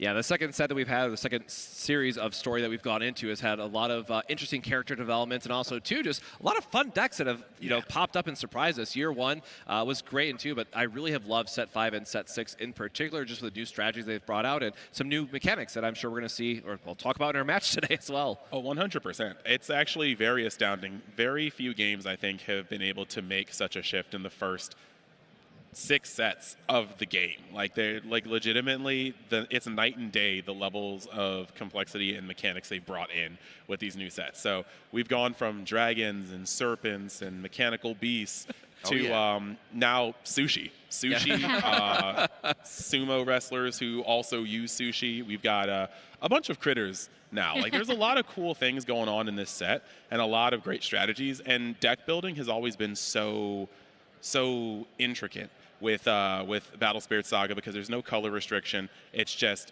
can you make your cards work together? The reduction, the cost, the synergies. There's a lot we're working on. So I'm excited to see what we have on stage today. Yeah, and can you guys speak to who the key players are in Battle Spirit Saga tournament? With this one, not quite. There's a lot of people that it's a very, very tight-knit community. And you have a lot of people here that have just exclusively ground out this. But there are some key players that I don't see here today. Like, I know off the top of my head, you have, like, Alex Blandon, you have Caleb, and they were in the finals for the World Championship last year. Looks like we're actually getting started here. We've got Dennis Ferber and Damon Beecham. So we have our players right now. So a little birdie did tell me that we are going to be looking at a red aggro that splashes green for some very, very cool agile battle tricks, providing a whole lot of pressure that is kind of hard to avoid. But then we also, on the other end, have a teched out, just yellow-blue deck that just goes for a whole bunch of advantage. And we're seeing them kick off right now. Yeah, so I'm really excited to see, of course, a conversation going into Set 6 was, how does aggro line up? Of course, in best of 3, having sideboard options, a lot of people felt like aggro didn't have as much of a spot as it did anymore. And here we have on the stage itself, again, a red aggro list. And we do see, wow, a very aggressive start actually with coming down. We have Rain Needle and some other classics going to the newer sets. But again, with that reduction symbol, we can, play out our whole board because the Eagle there on the end does have a triple reduction at 3 costs, so it is something you can just play for free. And in Battle Spirits, you do need to have a core on each of your cards, so that is like the sustain cost, as we like to call it. So we are able to, limit how many spells we can really play. Of course, there are still a few cards in Dennis's hand, so if you wanted to play some magic, you would have to pay it off one of his spirits in this case. But we do see just a very aggressive start here from Dennis's side. Yeah, for you guys that aren't aware, try to make this as simplified as possible. Each of these spirits has a symbol at the bottom that matches the color of the card they're being played. And these spirits are integral to the cost of your cards. It's called reduction. This red deck is playing a lot of cards that have reduction that are equal to their cost, meaning that you play a singular red spirit, and your next red spirit, which would normally cost maybe 1, now only costs its core needed to stay on the board. So he was able to play out 4 different spirits and drop his opponent to 2 very, very early. And for a deck that like this yellow-blue deck on the other side, it needs a little bit of time to get on board. So this is already going to be a little uphill. That was an extremely aggressive start. But we are getting back into the game right here. Yeah, and what I love about Battle Spirits too is, as you are trying to close out the game, you're giving your opponent more resources to work with. So we do see a Hit Girl Nagi come on board, get that 5,000 BP reduction, remove a threat, establish on Damon's side his own reduction cost, and then we also do see a sushi. I mean, we're going to be seeing a lot of sushi today. See one of those tokens come out, and what I really love, and again, this is one of the decks that I think I would love to play more than anything, because you start off with these little innocent sushis that don't seem all that menacing, and as you play cards, they effectively level up, and by the time you get to the 3rd sushi, it is a monster of a threat. Oh man, indeed, and. The ebb and flow of this is crazy because just like Cosmic said, the damage turns into resource, allowing the Hit Girl Nagi to just bring him back into the game, put up a Super Sprite token to block. But with the landing of Scavenger Knight Zenitsu, we now have, again, just power on both sides of the board. And as the control deck in this matchup, you really have to feel the heat over from Damon's side. Yeah, Zenitsu is going to be able to have Astral, making it unblockable, and unless you have a spirit with Astral on your side of the board. And then on top of that, it has a destruction effect for a 3k or less power card when it attacks, and that's just, it's going to tear through some of these sushis before they have a chance to level up. Yep, and that's exactly what we saw. And then again, going back to the Astral, that's another, again, new mechanic that came out with kind of this year 2 look at Battle Spirits Saga. And what I really love is we're now in a position where there are multiple different key strategies that allow you to kind of approach the game in different ways. You can go with like a full agile combo in red and green and get in multi-attacks. We have the Astral, as we mentioned, which has the ability to go unchecked unless your opponent also has some Astral cards. So there's different ways you can build your decks and, of course, have strategies with different sideboarding options you can lean into to recover and make sure that you stabilize in that case. So we do see a Nexus come online. We do see the Sushi Bullet Train, which is a really key part in getting that Sushi engine online and getting going. It's able to get you to draw extra cards and also trigger Feast. I guess we should probably say the Feast mechanic is what is going to level up these Sushi cards. So we're going to be seeing a lot of feasting, hopefully, from Damon's side. Yes, and because of the super aggressive start of Dennis, Damon has a lot more just cores to work with. So he's actually kind of accelerated his game plan. But for that, he is at 1 core, 1 life, and that's very, very scary. But now that he has a Bullet Train online, he's going to be able to start drawing and activating Feast when he uses Magic. And then he also just resolved a Falco Panther in order to be able to have just another blocker that can also just start to stabilize the position. We're getting into the point where Dennis played his super aggressive hand and half of his board was lost, and that's going to lead him to just a loss of advantage. He doesn't really have options to work through, and this is a very, very tight moment because it only is going to take another turn or 2 for Demon to stabilize on that 1 life and lock Dennis out of the game. Yeah, again, we see only 2 cards left. We just really need to see if we can sequence together another attack or 2, get that last life out of the way. But we could have some magic on Damon's side that could be, a Floodstream or something that could steal away and knock out 2 units at once and bring him back to the game. Does run 3 copies in the main deck, so we're gonna have to see what happens here with the Zenitsu swing. Well, this is it right there. This is the moment of truth because she has Astral. So yep. This is either this is a do or die moment. All right, so that is a handshake. That is the Astral, as you mentioned, coming across, getting that unchecked damage. And again, we do see things like Dream Bomb or Inescapable Avalanche. There are other resources that allow us to kind of target that match and see how we want to approach the the game itself, play itself. And again, you have to be thinking about what's coming into this sideboard. So we do have things like Suppression, and I think that's going to be honestly a really key card. So, you know, we talked about earlier on how, well, there is technically like a 6-color deck that you could run together with a card called Overlord Godsex in the game. We do see a couple of those in the background tournament that was happening right now, and it's actually a throwback to one of the early seasons in Japan Battle Spirits as Burning Souls. I was really excited to see. So great to see those characters come back. But again, we have a 3-color deck here today, or I guess 4 if you want to count the one of Green Nexus. But I like Suppression. I like the Floodstream. Uni, what do you think are coming in from both opponents' sideboards here? So looking over at the blue-yellow, he's got to feel weird about how that first game started out. Now, like you said, Suppression, allowing a blocker to go super large and just wall an entire thing. For you guys that don't know, Suppression does allow a spirit to block even while it's exhausted, as long as the Soul Core is there. So there is like a just bit about this that can just like wall out the game plan of them. But on top of that, Floodstream coming in should allow for a bit more destruction. But the main issue is that when Dennis can get a start like he got in the last game, where he just had the complete high roll of reduction, you just really get in the place where you're on life support for the rest of the game. And I was checking, but unless Dennis has a little bit of Blessed, and I think he does, yes, he does play his commander, Q-Sith. The Blessed, he needs to actually see it to get back in the game. That's like, it extremely is pivotal to him being able to regain some life and not be on death's door for 4 turns until he either wins or he loses, especially when his opponent is packing cards with Astral just to get that last life out of there. But from Dennis's side, the Floodstreams do work. Scorched Battlefield, It's an interesting one, right? Because Scorched Battlefield is going to enable itself to be a draw engine for you. So it gives you that Nexus reduction. You know your opponent's going to take a little bit more time to get set up. You can pretty safely guess that they're not going to have removal for it, so you know it's always going to be live.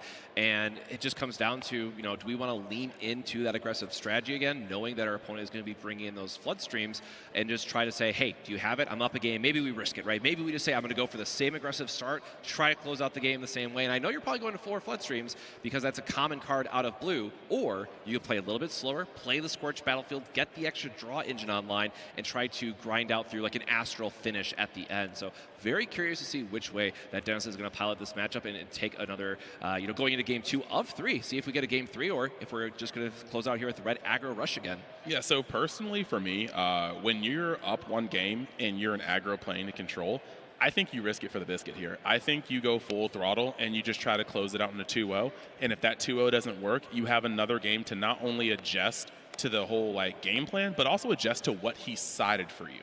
So I really do think that Dennis can just double down on that aggressiveness and see where it gets him, because he is in the pilot seat right now. Like it's Demon that has to hopefully take it to game 3 and hope he doesn't get opened up on again like he did in game 1.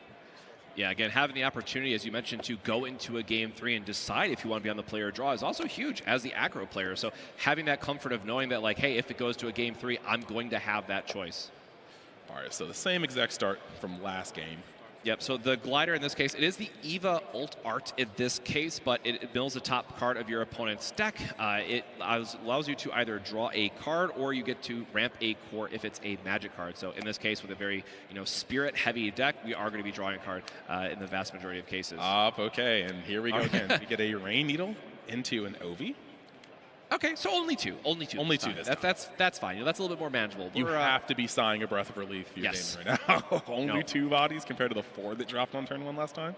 We get a little bit of ramp. We do still have the blocker on board if we absolutely need it. Again, it's a little bit harder to get the BP thresholds that you want to see on this glider. It only goes up to 3K at 3 cores, so that can be a little difficult, but it does give us a reduction for kind of a key card that we saw in the first matchup with Hit Girl Nagi coming back online, removing a threat, and again, giving us a good blocker. Only 4K for 2, but depending on, you know, it does give us a blocker if our opponent goes too wide that we're able to establish. So a little bit of a slower start. Happy to be here, but Starblast Draw. Yes, so Starblast Draw just came out of the burst zone. Starblast Draw activates when you have an on-play effect from your opponent, and you get to draw 2 cards, and then you get to pay 2 more cores. to draw 2 more cards. Facing down an aggro deck, the last thing you want to do is see them draw 4 cards. It's an instant reload, and you have no idea on whether they just drew Nexuses, their late game, or just a bunch of good low-costed cards. This is about to be a problem. But Damon is in a much better position with the Glider as a blocker, Hit Girl Nagi, as well as a Super Sprite token just to make sure that he has an extra blocker. He's got at least some destruction on board. But this is a clincher moment. He's got to literally see what those 4 cards are able to do. And we're already seeing at least 2 more bodies are hitting the board this game, or this turn. Yeah, we did see the Scorch Battlefield from Dennis's side, so we did see those sideboarded in, it looks like. I'd have to imagine he brought in the full suit of them, 4 full copies. But we do see 3 attackers here. We're just going to try to do some BP math, as it were. But at least from Damon's side, we did have to spend our cores to play out some units, get some blockers. So we know that there's probably not going to be some magic in this case. It's just going to be, hey, let's read the field. Let's talk about BP on each side, what's attacking, what's a good blocker. And from the next turn after this, it's really going to be important to see how each one develops. Yeah, and this is just with the BP on his side. Damon, I mean, I'm sure you just want to keep the Hit Girl Nagi, but he's going to have to lose his board in these trades. And that does not necessarily feel good. But at least going into the battle step, at least lets him know that the board's not going to get worse than this. So this is actually, again, you got to be Cyan if you're Damon, because you're actually getting to play this game. Yeah, but the important thing to note here is we do see 2 cores in the reserve, so that could be a Tanu Green, which is a key card for the Agile decks that came out of it. So we'll see if that gives him a turn extender, or at least I think that was a Tanu in his hand that we saw earlier. So a lot of the red-green cards at a high level look really... Nope, that is Tanu in the front. So yes, it does have a mechanic called Swift, which allows you to play an extra attacker during the combat phase, or during the attack phase in this case. So we're going to be counting reductions. We're going to be looking at what's in our hand. Oh, he actually had another Swift Spirit to be playing. So we're actually setting up... Oh, this is a great turn. We're setting up multiple reductions to play the other Swift card out of our hand. So we're going to very quickly see what is in that burst zone from that side, because we have an onslaught of attacks that's coming across at us still. Yep, so now on his board with 1 red spirit and 1 green spirit, he has a red and green reduction, and that's going to turn Tanu into a 1 cost, and then the core that it needs for maintenance. And it has Swift again. Oh, okay, so swinging in with this one, catching the block. He still has enough to cast. I mean, the reduction is still sound enough, but he still has 1 more attack if need be. So he's going to press through for 1 core, and I do believe this drops him down, yes, to 2 life before swifting in the Tanu and getting a free shot. Agile is a very, very cool keyword from this set 6, allowing you to bounce something back to hand to end up playing another card. And, okay, turn is passed back.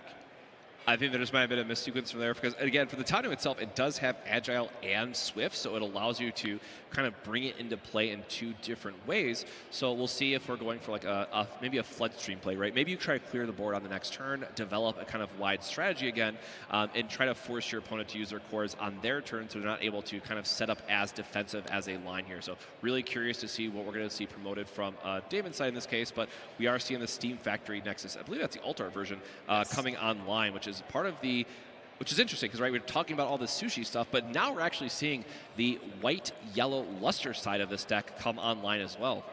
Yes, and the craziest thing about Agile, though, and it's, as a control player, it's probably your worst nightmare, because Agile bounces back the previous card on board to play another card, and then Agile can, you can bounce things back and just not play something out. You're in this weird position where if somebody strung you out on Agile attacks, those cards are still just in their hand waiting to be played again.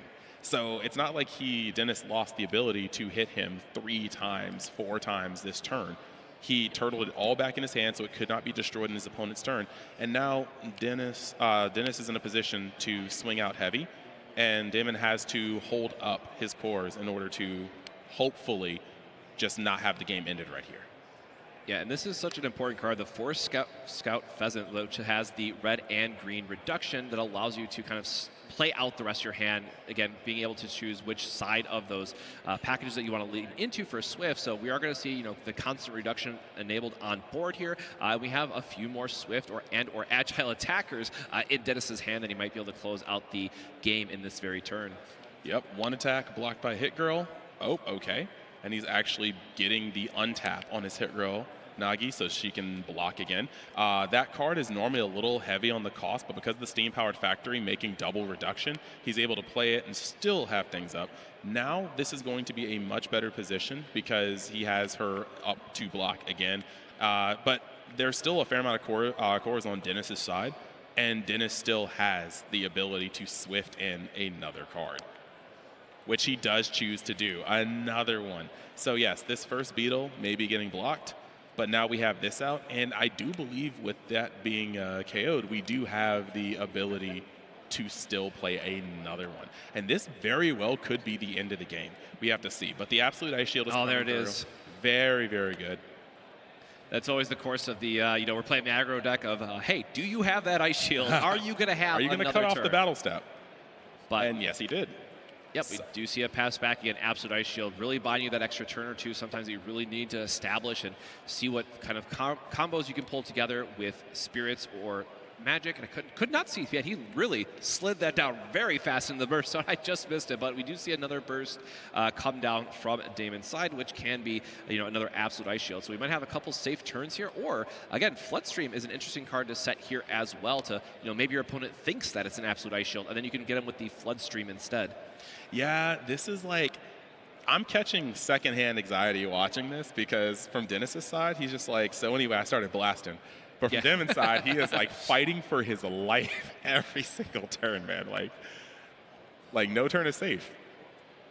So here we do see the Gojo Bridge come down, which allows you to draw some extra cards when you take damage. We do see the 2 life from Damon's side. So again, if it's a Absolute Ice Shield, it does work in our favor. End the turn, draw a card, let us dig a little bit deeper. But again, from Dennis's side, we still do see a Scorched Battlefield. We see another Rain Needle, which gives us another aggressive attacker. But we're looking at Damon's hand. We have 3 cards. We have a burst set. We're feeling kind of good at this point. Maybe this is the early plays that we took. We could have played that Scorched Battlefield, play slightly slower, and maybe get additional card value that way. But he really said, hey, we're going to just go for the aggressive line. We're going to spend our cards, force our opponent to have it. And again, very masterfully had the magic into the Absolute Ice Shield, which bought us, a safe turn. But we're going to see from Dennis' side what he's able to pull together with the 1 attacker here. And then I imagine the Scorched Battlefield kind of making its appearance known here now as well. Yeah, this is it's this turn and next turn that's going to break this game. Dennis is able to press. He's got the Scorched Battlefield up. He's got the cores on it. So when these attacks land, if they land on life, he's going to draw a card. Meanwhile, Damon has to play extremely defensively. With the cores on Hit Girl, she's big enough to block anything that's going to come from Dennis's side. But at the same time, that's only 1 blocker. If the bottom card, if the face down card in the burst zone is Absolute Ice Shield again, yes, Demon gets to get another turn, and the longer this game goes, the more it's likely going to be in his favor because the aggro deck should peter out while Demon just has more and more cards to use. That is an alt art. Yep, that is the Evangelion Absolute Ice Shield. So that looks like we're going to do the Agile here. So we're seeing the 2 just getting bounced back to hand. So we see the card draw as well. So again, another sequencing of Scorched Battlefield, allowing us to draw some cards, which is nice, stocking up. But we do have a grip. We do see. I think that is a Floodstream, so we're safe that way. So yeah, now definitely on the right hand side, we're feeling pretty good. We're able to establish our board. We have a couple different options in our hand for magic that can use to save us an extra couple turns. So at this point, it's just how do we start chipping away a couple points of damage, because we do still have 5 life. On the opposite side of the table, we have a lot of life to chunk through to try to get us back to seeing a game 3. Yep, but the craziest part about this, and this is the clean, respectable part about what's going on here, when you're a control player or you figure out that you're the control player in the matchup, you have to be the rock. And I very much so appreciate that with Damon, because he is sitting here being extremely passive, knowing that it's his job to survive. Yep. Just living every single turn, just living takes away the advantage from Dennis, gives him more cores to play with, and allows him to stabilize. Now, from Dennis's side, he is playing Zenitsu, which is going to be an astral card. Currently, I do believe that is unblockable from Damon's side. So he's going to have to respond to this with some removal, because once you hit 1 life, you can no longer rely on Absolute Ice Shield as a burst card. And also at 1 life versus an astral card, it makes Absolute Ice Shield borderline fraudulent. So you're gonna have to respond to this Zenitsu, whether it gets removed. Like this is the rough spot. Yep, and so Hit Girl Nagi does require the token, right, to get the Astral on their side, which we don't see yet. There are some magic cards we can play to get a token on the board, and then we also see a Floodstream in each player's hands, which is interesting because Floodstream actually works quite well in both of these board states of what you want to hit with it. So Floodstream really being the MVP here in terms of when is the right time to use it. Now, again, from Dennis's side, he's going to have one window probably exactly to use that Floodstream correctly, and if he can find it, he might be able to close out the game with it. But it's really going to be an interesting sequencing here from the attack declaration, letting your opponent respond if they have a magic, no, go to blockers, right? So we're going to see a lot of interesting back and forth here from our two players. Yes, I'm desperately trying to see that second card. Whether it's a Windagloom or it's a... No, it's the... oh, God, the Golem card. I cannot think of his name. The blue-green Golem Calvin Kale. There we go. Which allows you to get out some of the extra, sideboard. Out of the sideboard. Lets you get some extra ramp. Allows you to destroy something 4 or less. So kind of another flex card here that's making a note. So we do see the Floodstream come down and taking out that Astral threat. And so now... breathing a little bit sigh of relief. No unblockable stuff that we potentially have to worry about. Again, back to playing the board. But...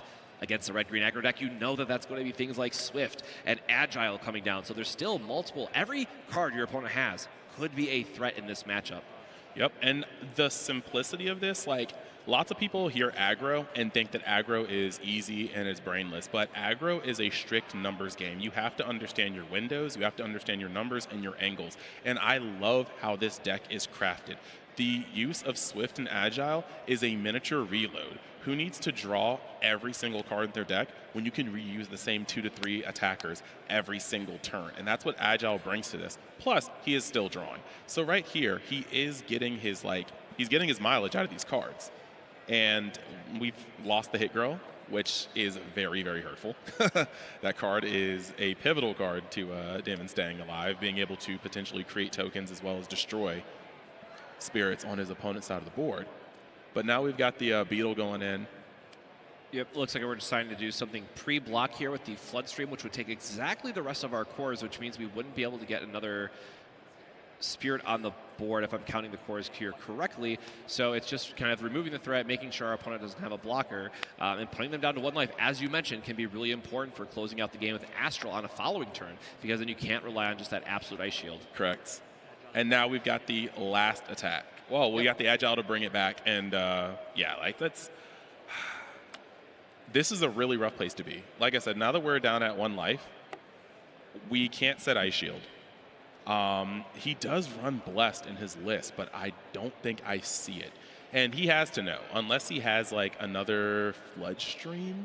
I'm trying to see that first card in his hand. I think that's an Inescapable Avalanche, so he does have at least a bounce effect here. Yeah. Which, based on the timing, technically does allow you to get around an Agile play, because Agile has to go through the combat phase, but it doesn't stop against like Swift, because there would still be a window for you to respond. But we do see another Hit Girl Nagi come down in this case, which is going to give us a token. His friendship with Hit Girl Nagi might have to be like if this was an anime, that would be his boss card. This card has come down and held the game together.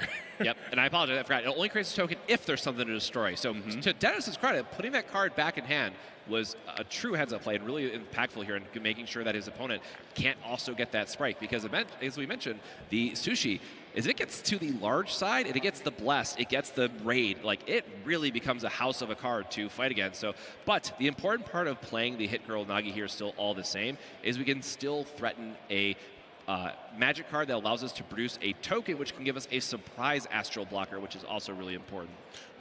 And on top of that, because he has his steam-powered factories with 2 cores on them, if the Hit Girl Nagi dies to a block, he does get to bring it back.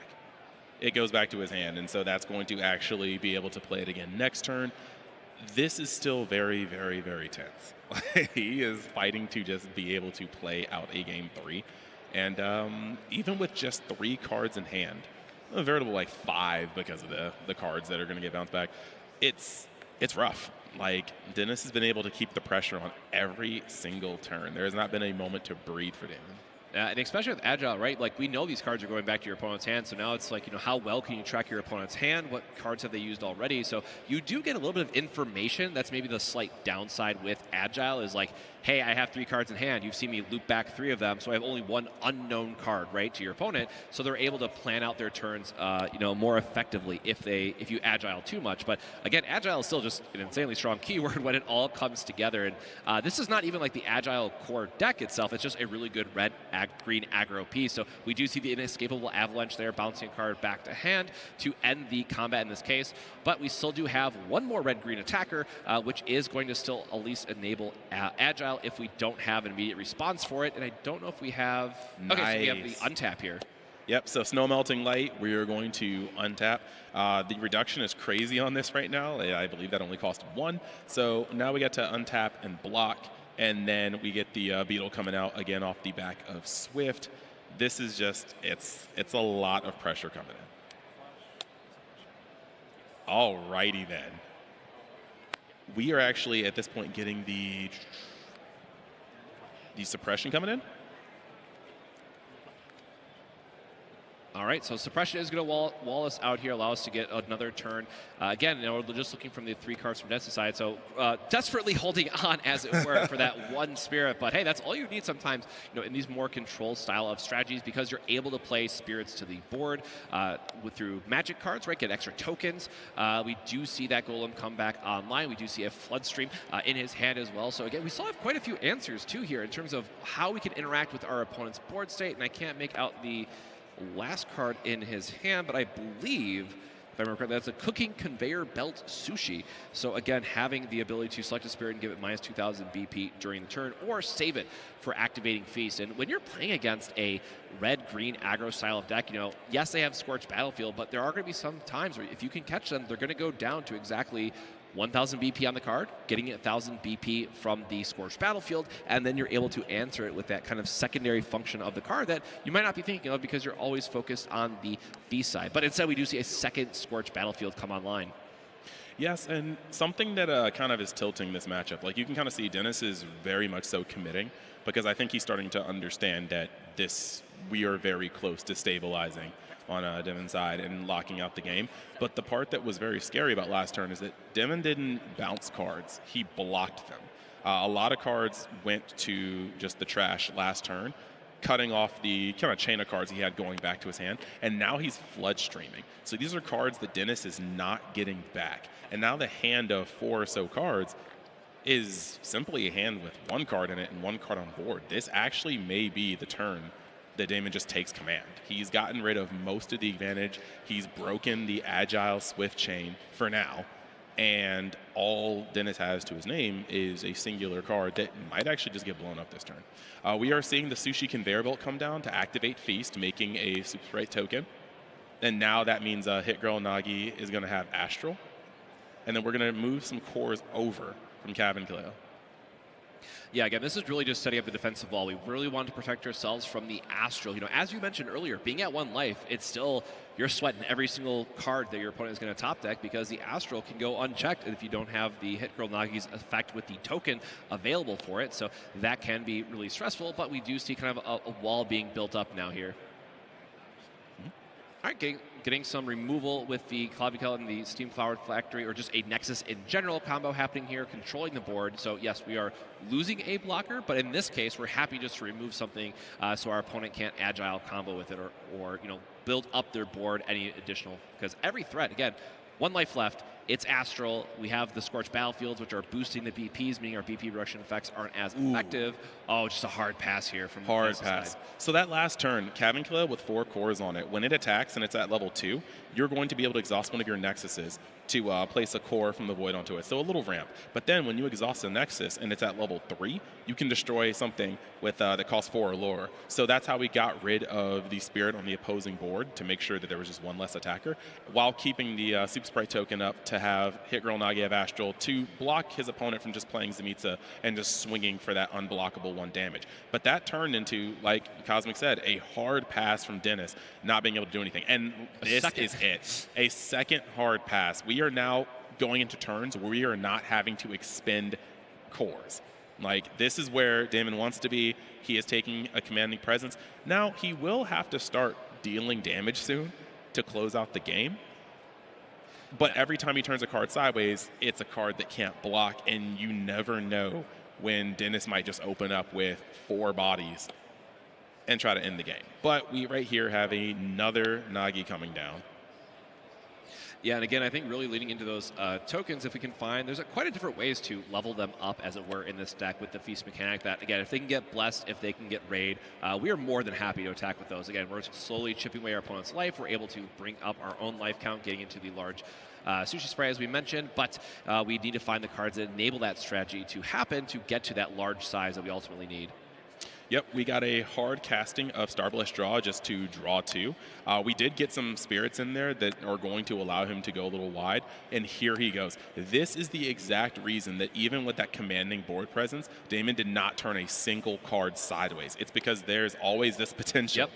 We are playing cards out. Oh, he's much. He just offered the handshake. I don't have it. That is going to be just going wide enough, and having that. Oh, there's the blessed card that he was looking for. There's the blessed. top. For you guys that don't know, that's Oh, the man. Cat Sith card I was talking about, the Kusith, that can heal him when he deals damage. So that entire time he was looking for that specific card to start poking and getting life back, but he could not find it. And all Dennis had to do was offer one more attacker than Demon had blockers for, and that was the story. So yes, congratulations to both of our players. We had a lot of aggression coming from Dennis, and I gotta give it to Demon. He played control like a beast. He very much so was able to keep it calm, collected, play out all of his angles, lock out Dennis from doing the max amount of damage to close out game many times.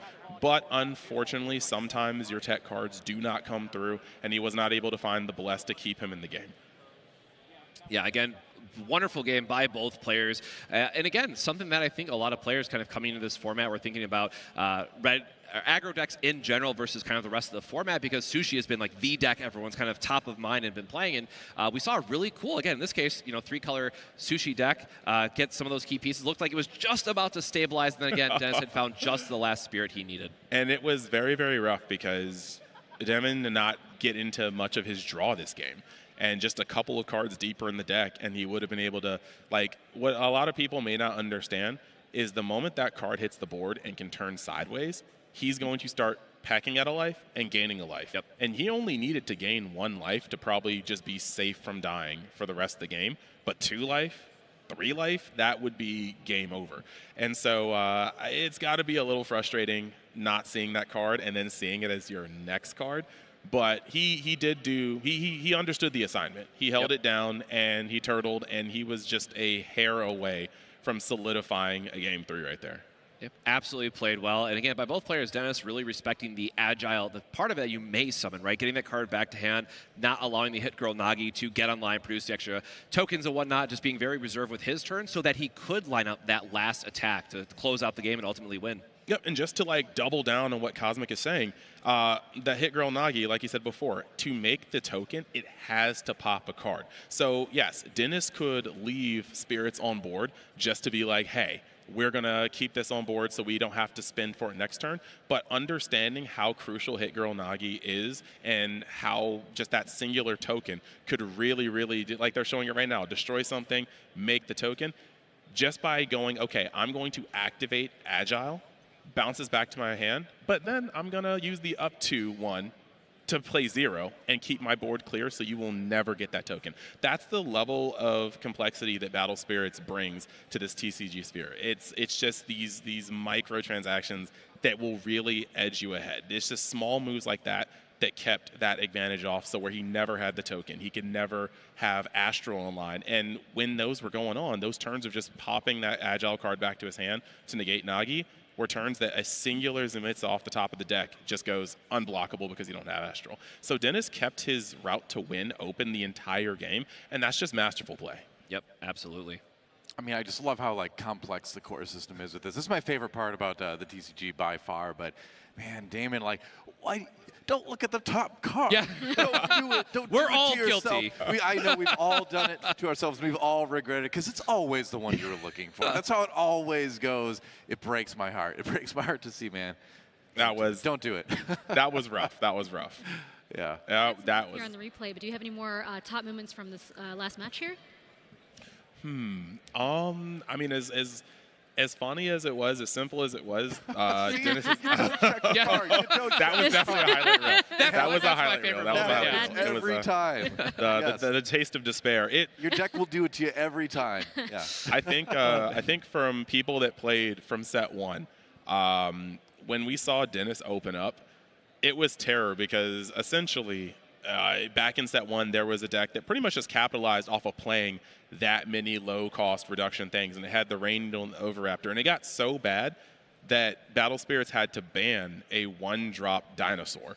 And it had no effect. It was just the fact that it was being played out for free while enabling a bigger dinosaur boss monster. And we just got to a point in the game where they were like, okay, we can breathe. Overraptor is no longer suspect number 1. Unban it. And then we immediately see, oh yeah, by the way, Overraptor. Just and I'm like, it was safe. Yeah, and he's back. Yeah, like, can't keep getting away with this. But no, like, it was very strong. And seeing that was, I can't imagine. Like, if I'm sitting at that table and I know that I have the outs, I have the combo plays, but I need to last a couple turns to get there, the last thing I wanted to see was an OG set 1, high roll, low to the ground, aggro opening, to just know that, wow, so you're saying that for the rest of the game, I'm on 1 life. Yes. Yeah, I think it was just a great showcase because we saw the set 1 comeback, as you mentioned, for Red Aggro. And then we saw a bunch of cards from set 5 and set 6 make an appearance for kind of a showcase of the 2 different strategies you can really lean into. And then also just having a 3 and 4 color style of deck to come online. Battle Spirits, again, being a game that you can play up to 6 colors if you really want to. And we saw much more lower the ground, just red and green, and all blue, yellow, and green, and white come together in the other deck. So just really love the diversity that you can build in these decks. Oh, yeah. You had the Christmas remix with the red-green, and then the Agile coming in, because Agile is a brand new keyword. And it's also just really cool to see how just the design of the game can open up so many avenues with that, because the Agile, it carried that game. He was drawing, but it just really helped how he was able to scoop his entire hand back and then replay it the following turn. So, like, moving past that, I do have to say, Hit Girl Nagi earned her Saga Rare status. Yes. That kept him in the Seems that way, game. yeah. And he had to, then Dennis had to play around that singular card the entirety of the game. Yeah, when I first read it, I was like, Saga Rare? And after this game, I was like, Saga Rare. That makes sense. I see it. I see it. Status confirmed for sure. Yeah, I see the vision. It's crazy because, like, even though Damon was on like 1 core, like 1 health for like a lot of that second game, like it still felt super close right up until the last turn. Yeah, like calm and collected. Guy was flying a plane through a blizzard with the check engine light on, and he was just Fought hard. pass, Yeah. hold. And I was like, yo, it's like he was a rock in the middle of a raging river, and I appreciate that. It takes a different breed of player to understand how to play true control and lock in and just not panic, but not just play things out. Just understand that, okay, well, I'm not dying, and not dying is closer to winning than dying, so we're good here. Yeah, that was a really great match, and we have a lot more to come. Let's take a look at the events that are coming up after this. There's so much more to go. We are only in day 1 of 2. We've just finished up the Battle Spirit Saga, and after this, around 3:50-ish, maybe a little earlier, we're gonna do the One Piece panel. We've got a lot of amazing surprises coming your way. You will not want to miss it. We have an interview with developer Shun, and we also have the next tournament for One Piece there. After that, we'll have Gundam, the hobby panel, the card panel, and then the show match, and that's going to be another really interesting match. Again, the game is fairly new, we might say, so you're going to see something really fun there. And yeah, at 6:55, the One Piece performance. It's more of like a concert, I think, you know? So stick around for that. I think it's going to be really fun. And yeah, are you guys going to stick around for the concert too? Oh, 100%. I'm going to be here for the rest of the day, yeah. Gotta get a light stick. Do they sell those anywhere? Probably. We can find some. There's a lot of stuff to find out there. I'm sure you can find something that lights up soon. All right, thanks for joining us, everyone. We'll be back after this break with One Piece. Oh, man.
Get the world of One Piece in your hands. Embark on an epic adventure. 全部終わらせるぞ勝負バカ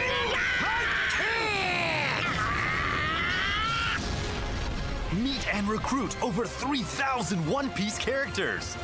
One Piece Treasure Cruise. Come aboard now.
Hello and welcome back. I'm Michelle and Bradley, and we are here at the Bandai Card Game Fest in sunny Orlando. And I'm joined today by special guest Shun from Japan. Hi. Hello, I'm Love Shun, him. top audience of the One Piece Card Game English version. I'm really glad to see so many players here in Florida, and thank you for having me.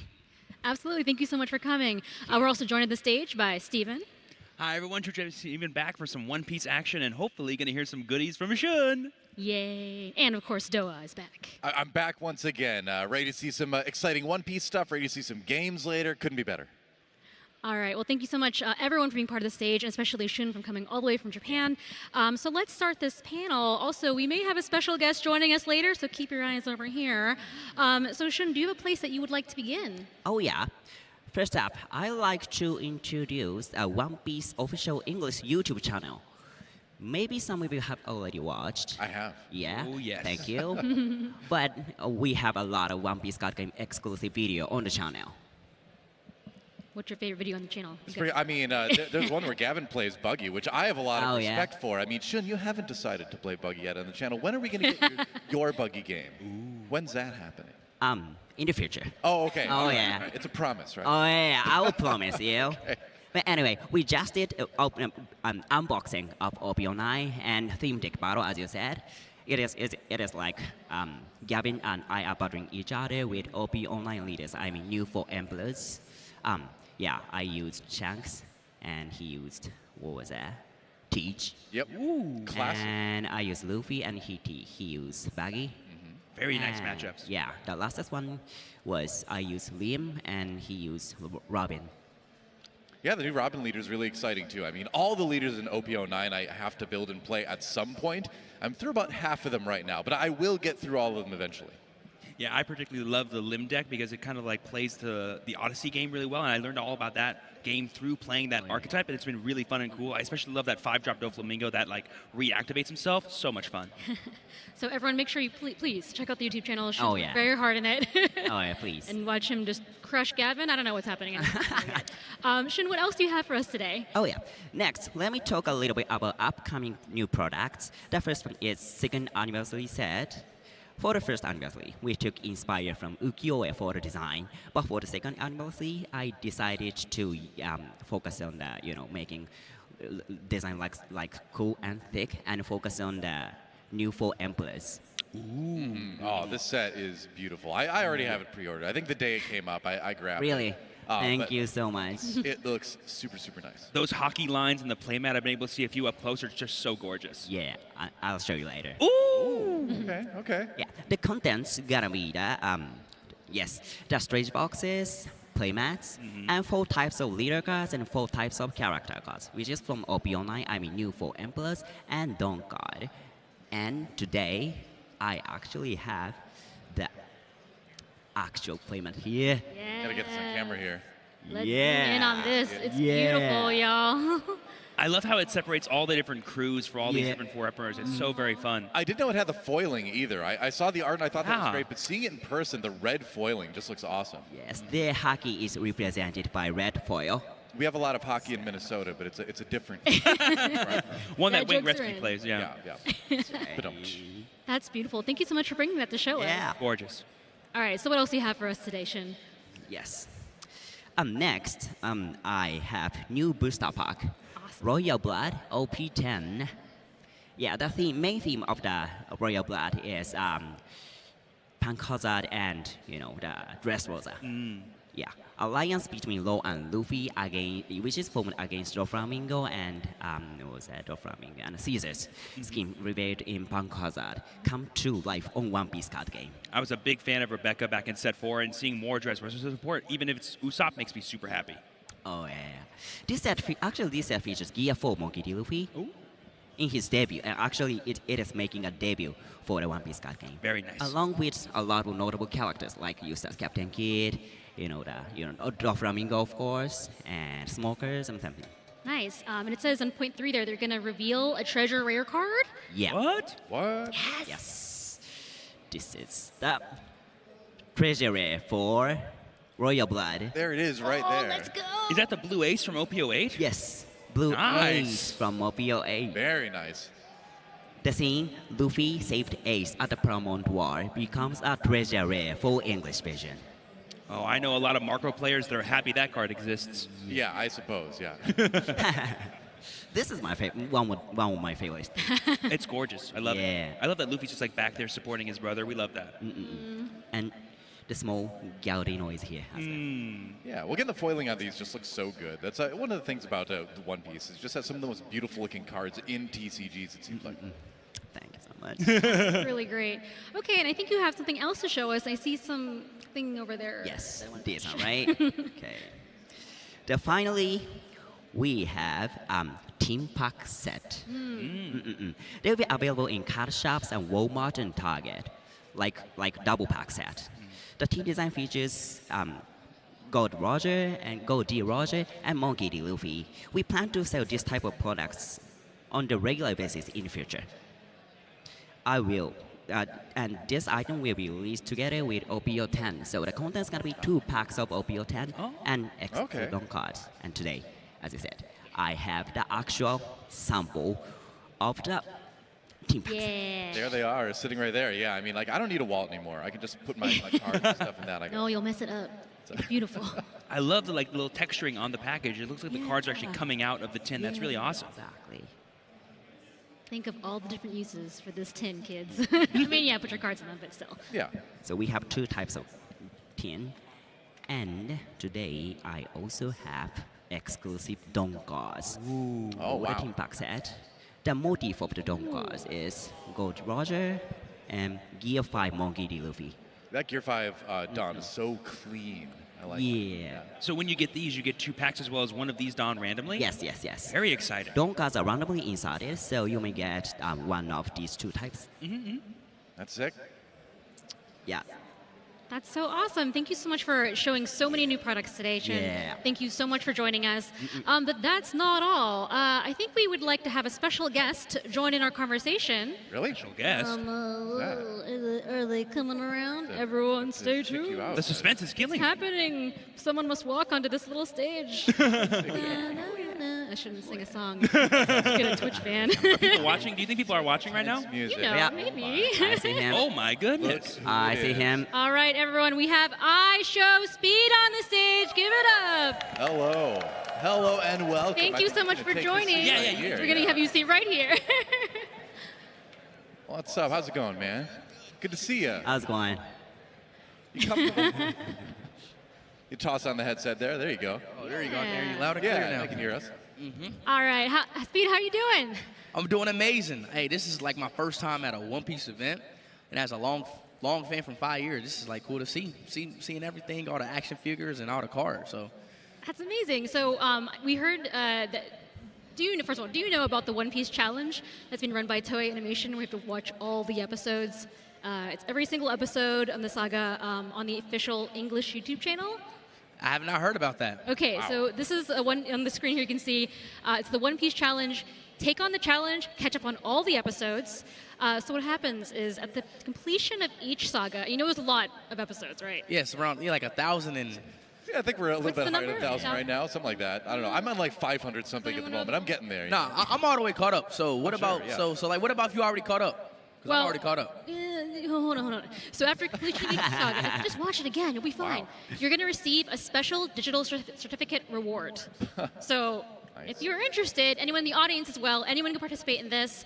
Just go to the official YouTube, start rewatching One Piece, and you will receive a certificate for finishing a saga. It's really hard to say certificate. Wow. Can be. Yeah. So we are so glad to have you here, Speed, and we hope you have a lot of fun enjoying the One Piece items, the card games, and I believe we have something special for you from Shun. You have a special gift for Speed? Yeah, what do you have for me? Actually, the official artist of One Piece card game has drawn a picture of you. Look at this. Wow. Whoa, Wow.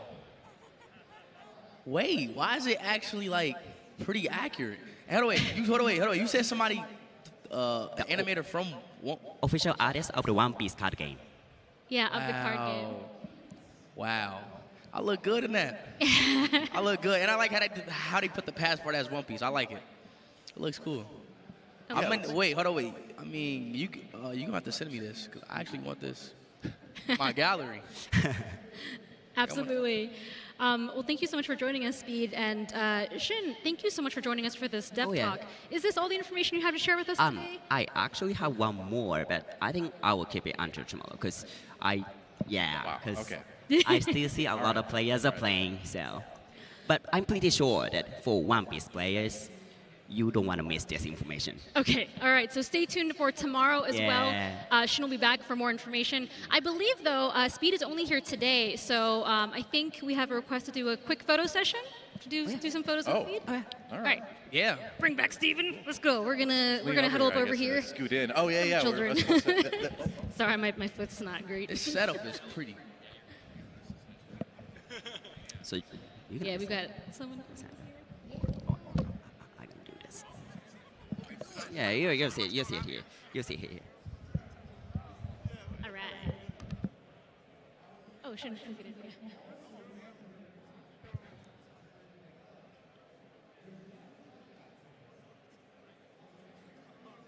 All right, thank you so much. Okay, thanks so much. So that's going to be all for the One Piece. Go. Thank you so much, Speed. All right. So that's going to be all for the One Piece card game panel. But You did it. right after this, we will have an autograph session of producer Shun, and then on Sunday at 3:50 p.m. we will have the final reveal, the information that he has, just before the One Piece card game grand finals start. So stay tuned for that, and I believe we're going to go to a little break. Is that correct? All right, so guys, stay tuned. We'll be right back.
All right. Welcome back to Bandai Card Game Fest in Orlando. I am Michelle Wynn Bradley, and we are back at the roundtable stage, also the host stage, also the cool people stage. Yeah, this is definitely the cool people stage. Oh. I'll agree with you there. Oh, thanks, guys. I am joined by Unix. Welcome, welcome. Hello. Back to the stream. Yes, we're back. Steven. Hi, everybody. I love hearing about fun goodies. First Chi, then Shun, telling me all about my favorite card game stuff. Time to play some more games. And of course, Doa. Of course, Doa. I just am here. I sit here. I can't get up. I'm too old. That's where you are, yeah. My knees, You'll be fine. You'll make it out of here one day. White beard, yeah. Just keep I'm telling getting dad jokes from that corner, and we're all going to be okay.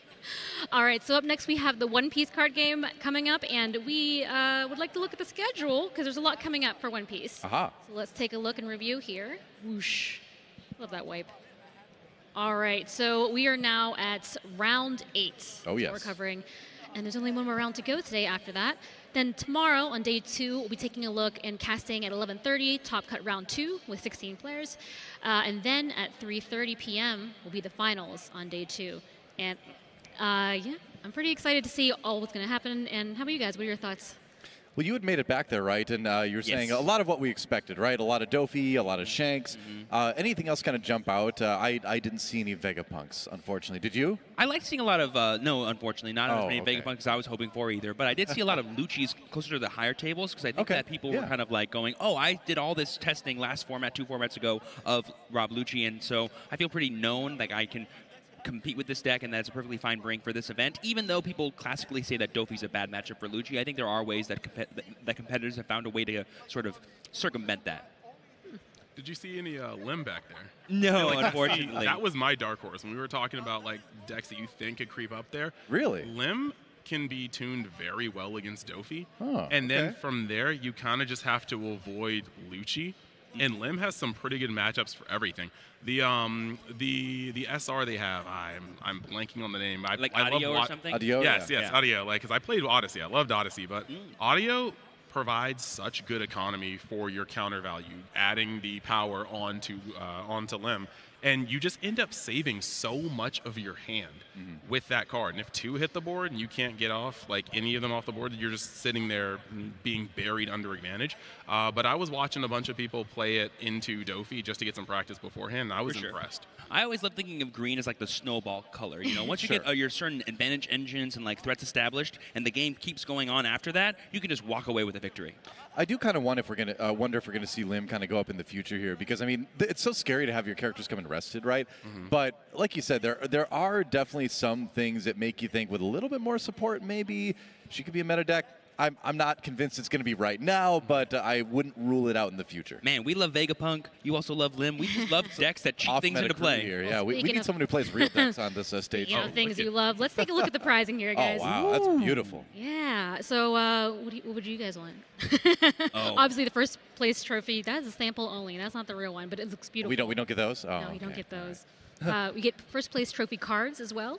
That 9-drop Yamato has a nice home in my Vegapunk deck. I would definitely love getting one of those. I mean, there's some pretty good stuff in there. The Gadatsu is a sick card. The Perona is definitely a usable one. The Sanji, I mean, the art looks great too. But yeah, that is a nice event pack. I like it.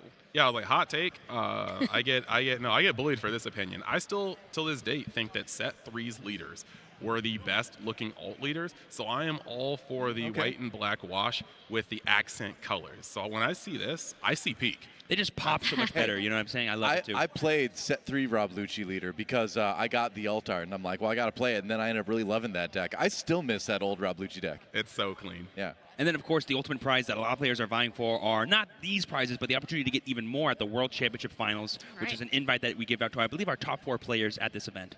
That's right. Have any of you all made it back to see any of the rounds back there for any updates? Yeah. I saw personally a lot of, like I said, Shanks, a lot of Dofi mirror matches because that, like, we're getting closer to the end of the tournament, like you mentioned, round 8, round 9, and that's where a lot of the best players are going to be competing against each other. And that was the deck that everyone was saying, if you put time into this, you're going to get rewarded. And I think it's paying homage back there as well. I think where we haven't seen Teach come up as much in the NA meta yet, too. It does leave room for the Rob Lucci to kind of like be that dominant black deck in the format yet. So it's not super surprising. I do wonder though if we're going to see kind of a reflection of what happened over in Japan with the OP09 meta, which is over time the Teach has started to come out a little bit more as people got more practice on the deck, figured it out a little bit more. I'm curious to see if we're going to see that here in NA later too. I definitely get the feeling that like Teach is one of those decks where if it has its first 4 to 5 matchups go in its favor, it could just sweep a top cut, like or the second half of a tournament. But if it gets caught up with like a bad matchup with Shanks, or it gets like just rolled in the first, like if it gets those 2 losses fairly early on, it's not going to get to the decks that it wants to feed off of. But, like, 1,000%. it's first four wins, you're probably going to be seeing deck after deck after deck that you would love to see playing Teach. Yeah, when I was in Japan and I was like in the middle of their set 9 meta, it felt like a new deck was popping up out of the woodwork every single week. And I always think of like set 9 format is like preparation meets opportunity. Like if you've been grinding Teach for like the better part of OP09, there's going to be a tournament. There's going to be a format where Teach is just going to blow everyone out of the water. But same goes for Dofi, same goes for Shanks, same goes for everything right now. That I feel like if you're just a prepared player with the deck you're bringing, you have just as much chance as anybody to compete. Well, Shanks is such a fascinating leader right now too, because he can be built like at least 3 different ways legitimately, right? You've got the more heavy control list, you've got the more mid-rangey kind of like Red Hair Pirates list with the Udas and stuff. You've got the aggro list, which we haven't seen a lot of in NA, but it was really big in Japan at the start of OP9. Yeah, for the first few weeks. Yeah, which I need to play the aggro list. I'm the aggro player. I've been playing the mid-range thing. But like Shanks is so interesting because I feel like he is a leader where you see the most variation in deck lists too. So I'm curious what's going to kind of rise to the top this weekend. Yeah, he's a super like techable leader. Like if, like depending on what the matchup or the format requires, you can build your Shanks deck to accompany that. And I really do love the fact that Shanks has like an awareness check as his leader effect. Sure, the amount of times that a person throughout an 8-round tournament, 9-round tournament can just 1 time, maybe 2 times per game forget that a neutral is never a neutral versus Shanks. And you're just like, yeah, cool, it didn't matter. Yeah, that's why I love about decks like Bonnie too. Just like if you forget and miss sequence, you're gonna get punished, and that can hurt badly. See, I don't know if it's like this at your locals, but at my locals, people are already to the point where they're gonna like try to skill check you and try to get you to use the Shanks ability a little bit too early, right? So now it's like, oh yeah, I'll go in 5K with my leader, and it's like, wait a second. Are they really just messing up, or do they want me to use it now because they want to take out one of my units, you know? So. Oh, it's just all the time. Like playing against Bonnie, there are times where I'm just like, I could swing and let them rest my other thing, or I could tap 8, play this guy. Like Rayleigh's not going to attack this turn anyway, but then I'm going to swing. And if you tap my Rayleigh, that's cool because I still have my other swing, and Rayleigh is kind of thick. He's a thick boy, so you can protect him a little easily. But it looks like we're actually about to get underway. All right. We've got Jonas Abraham and Joe Delator. So casters, take it away. Yeah, well, Jonas Abraham, no stranger to playing on the stage, or at least behind the stage in previous events, but on the stage this time around. Our champion in North America a year ago, almost a year ago, like this week. It was pretty around much, this time, back in 2024, over in LA. He was able to take down the finals with Enel way back then. I'm curious what he's on today. I heard it's Dofi, is that right? I might be wrong. I think I heard that as well, but we'll find out here in a second. We're going to find out in a second. But either way, very, very strong player. Curious to see what he can do. Yeah, he and Jackson, I think, are kind of cut from the same cloth. You know, they're the 2 kinds of players that go, whatever deck I'm playing, I will have a full understanding of what I'm supposed to do in every single matchup, which means his opponent, Joe, is going to have a high mountain to sort of bear here in this round 8 of the one-piece card game NA Finals. Oh, very much so. But it's sitting here, as long as they're both undefeated, they both have earned their way to this spot. So you can't assume that like he might be any less prepared. I'm excited for this one. I can't wait to see what the actual leader matchup is. Yeah. About to find out as players get set here on the board. There's the fist bump, and that means we are about ready to get started here with this round 8 match for the one-piece TCG year at Bandai Card Fest. Jonas has chosen to go first, it looks like. It has already had a turn 1 play, and I do see the blue cards in his hand. We are seeing a Dofi versus Teach matchup. Teach. All right, here we go. I'm excited about this. I'm hyped to see how Joe's going to pilot this one because it does get tricky, right? I mean, that costs a card from your hand if you want to use that leader ability, but it can be so devastating. And we'll see if he can put it to good use here. So in terms of starts, Jonas has the most ideal one in turn 1 Perona. It was good in set 1. It's good in set 9 as well. The rearrange is great, not to mention he's going to be online next turn, so. Yeah, it's funny with the Dofi deck, too, because I'm sure you do have a searcher, but a lot of your early stuff is rearranging because you want to know what's on the top of your deck for that Dofi leader ability. Now, we did get the pitch from Teach. Yep. That's right. But the thing is that doesn't necessarily stop Dofi from playing something, but it does stop the Edward Weevil from drawing a card, though. So when played, does not come into effect. Yeah, I will say in terms of matchup right now, Joe has an even higher hill to climb. Not only does he have a bad matchup, but he has a bad matchup against one of the best players in North America right now. But seeing him do that early activation of Teach's ability to turn off those on plays, I think is a really heads-up play. So I think we're in for some one-piece action, guys. Yeah, I mean, it's the best move he can make, but the simple fact of the matter is it kind of hurts to discard a card from your hand to not stop the body, but just to stop him from plussing. That's a little painful. But we get a strong swing over from Teach, whittling down the hand. You have to start making these presses when you can, where you can, because this is going to, the board from Dofi is going to spiral out of control very quickly. I'm actually interested as to why Joe might have, he wants to play the Lafitte. I was like, why is he holding that Don back? I didn't see that in his hand. So that's a really good card. It's basically a Black Bonnie, but for Blackbeard Pirates, which lets him get over the turn's extra advantage. Yep, and then another pitch. Exactly, yeah. So the Marshall D Teach leader ability online once again, which if you're unfamiliar, turns off all the when blades on your opponent's side. You don't get any just by playing the leader on the Teach side. Ooh, and there we see the finger pistol coming out of life. Yeah, okay. And the best part about this is normally leaving something as small as Lafitte down against blue is just it's going to be bounced back to your hand, it's going to get bottom deck, but using the Teach effect just pretty much gives it like pseudo protection. It's not rested, it's sitting there, and it can't be touched by effects like that. They come into play effects. Teach already down to 2 life, though. I mean, he starts at 5, by the way. I mean, the game hasn't been going for that long, and you can just see how much pressure the Don Quixote Doflamingo deck from OPO1 way back when revitalized with the recent starter, the recent additions from some of the recent sets.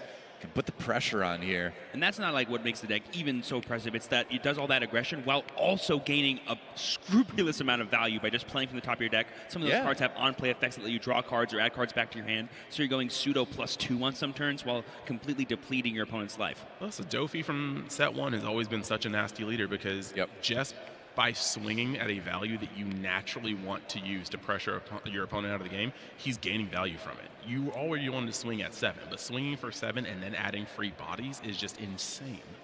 So here we see Joe doing a good job here of controlling Giannis's board. That's what he wants to do. He wants to stymie this aggression as much as possible. There we see the Doc Q coming down, getting rid of the extra body on Sengoku. I imagine he was going to attack Lafitte if he didn't do that, so that's really cool. We still have the Perona, though, already in play for Giannis. Just kind of get rid of one of these cards, but not both.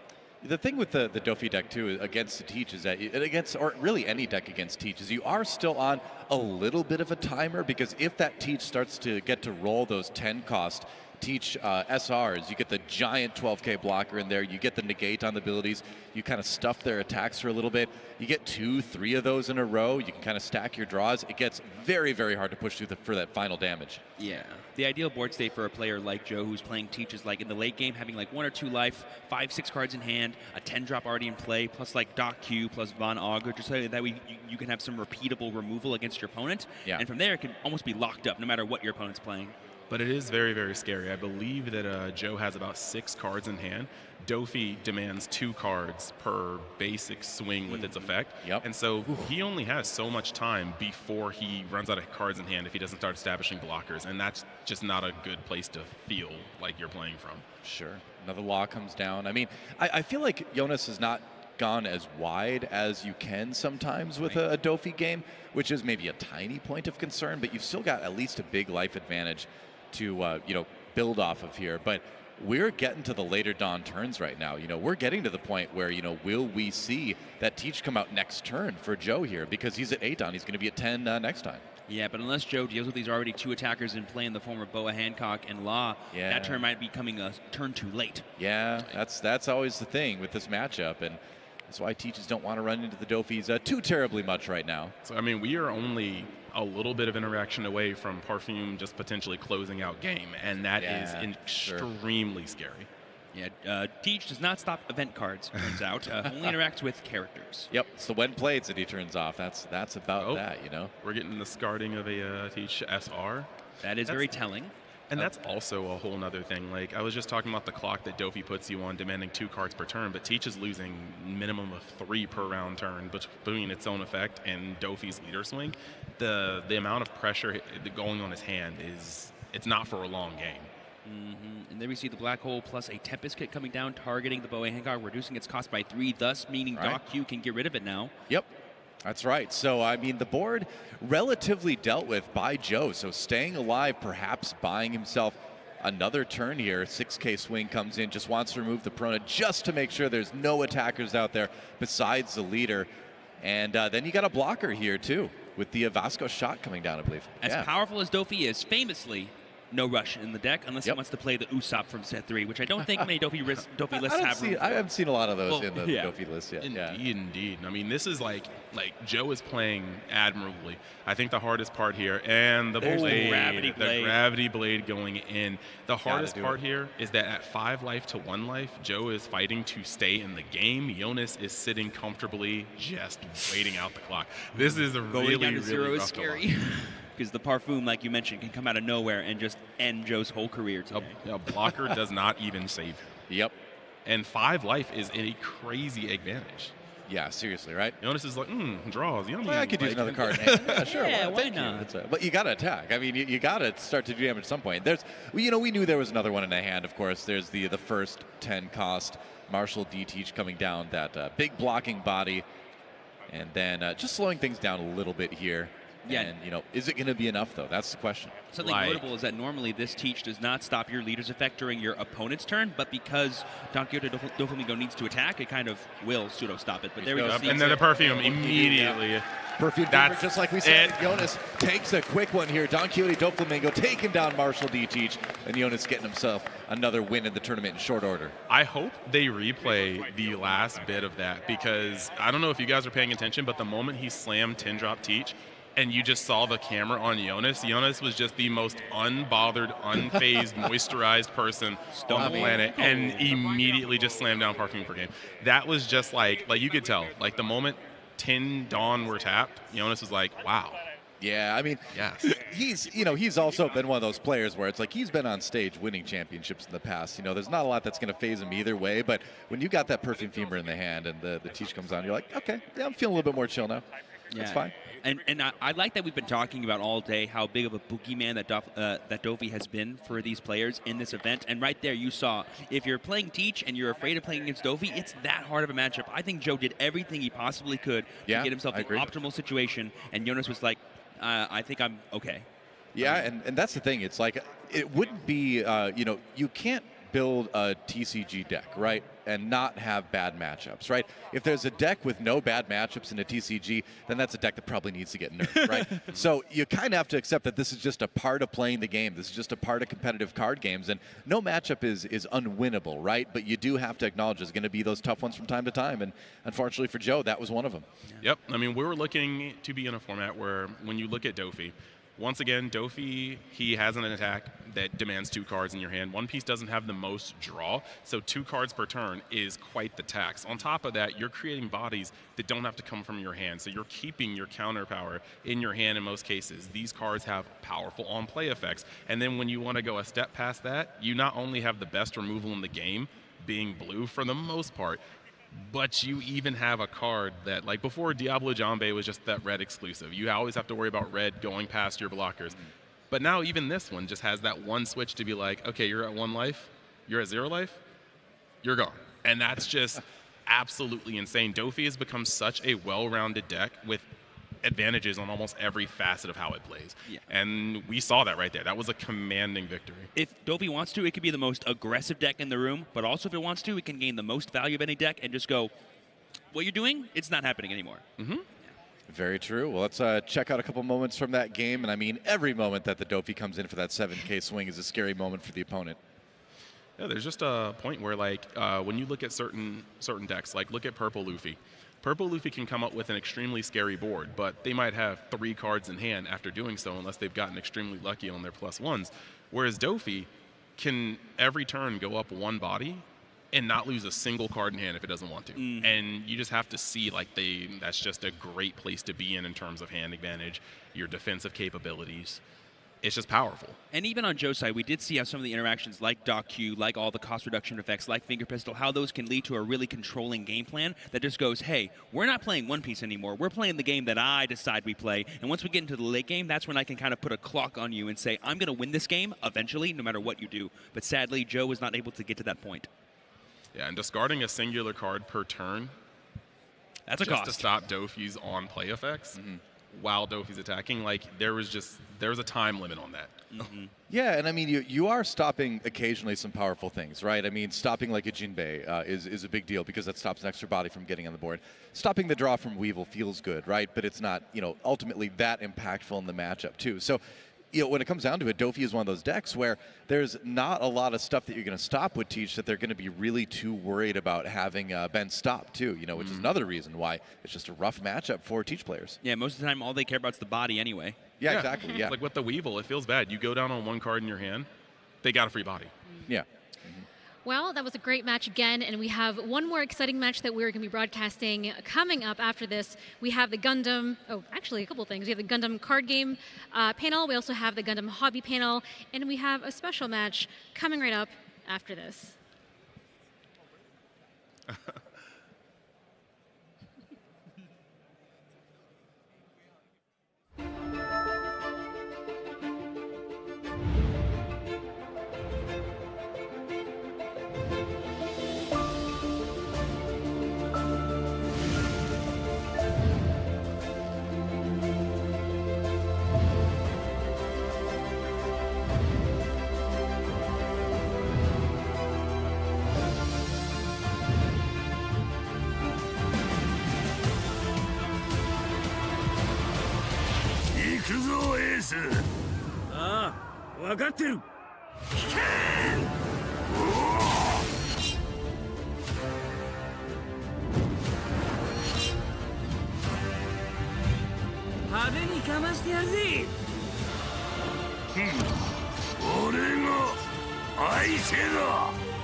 An official One Piece game has finally arrived in the virtual world of Roblox.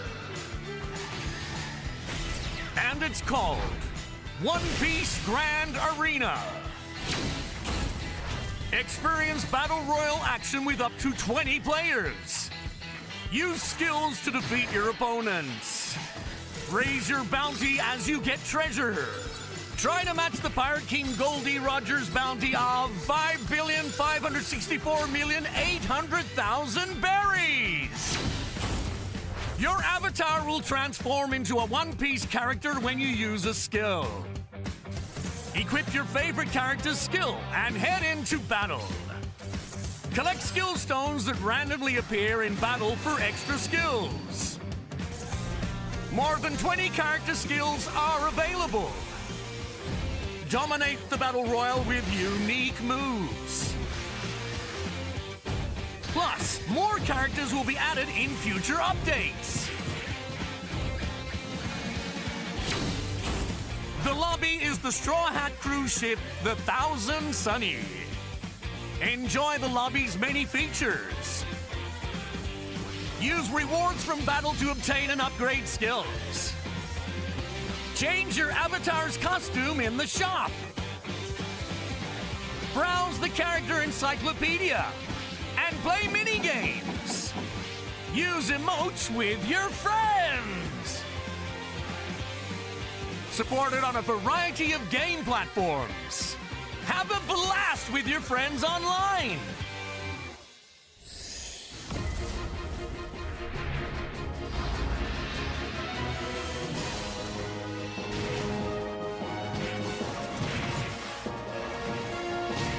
Fight! Collect! Aim to become king of the pirates in Roblox!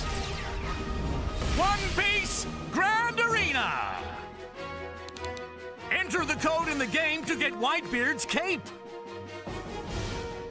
For the latest news and updates, check our official Discord. 俺の名はモンキー D. ルフィ海賊王になる男だ私をこのエッグヘッドから連れ出してくれさよーし作戦開始だそう思い通りにことが運ぶとは思えねえけどな筋くらい通させてくださいよ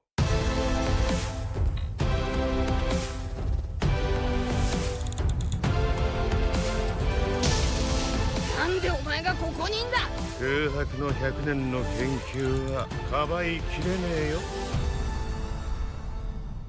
人間の命など無視だと思え。誰か来た。強えのが。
Hello, everyone! I'm equipped. Thank you guys so much for coming to the Bandai Card Game Fest 24-25 World Tour in Orlando, Florida. I'm very excited for this next segment, you guys. You're going to learn a lot of really fun, interesting things. We're kicking things off with the Gundam panel. I'm your host, Rico Fajardo. It's a pleasure to be here with you all today. I've seen a lot of exciting things today. Today's Gundam panel is packed with 4 exciting parts. First, we're going to start with the awards ceremony for the Gunpla Builders World Cup. Then, we'll share the latest world-first updates about the Gundam card game. Oh yeah, you guys aren't ready. It's gonna be really good. Next, we'll unveil a brand new miniature Gunpla model series, Gundam Assemble, and finally, we'll close with a special Gundam card game match. That's my favorite, featuring some lovely influencers that you probably know. Well, let's begin without further ado with the GBWC announcements. Please welcome our guest for this segment, Gunpla Melly. Come up to the stage. Come on out, Melly. Hello everybody, I am Gunpla Melly. I'm basically, if you don't know me, a Gunpla YouTuber. So first of all, please let me explain about the GBWC, Gunpla Builders World Cup, also known as GBWC, is a global tournament for Gundam plastic model kit organized by Bandai Spirits. Preliminaries are held in each area and region around the world to decide the champion of creating Gunpla. Assemble a new area with your own Gunpla. Oh yeah, and thank you, Melly. Why don't we take a look at this fancy video we got cooking here? ガンプラの表現に限界はあるのか。誰にも見えない終着点を目指し、手を動かすことのみで己を表現する。その者たちの可能性を見てみたくないか。自分の世界を想像する無限のフィールドがそこに。さあ新たな時代を築こう。あなたのクリエイティブで。ガンプラっていう一つの文化を世界に広めていきたいというふうに思っております。自分の思い描くガンプラを自由に形にしていいと、イマジネーションの可能性、全ガンプラファンに見せていただきたいと思っております。 GBWC はさまざまな作品が全世界から集まる場になりますので、まずは見るところだけでもいいので、作品から感じる熱量とか感動みたいのをぜひ味わってほしいです。ガンプラビルダーの頂点を決める大会ではあるんですけど、世界中の人がつながる一つのツールにガンプラがなるように、この大会を成長させていければというふうに思っております。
作品には見る人を感動させる力があるので、ビルダーの方々は作品を全世界に広める場として GBWC を活用してもらえると大変嬉しく思います。 GBWC で検索。 What a beautiful video, you guys. Yeah, let's hear it. So y'all, without further ado, we're gonna announce this year's USA tournament winners. All right, so for the Gunpla Builders World Cup 12th tournament, USA U20 winner is, drumroll please, The U20s, let's go. Tim Tam's Reflection of Our Brothers. Congratulations. Woo, woo, woo. Actually, we have the winner here today. So Tim Tam's here? Please come up on stage. Oh, come on out, Tim. Yeah, there he is. Congratulations. Amazing. Yeah. Here. Congratulations. So, Tim, can you tell us a bit about the most special part about your work was? The most special part about the work was the friends and family that supported me throughout this. And it was a huge model that I made and very inspired by the Gundam lore and series. And I really wanted to capture that within this model. So, you know, that's what I Yeah, did. I mean, it looks fantastic, amazing. man. Great answer. It definitely looks like you spent a lot of time. Like, how long did it take you to put this thing together? 3 months. 3 months? 3 months. Wow. That's a lot of dedication right there. We have, I believe, a trophy for you, right? Because the winners of the U.S. tournament receive a trophy. Do we get to take a look? I know it's heavy, right? Does it open? Is it like a? I don't mean to like here. I'll borrow your mic for a second. I want to take a look. Can it? Yeah, it is pretty heavy, guys. Yeah, sorry. It is. This is wickedly heavy. Yeah, I want to take a look. Does it open? I don't know if I put you on. It's covered in plastic, just like a Gundam. Yeah. We'll reveal the full reveal later, Well, perhaps. aside from all the plastic, it's a very nice trophy. Yes. But Tim, congratulations, man. Here you go. Thank Congratulations, yeah. All right, thank you very much, Tim. Thank you so much, brother. Oh, yeah, come on over this way. Yeah. Let's hear it for Tim, you guys.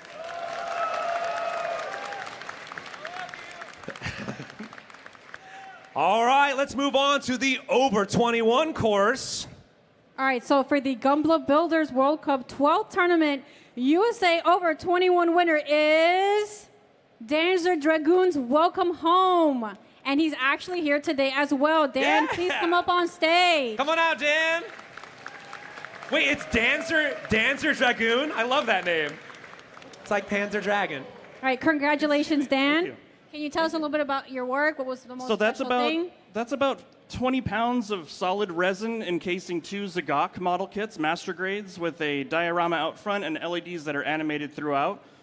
Yeah, it was about a month and a half of work, but a year of planning, because that resin gets to about 500 degrees almost, and the solder melts at that point. So I had to plan out the wiring and everything to make sure it didn't just all fall apart. Right. Very exciting.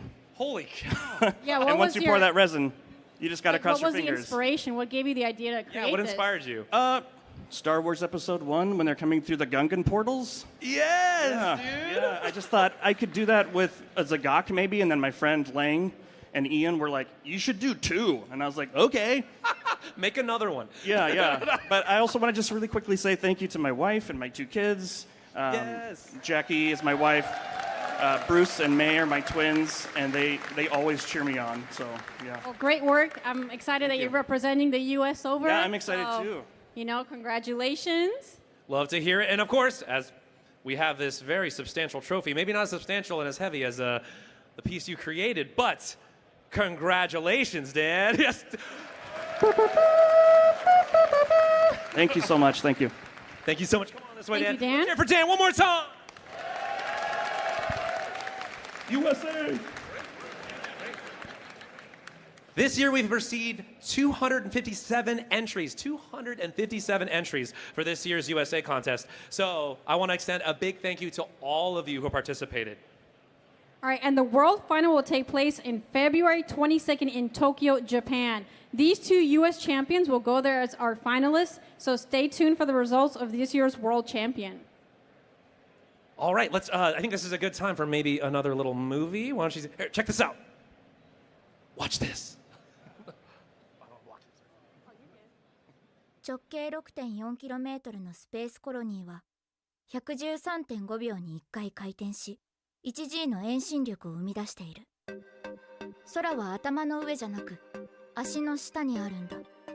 コロニー生まれの私たちは本物の重力も本物の空も知らない。もちろん本物の海も。賞金をかけてモビルスーツでバトルするクランバトル？クラバなんてまともなやつはやらない。僕は修二。私マジいや意外と可愛い名前。あんたさクランバトルやらない？素人を巻き込むな。本当に死ぬぞ。まだ子供じゃん。クラバは命がけなんだよ。モビルスーツ2対2のマブ戦。相手の頭部を破壊すれば勝ちだ。君も向こう側見えた？勝つから信じて。マチュのマブ、本物のマブ。一緒にクランバトルやってくれるの？戦えとガンダムが言っている。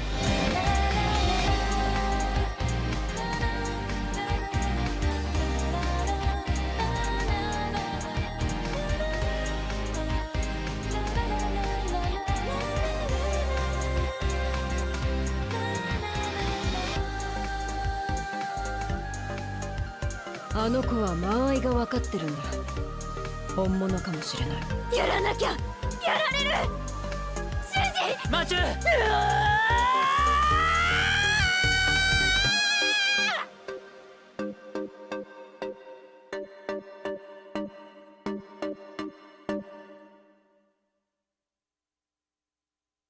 空って自由ですか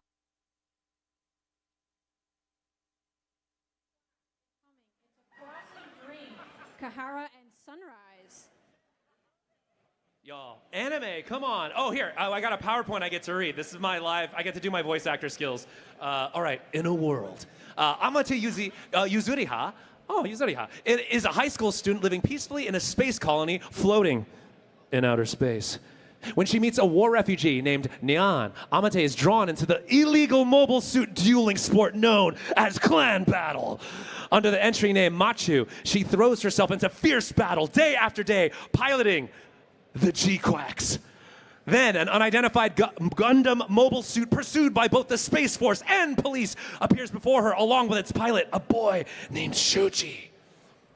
Now their world is about to enter a new era. Acting.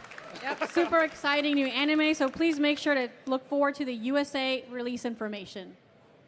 Thanks so much, you guys. Let's see. Oh, let's watch another movie. Here, let's get on. カンプラまだ誰も見たことのない全く新しいカンプラ。どこまでも自由なアクション。簡単に組み立て可能。これは全ての人に送る新時代のカンプラ HG G-Quacks 発売。All right, of course, we have that new model here on display at the Gundam place, so make sure you go out and check it out. Thank you very much, Melly. We got another thing for you. Let's move on to the licensing collaboration. So the Gundam Breaker 4, it's finally arrived. You combine parts from over 250 mobile suits to build your unique My Gunpla and team up online with up to 3 friends. With the new diorama feature, you can recreate your favorite scenes in stunning detail. It's available now on Nintendo Switch, PlayStation 5, PlayStation 4, and Steam. Experience a new dimension of Gunpla and battling. Please watch this movie. Yeah, check it out.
I'm in there somewhere. I'm in that game. I'll let you guys know. Yeah, so make sure you check it out. So next up, we have for the Fortnite players. Are you guys ready to experience intense battles in the Gundam universe? Oh, y'all, please get ready for this. So in Gundam Requiem for Vengeance Red versus Blue, up to 20 players divide into Zeon and Federation forces for an epic confrontation. The first-person cockpit views immerses you as if you're piloting a mobile suit. Play for free within Fortnite. Test your skills on this new battlefield. Let's check out the video.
I'm gonna make my Gundam emote so many emotes.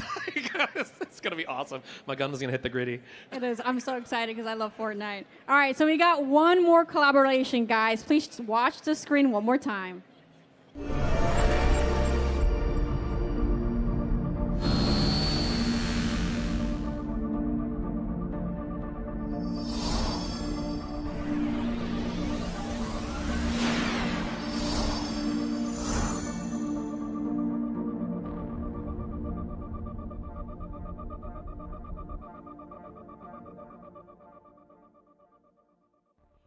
I heard the ooh overall. That was amazing. It's actually super cool. I own it. It's really cool. So this is the Mobile Suit Gundam X Caseify collection, which launches on December the 9th. It featuring smartphone cases and tech accessories inspired by the RX-78-2 Gundam and the MS-06S Char Zaku 2. Will you choose the Earth Federation or the Principality of Zeon? These limited edition items are in high demand, so make sure you guys check them out soon.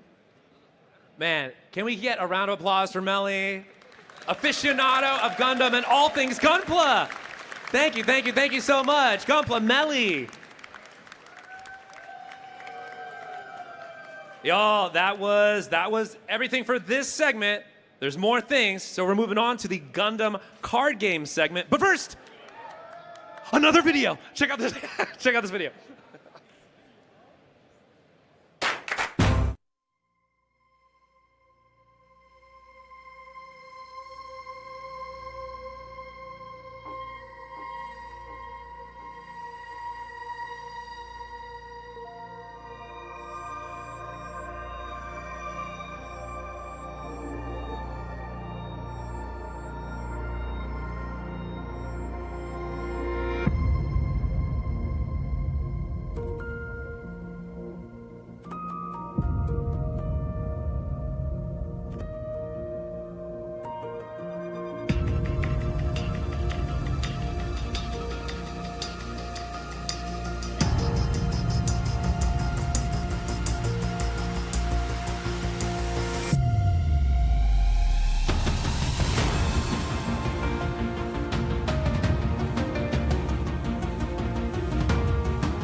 Welcome back, everybody. Did you miss me? I'm over here now.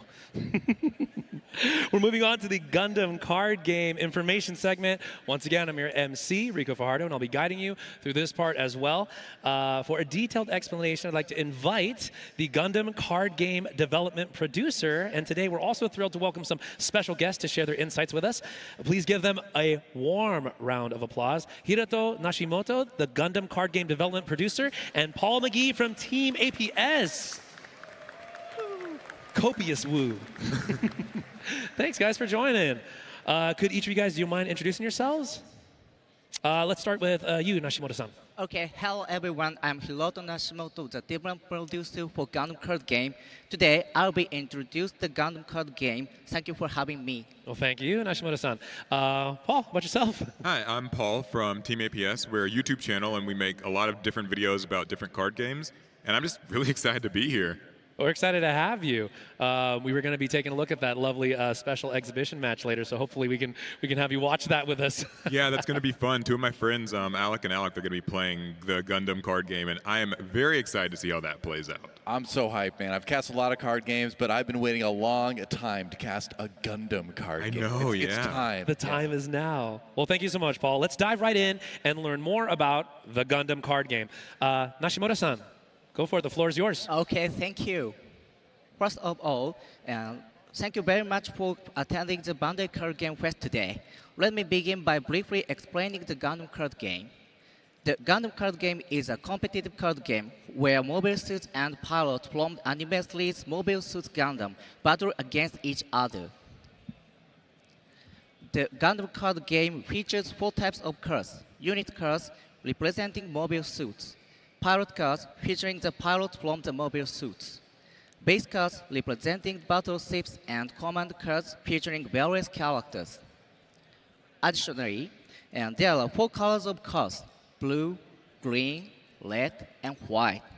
Players build 50 card decks using up to 2 of these colors and then compete in battles. In the Gundam card game, each player has 6 shields and 1 base for protection. Victory is achieved by destroying all of the opponent's shield and base with unit attacks and dealing direct damage to the opponent. Unit cards can be enhanced by pairing them with pilot cards, which boost their attack points and hit points. Since pilot cards can be paired with any unit, feel free to experiment with different combinations. By pairing a pilot card with a unit card that meets the link requirement, it transforms into a special unit called a link unit. A link unit can attack immediately after being deployed to the battle area. Using link units effectively can determine the outcome of a battle, so make the most of them to win. In addition to the standard one-on-one battle format, the Gundam card game also features team battles, where 2 players pair up, as well as battle format, where every other player is your opponent. These various formats are designed for 3 or more players, so you can enjoy the game in a way that best suits your style. Oh, we're going to be seeing that today, aren't we? Yeah, that's right. Yep. Man, I'm right so in from the beginning. That's a good thing. Yeah. I love direct damage. I love putting that pilot right in that Gundam and going. Thank you, Nashimoto-san. So you explained the game details so far, but I think we all want to know, when is the release date? Okay. Yes, as announced at the recent press event, the Gundam card game is scheduled for a global release in 2025, available in 3 languages: Japanese, English, and simplified Chinese. Oh, so like all 3 at the same time? Yes. Wow. Yes. It's crazy. Thank you. The Gundam card game is currently undergoing a beta test ahead of its worldwide release in 2025. At today's Bandai Card Game Fest, we are also holding an aerial trial event. On-site registration for standard session is available now, so be sure to participate and get exclusive promo cards and trips. Also, if you join the scavenger hunt at the venue and follow the official SNS of Gundam card game, you can get the Gundam card game logo sticker, so don't miss out. To join the beta test, you'll need to purchase the Gundam Card Game Edition Beta. This kit includes 16 beta version booster packs and staple cards for deck building, allowing you to create a complete deck with just this product. It also contains resource cards and dice damage counters, so you can start playing right away. Enjoy the full experience from unpacking to battling. Plus, all beta cards will remain usable after the official release, so no need to worry. Additionally, the early trial event where you can purchase Edition Beta will also be held at select TCG Plus Tour. Details will be explained later, so don't miss out. Please share your thoughts about the game. Your feedback will help us improve the game for future development. We look forward to hearing from you. Oh, the cards look so good. Don't they? They really do. They look better in hand, too. But I got to say, like, there's that chance you can get those foil resources, too, out of the beta kit. Those have incredible foiling. It's kind of like this mosaic effect. Oh, yeah. Like, I usually don't geek out about the resources in the game as much, but this kit has it. Oh, man. So you're going to collect every single resource in foil mode? There's a chance. It's a small chance, but they look great. Thank you so much, Nashimoto-san. Everyone, like you said, don't miss the opportunity to join the early trial event and grab exclusive promo cards and limited sleeves. Your feedback also will help shape the final product, which is very exciting. So please, please, please be sure to participate in the survey as well. And Nashimoto-san, it seems there's still more information, right, to share with us. Yes. Yes, I'd now like to share some very special news with everyone. The Gundam card game is officially set for a simultaneous worldwide release in July 2025, available in 3 languages. Nice! Thank you. Far. I know. Thank you. Yeah. It's coming. As mentioned earlier, we are currently conducting beta testing and actively making improvements to some card designs based on the feedback we've received so far. We are also aiming to gather even more suggestions to further refine the game before its release, so please stay tuned. The first set of Gundam card game will feature 5 works: Mobile Suit Gundam, Gundam Unicorn, Gundam Wing, Gundam Seed, and The Witch from Mercury. Oh, that's my favorite one. Man. I think it's great. It's a great set of series to have in the first set. You've got the newest, you've got the original, and you've got some of the favorites in between, man. Like I said, Gundam Unicorn. My favorite all time. That one is in there from the beginning. I couldn't be happier. Oh, thank you so much. And this set will include many mobile suits not featured in the beta version, such as Unicorn Gundam, Destroy Mode, and Wing Gundam Zero. Please look forward to exciting lineup. Starting from the first set, the Gundam card game will introduce red cards, which were not included in the beta version. Red cards excel in dealing direct damage to opposing unit and enhancing allies' attack points through the support keyword effect. Units such as Shinanju from Neo Zeon and Aegis Gundam from Zaft will debut as red cards. This addition includes these action step interactions, further evolving battles beyond what was experienced in the beta version. Please look forward to enhanced gameplay. For the official release, we will provide starter decks designed to help players easily begin their journey. The Gundam card game plans to release 4 types of starter decks for its official launch on July 11, 2025. Since the game allows players to include up to 2 colors in their deck, we have prepared 4 different deck combinations using 2 different colors each. The first deck is Heroic Beginnings, a balanced blue and white deck that combines the original Mobile Suit Gundam with the latest TV series, The Witch from Mercury, enabling strategic gameplay. The second deck is Wings of Advance, a green and blue deck featuring Wing Gundam and Torghast from Gundam Wing. Yeah. Yeah, Torghast. I know, right? That's another one of my favorite suit designs of all time. Working together to fight by boosting resources.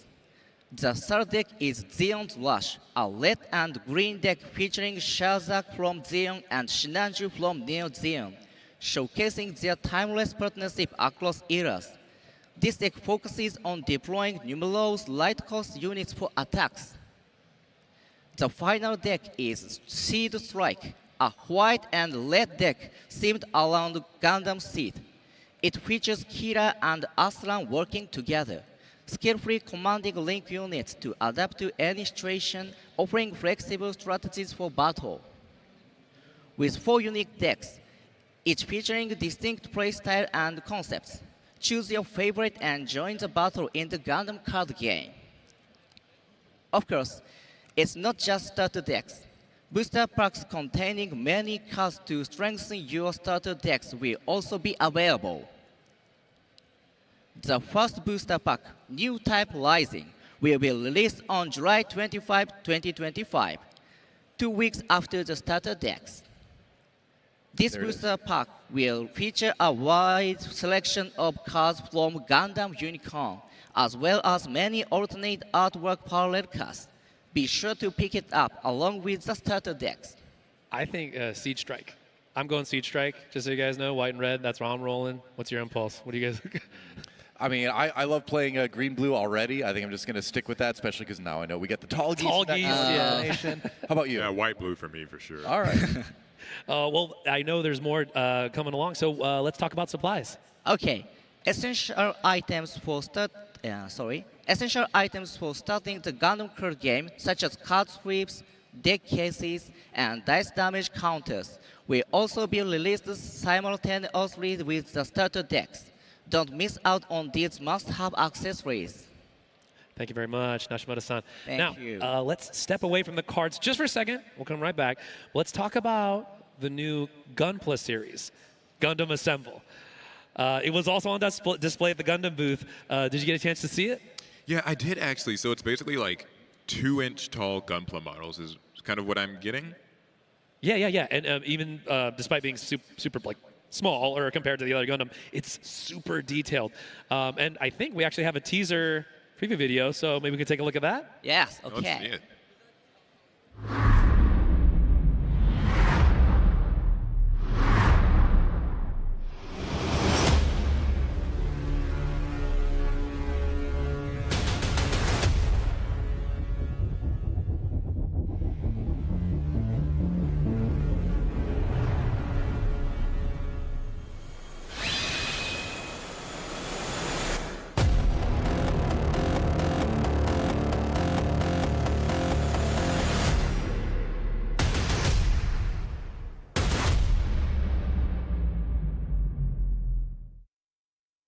So cool. Oh my God. All right. That's insane. As a long-time miniature painter now, this is kind of like a dream come true. Right? Yeah. Because these little, beautiful, three-dimensional canvases, like you can do the classic color scheme, sure, but like I'm going to go crazy with this. I'm going to do all sorts of custom colors. Yeah, I think that's the customizability. I think Yeah. that's like a huge thing. And so detailed, too. Oh, absolutely. The tabletop game concept, Gundam Assemble, featuring Gunpla, you guys, it's officially been announced. Mobile suits from various Gundam series will come together, allowing you to use your own Gunpla to bring your dream battles to life, finally. One of the unique points is that while it's part of the Gunpla series, it also incorporates a gaming element, which I'm very excited about. Yeah, that was actually kind of the thing that stuck out the most to me was the fact that it's like it's not just building it and kind of presenting it. It's like you're getting to play it and use it and you know, really put it on a board. I like that. The second Feels the fresh. dice hit the ground, I'm like, yes, let's go. I know, yeah. In addition to the usual joys of Gunpla, building, painting, and collecting, it seems this series also allows for strategic battles. Details about the game rules and other aspects will be shared at a later date, so, as always, please stay tuned. Now, as for the miniature-sized Gunpla used in this new game, it appears they are uncolored, non-movable, and designed purely to emphasize their aesthetic appeal as game pieces. Yeah, that's interesting because I know normally, you know, this sort of posability is a big deal, but I do think that there's sort of a benefit too in like having it just be in this sort of static pose. It's like more imposing in a sense. Yeah. Yeah, it's better for painting too. And I mean, like again, like I've looked at these up close. The detail is really great. There's a lot you can do with it from the painting perspective. With Gundam Assemble, in addition to the usual fun, of course, of building and collecting, this series specifically introduces new ways to enjoy Gunpla. You can create your own custom Gundam team for battles using these miniatures, or hand paint the tiny figures to make them truly unique, like you were just saying. Oh, yeah. I'm already imagining just the wild color schemes that I've always wanted as a kid. So when you paint these miniature Gunpla, this is how it will look when it's finished. Very nice. Gosh, the detail is like, it's actually insane. This is painted sample. This is, It's so exciting. look at that. Oh, right there in person, yeah. That is 2 inches in that detail. That's crazy. It's absolutely insane. You see Oh, do you mind? Can I take a look? Yes, it's mine now. And I think many people are going to feel the same way, but it, you know, I was thinking, I've never painted figures like this, so I figured it'd be like really hard because I got like shaky hands. But I mean, I feel like it just might be adaptable. Like you could be as detailed or maybe not as you want. It just kind of depends. It's not that bad. I mean, we talk about the 3-foot rule in mini painting, where it's like when it's on the table, when you're playing it, it's about 3 feet away from you. So if it looks good from 3 feet away, you're good. It's good enough to play with, right? But if I'll you want to, you know, if we're gonna have contests for this, I'm sure at some point, right? So if you want to examine it close up, you can get there. But if you just want to have fun with it, 3-foot rule. So I got to follow. That's amazing. I'll just ask one of the contest winners from earlier to paint mine for me. It'll be fine. You heard that, guys. I'll be hiring for my first Gundam. But yeah, it seems easy, I guess, once you try. The recommended method for this is brush painting, which doesn't require an airbrush or special equipment, making it simple to do at home. So I'm excited to give it a shot. Holding the miniature and painting with a brush, it is said to be very immersive and an enjoyable meditative experience. So I'm very excited to give it a try. Let's take a look at an image of the runner. Okay. Oh, okay. So the runner actually makes it look like it's a lot. Cause, you know, it's like just a few. Nice and simple, yeah. Yeah, it's very simple. Like I've built Gunpla before, but it's just not that many pieces. So even the RX-78 Gundam we showed earlier can be built with using just this one runner. Building it, painting it, and then using your personalized Gunpla in battles. That's super exciting. It's yeah, super I know. customizable. It's like double the immersion in a way. Yes. There's a wide range of lineups planned. So again, you guys, stay tuned for all the new updates. And with that, we've shared the latest news about the Gundam card game and the new Gunpla brand, Gundam Assemble. Finally, we have some very special news from both the Gundam card game and Gundam Assemble to share with everyone. But of course, let's check out this video.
And with that, we are excited to announce a special collaboration between Gundam Assemble and the Gundam card game ahead of Gundam Assemble's release.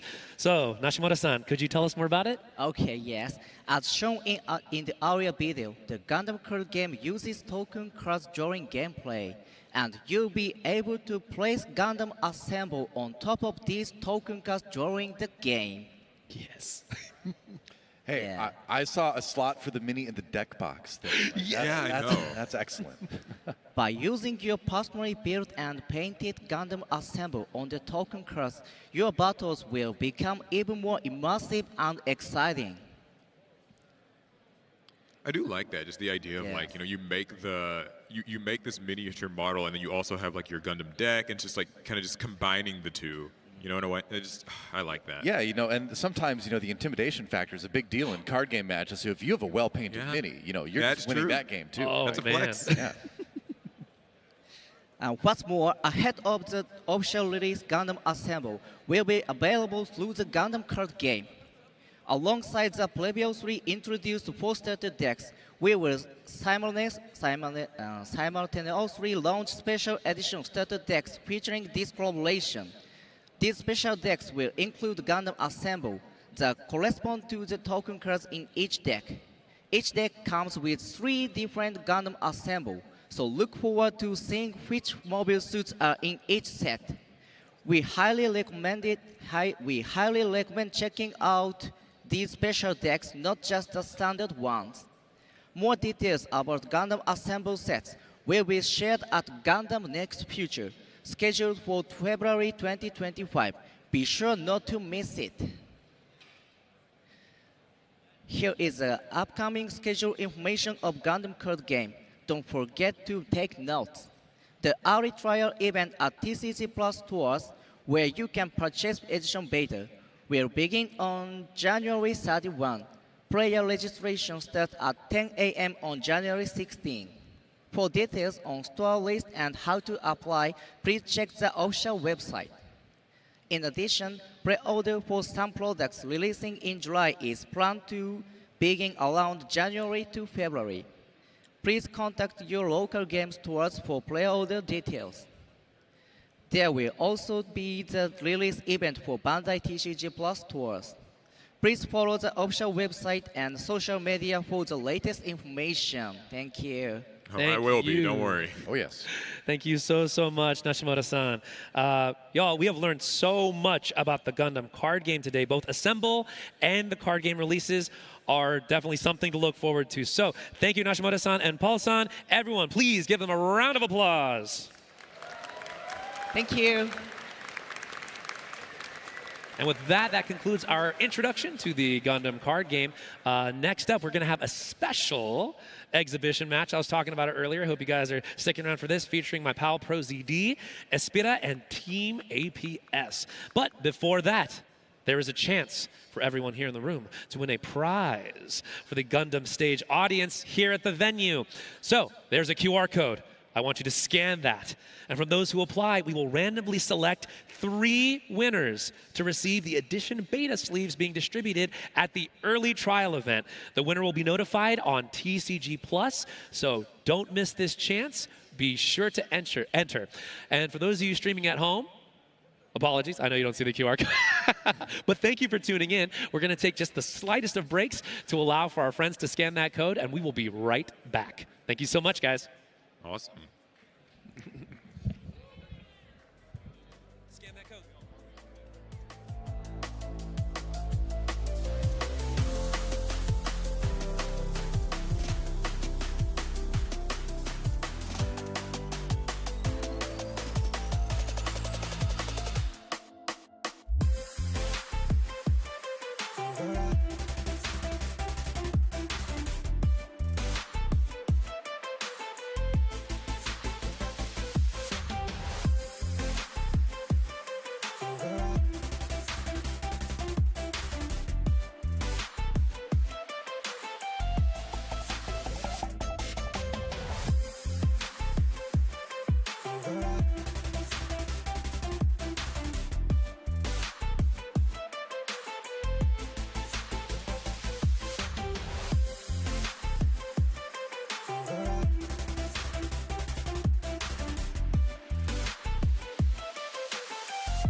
moment has come, my friends. Are you ready for the special exhibition match? That's what I like to hear. Okay, from here, I am going to bring out our first pair of players. Please welcome to the stage Team APS. Yeah. Oh! Oh! Perfect, perfect. You guys feeling ready? Feeling frosty? Oh yeah, feeling good. Born ready. Born ready. Love to hear it. Love to hear it. Okay, well, let's bring out your opposition as well. We got to bring out Pro ZD and Aspira. Come on out, fellas. Oh, you came out the other way. Filled of surprises. How you feeling? Good, good, good. I'm excited. Excellent, excellent. How about yourself, Spira? Oh, well, they told me not to take it easy on them, so I guess we're going to see how that's going to play out. Did you even think about taking it easy? Well, I just said, hey, you know, we'll work things through. But now they said, you know what? I don't need the weights taken off. I'm like, all right, so let's see. All right, man. I played games with Pro ZD. You guys gotta. Don't hold back. We got a lovely audience here in attendance. This is the first time we're seeing this game. I'm pumped. I'm very, very excited. And with that, you guys, I'm gonna turn it over to Doa and Universe X over there, you guys. Let's get it. Hi, Michelle and Bradley.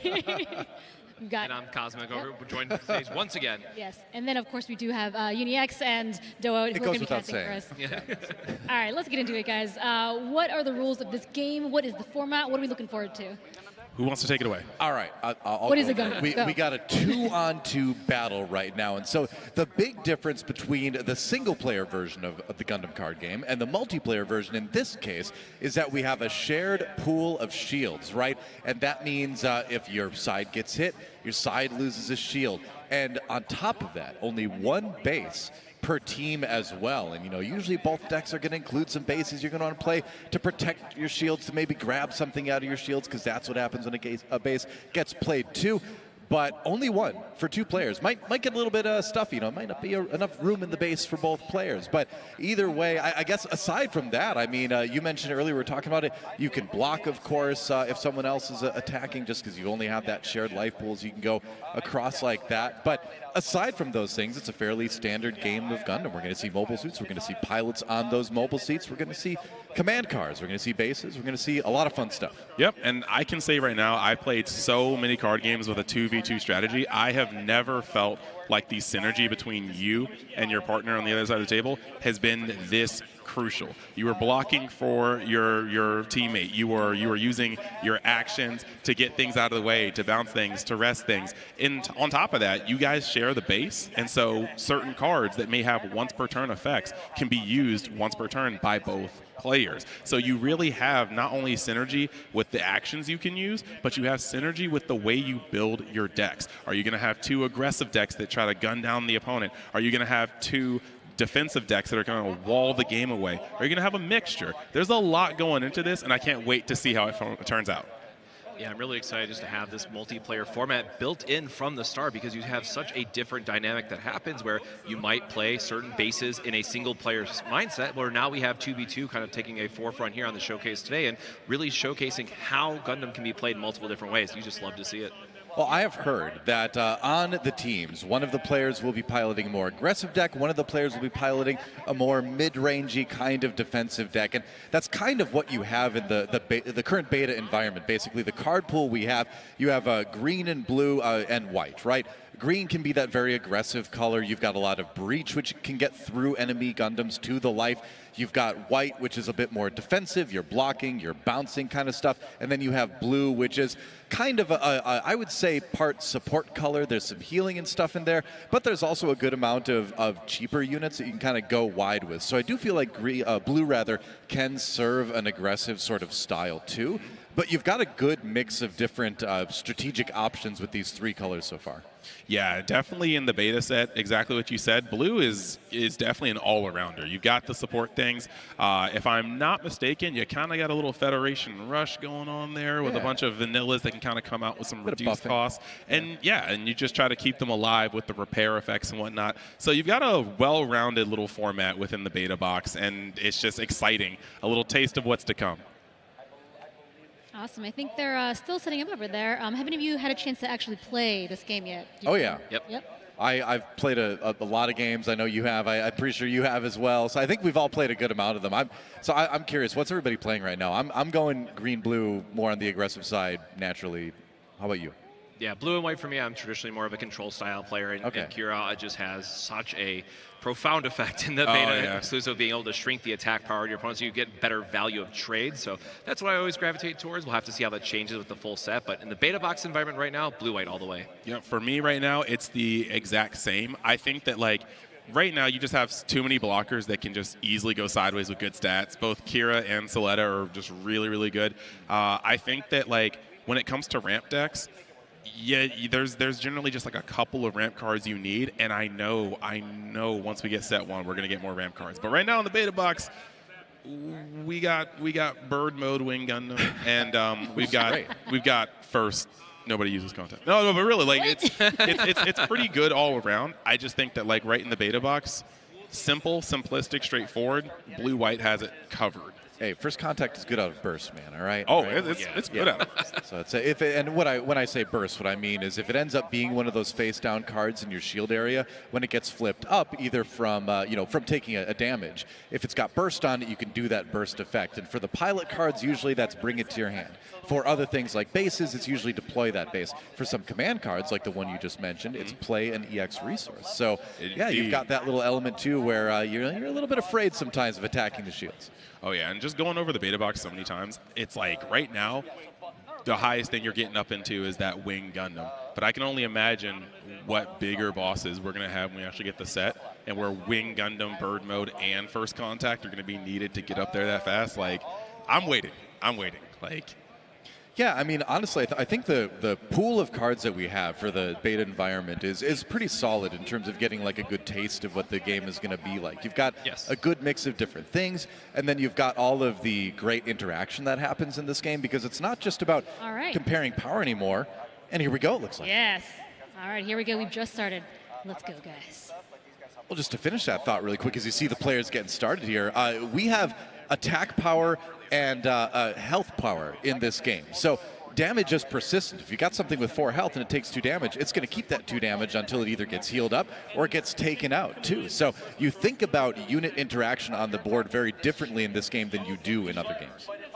And so talk us through setup a little bit, right? I see this blue card that's in the middle that maybe not everyone's familiar with. There's this base resource token down there. Yeah. Tell us a little bit about the startup of this game, too. So you have your base zone, right? And your base zone is just going to be something like, if you think of every shield having 1 HP, so it just needs to be attacked once and it's gone.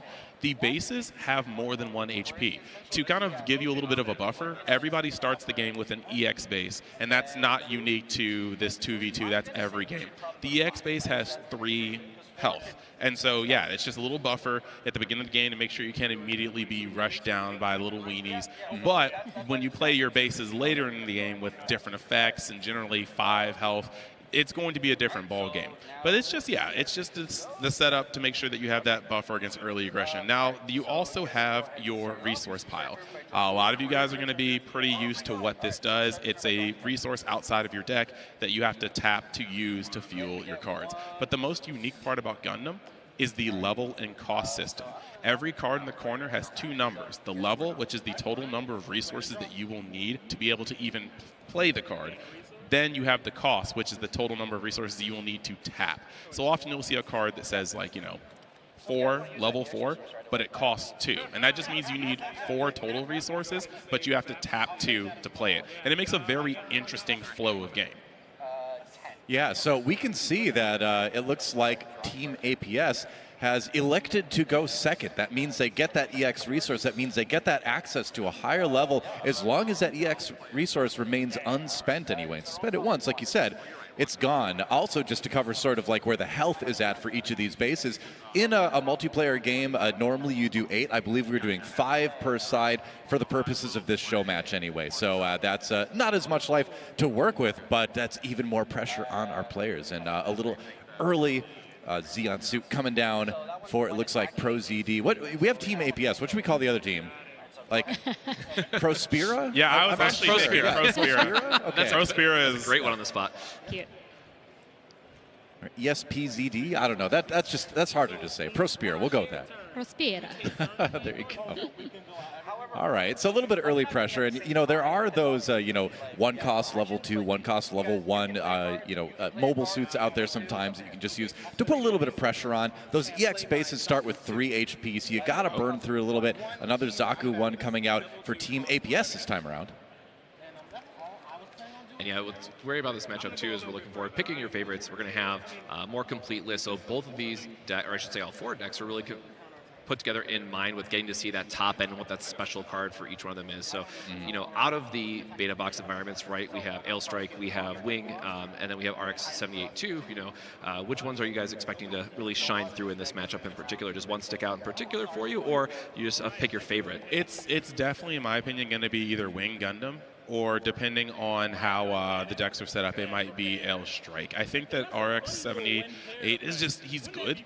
But I think he's more of like a mid-game decent piece, and he leads the charge when you have a bunch of units on the board. But already, both sides have a Zaku out, and the most important part about this Zaku, in my opinion, is the fact that he should go +2, I believe, when he attacks, allowing him to knock out an EX base immediately on swing.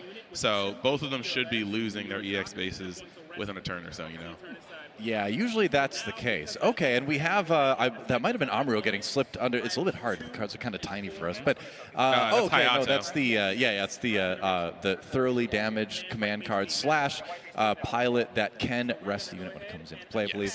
Yep. So, I mean, think that one does the damage to a rested unit, Yeah, so thoroughly damaged Hayato is just it's a command / pilot, and those are really unique cards in this game. But I do believe that is, if it's rested, I do believe that's Gun Cannon. Gun Cannon is able to... That's the one, yeah. Yeah, it's able to exhaust a unit when it is paired. So that was able to clear that out, and since Gun Cannon has repair, it's not only able to take out the Zaku, it's able to blank the damage at the end of turn, really making that a super, super effective trade, and eliminating their ability to get rid of the EX base. So now the momentum is sliding. Absolutely, yeah. I mean, we got units on one side, no units on the other side. How is Team Prospera going to respond here? Going over their turn. Going up to a total of 3 resources, so that means a level 3 is accessible now by our players here. So you have the option of taking this one out and then generating a token. So you still have more. If we're worried about that one. Asking about some clarification, it looks like, with what that particular unit can do. But I thought that was a great combo too, like you mentioned, using the gun cannon to rest the unit and then using the pilot to do that 1 damage to the rested unit. Very nice. Gun Cannon is great at cleaning up small little guys on board. Yep, that's right. And that was actually a link unit as well, since the Gun Cannon has that white-based team trait too, so that means you can attack the turn it comes into play. And there we have, it looks like a linked unit coming down as well. And so that means another attack could be coming in for ProZD here.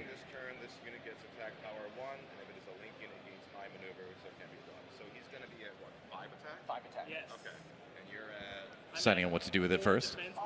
And you can, here's the choice, right? Because you can attack a rested unit. You can't attack active units. You can attack rested units. If you do, obviously, you don't want to trade per se. But, if you don't, then, yeah, okay. I like that just because you can live with a 1 HP. There's that persistent damage again. And so opting to just clear the board out, not worry about the shield yet. There was no blockers. They could have gone to it. Yeah, looks like it's the draw 2, discard 1. Yep, Overflowing Affection, just to be able to filter. We don't know what the white deck is built like on Espera's side, but if he is running a command-heavy deck with the Witch from Mercury payoff, this could get it's just a good filter to actually get that set on. Yeah, very true. Looks like we may see a gun cannon coming down on the side of Prospera. And now over to the other side again. All right, so 4 resources active on one side, but you can see the EX resource spent. So that means that they have 1 player who's at level 4 and 1 player who's at level 3. And that can sometimes make a difference. But I got to say, you really don't want to spend your EX resource too early, because getting up to level 4 and sometimes level 5, if we're talking green, can be really important. Indeed, indeed. And we also have a bit of insurance on Prospera's side because Char Zaku 2 with Char under it not only is going to provide a high maneuverability attack, which is an unblockable attack, but when they finally do destroy it by battle, it's going to spawn a token that's a 3-1, which is exactly what's happening now. So you get rid of the threat, but is it really quite gone? Not as gone as you'd want it to be. So now they have another body and have lost very little momentum. And unless there's something from the, if one of the players has a blue card like thoroughly damaged or gun tank, they can't clear this up. And that may be the case right here. I mean, that Char Zaku 2 is so dangerous with Char Aznable on it, just because you also get high maneuver when he attacks and a little bit of extra power too. So it's a great combo, gives you a token when you're done. Another unit coming in on the Team APS side. Oh, there's Gundam Heavy Arms. All right, so that's a big body, but you know, can he find the matching pilot? You don't always need to, right? Sometimes it's nice to just put any pilot on it the next turn and just get the stats buffed, you know? Very much so, especially depending on what color you're facing. Like a lot of thresholds will operate off of your HP or your AP, and pilots just boost that. Yeah. But a pass over with both of their units standing, this can be a little bit of a weird turn because I think you definitely want to get rid of the EX base, but you're going to leave yourself open to some trades. And the Char Zaku token is always just a little vulnerable, especially in the beta format, because the moment it goes sideways, both thoroughly damaged and gun tank can have its way with it. Kind of just clear it up without it having to trade with that fairly sizable 3 AP. You know, the funny thing too with that Zaku 2 token too is that it's got enough attack on it to take out an EX base. So if you can get it to stand for just one turn, swing to take out the EX base, then that's fine. If it goes away, you've done your job, right? You've opened up the shield area, you've made them kind of have to play their own base on top of it to try to you know, stay relevant or to stay safe. What do we have here? Another pilot combo. RX-78 coming down. Was it the armor array? I didn't quite see if that's the one that got slipped under there. It was? Okay, yeah. So we're going to get the resting. Yep.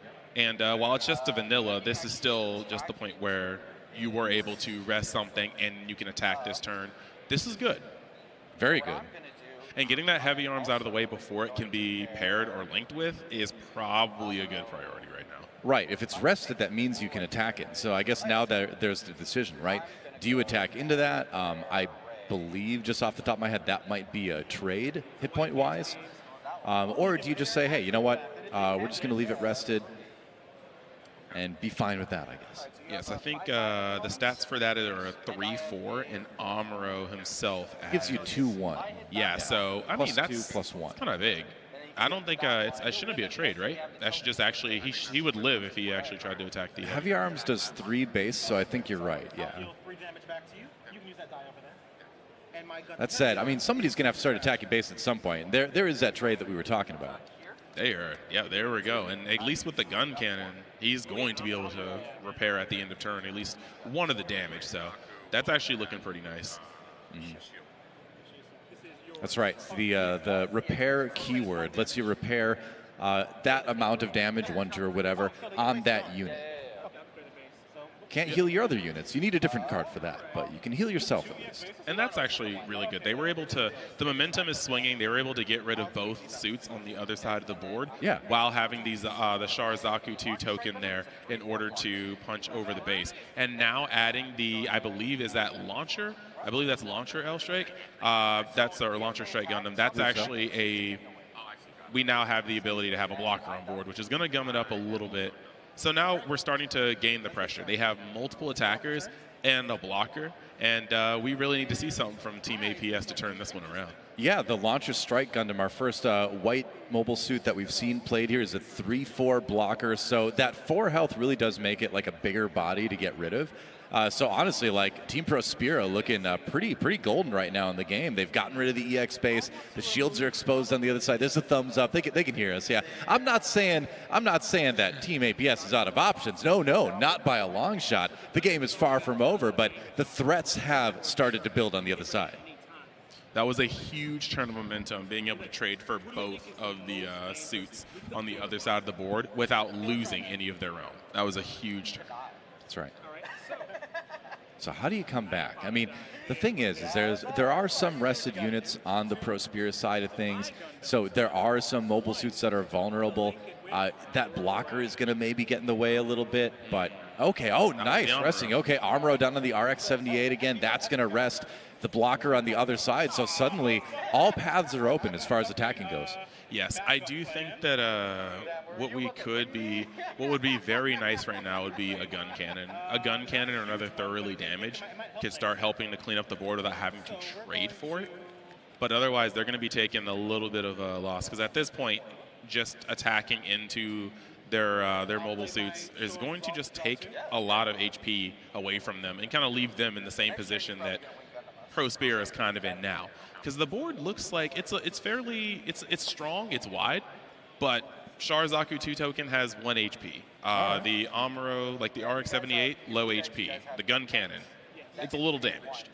So this get cleaned up pretty easily depending on what they have. Fair enough. A little bit of card draw on the Team APS side, so refilling the hand a little bit. But, it costs 3, right? That's an expensive command card to draw 2 and then not be able to play a ton with yet. But, if you're fishing for those, fishing for the stuff you need, that's just what you have to do sometimes. Correct. I feel like the a show of resolve is, I think, best in the beta format at least, paired when you have something with Soletta on there, because then you can turn it into effectively a 2 cost by like playing it and then untapping one, and it really just opens up your options because there aren't a lot of super impactful cards on 2. All right, and he's going to get rid of that blocker immediately, and being tapped out, it looks like there's not really much resistance to that attack, but now we are sitting here with a half ravaged RX-78 that can easily be chumped with the Char token, actually, which might be the move, because anytime they turn that particular token sideways, he is a singular card away from being dealt with without even having to be attacked into. So I think I really like the idea of trading him for that already paired RX-78, because you just want to get his value before they take it from you. Yeah, I mean, that's the idea, for sure. I'm just waiting for a shield to get hit here, This has definitely been one of the most cautious games I've seen, and as an aggro player, that offends me. So let's get attacking the bases. Come on. I know they can hear me. But I appreciate, I appreciate the methodical nature of the play that we're seeing in front of us right now. Yeah, so normally the players can't hear the casters. They're always canceling headphones on and microphones, but this time they can hear everything. Yep, that's right. Decisions being made. So let's start talking about their hands. No, oh yeah, sure, yeah. Well, so in yeah. Oh, there you go. Oh, thank you. That's a nice so view. great. Wow. Spear has the most. Shinanju, how'd you get that? That's not even out yet. Oh, okay. So we got the G fighter that can give the Federation unit high maneuverability. There's not really anything blocking the board right now, but at the end of the day, it's still a body. And this game with the shields, much like a bunch of other games, sometimes you can just go wide and know I have more attacks than you literally have life, and that's it, buddy. Yeah, I think that is one of the advantages of blue, too, is you have so many inexpensive cards to play that you can just go super, super wide here. Ooh, yes, okay. The trade. Look at that. Yeah. Look at that. All right. Who would have thought of that? I mean, I think it's a fine trade to make since, guess what? One side of the board still has a lot of mobile suits. Oh, 100%. Yeah. All right, finally, going in for some damage. What's it going to be? Is there burst? No, there's no burst. No, right to the trash. And the crazy cool thing is that gun cannon's about to be at full life in a second. Yep. Repair over time. Yep, that's right. Yeah, if it's untouched, it's just going to keep healing up. Is there burst? No, there's no burst. Oh. Nope. They might be walking this life down. To the discard pile it goes. That's right. And the thing is while bases can have more than 1 HP, your shields themselves only have 1 HP each. So even a measly unit that can only do 1 dozen. Wow, yeah, you can play a new base over your existing base, and that's exactly what they're going to do, because the new one has 5 HP. You have to take one of your shields into hand when you play any base. It's on the card, on all the base cards we've seen so far, that is, at least. Yeah, yep, and Archangel can actually pay 2 to untap a suit with blocker. Right. So that's pretty cool. It's not necessarily doing anything yet, but it did act as a pseudo card draw, and if Aspira plays another card with blocker, which is very likely, we've got some cool things. Yeah, the idea is there is that you attack with a unit that has blocker, then use your base to ready that unit again. It says it can't attack again that turn for obvious reasons. That'd be kind of crazy if you could do that. But it at least lets you get some attacking, aggressive value out of your blocking units if you have that base in play. Yep, shout outs to the dev team because a straight Gundam with Kira under it attacking twice just sounds like an unbelievable amount of board clear. Yeah, it's called Strike Gundam, not Double Strike Gundam. So can't do that. And what's really nice with Archangel, just such a key card from Seed, making a mark here as the base, gets to sit on the field, and really is thematic for Gundam as well. So I'm excited to see more of the bases out of set 1 that really can bring it all together. I heard you, Cosmic, just finished watching Seed again. Yes, I finally got through it. There was a lot of episodes to get through, and it was interesting. It definitely made me appreciate the cards that were in the beta box. Was able to understand them a bit better because I watched the full series. Seed has some of the best mech designs in all of Gundam, man. The Astray, the Strike Gundams, obviously. There's another G-Fighter coming down for Team APS. Yep. So as 2 Seed fans, I guess you guys are, that's a link. Yeah. We'll be able to attack this turn. Amuro Ray linking up with the G-Fighter. He's going to go ahead and rest the Zaku 1, it looks like. We are in a point here where I know the board needs to be cleared up, but they're going to have to start doing some split pushing because, is that a wing? Oh, I think it is. Yeah, that is our first hit the board there. Oh, there it is. Well, wait. We're cooking. We are cooking now. Yeah, that's right. And you know what? That is Breach 5. That is Breach 5. Yeah. Much like in the show, Wing Gundam is here to bust bunkers. He is about to attack over something, take the base with him. It's about to be a great time. You mentioned Breach 5, but how much health does that base have, it turns out? I believe it has 5. So let us explain what Breach does. When you use a unit with Breach to destroy another unit, you deal the Breach damage to the shield area, right? And the Breach damage is printed on the card. So you can be like 2, 3, 5 in the case of the Wing Gundam Legend Rare. So that means you can take out a unit and still do enough damage, as you just saw, to take out that base at max HP. That is potentially a big swing. It's very thematic. Those Buster Cannons do damage. And then Breach is a common theme with the Gundam Wing Gundams and pilots too. So it's a common thing you'll see in green in that sort of section of cards too. And this is a huge swing back because I was just about to say that they need to start splitting attention between the field and the bases. And Team APS said, nope, don't have to. Don't care for that. I'm going to do both. And that's just very, very strong.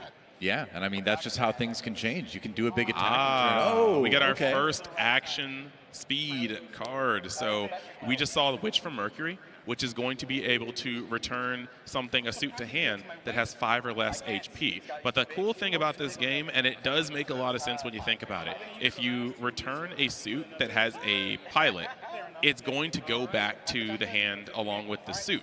And that's kind of like, it makes sense. It sounds weird when you think about it, but when you think about it harder, if a suit gets sent back to the base, the pilot's still in it. Yeah. If the suit gets destroyed, the pilot, unfortunately, is still with it. So it makes sense, right? It does make sense. Yeah. The pilot sticks with the mobile suit, of course. You're not going to bail out. Well, I mean, not too often anyway. Yeah. That is a big difference maker there, and that brings us to the actions, right? Where when an attack is declared, there's certain points in the turn where you can play action cards, and those have those immediate effects, like we just saw. During attacks or at the end of a turn, actions can actually go off, and that's pretty cool. It makes it so that when you have standing resources, if you need to make the most out of your resources, you could have casted the Witch from Mercury at the end of your turn just to get that singleton resource used and effective on the board. So it's pretty cool. That was a very, very good tempo shift.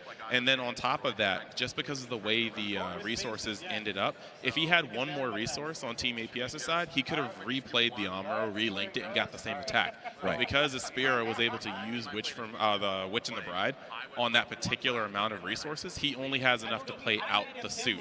So effectively, just by playing it at that timing, he really did cut off an entire attack, which is rare for that sort of interaction. You do need to be a little bit careful when you bounce things like that, because like you said, if it is a link unit, they can just play it again and get an attack, right? Is there burst? No, there's no burst. The almighty we'll gun cannon.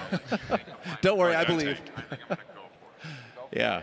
And the thing is, getting to play the Amuro again from the Team APS side means another potential rested unit too. So that is something now that Team Prospera needs to worry about. Oh, there we go, burst. There was burst. The Amuro Ray goes to hand. So now we're in a very, very scary position. I do think that Team Prospera understands that they either win this turn or they try to win next turn and just force their opponents to have it. Now, granted, Wing Gundam is the definition of having it, with Hiro Yui on there. And we just saw an Amuro go to hand, which means we know for a fact there are 2 Amuros on Team APS's hand, and it looks like the deck is Federation heavy. So the funniest part about this is you do want to close out the game this turn if possible, but if Team Prospera does not close out the game this turn, there is a chance of them getting hit 5 times next turn. Is there a link? There is a link. That means an automatic attack is coming in. And okay, yeah, we're going to rest the G-Fighter. And it's not just about destroying all the shields. You have to destroy all the shields and then deal one final blow to end the game. Oh, but the trade. The trade is going to come in instead. Okay.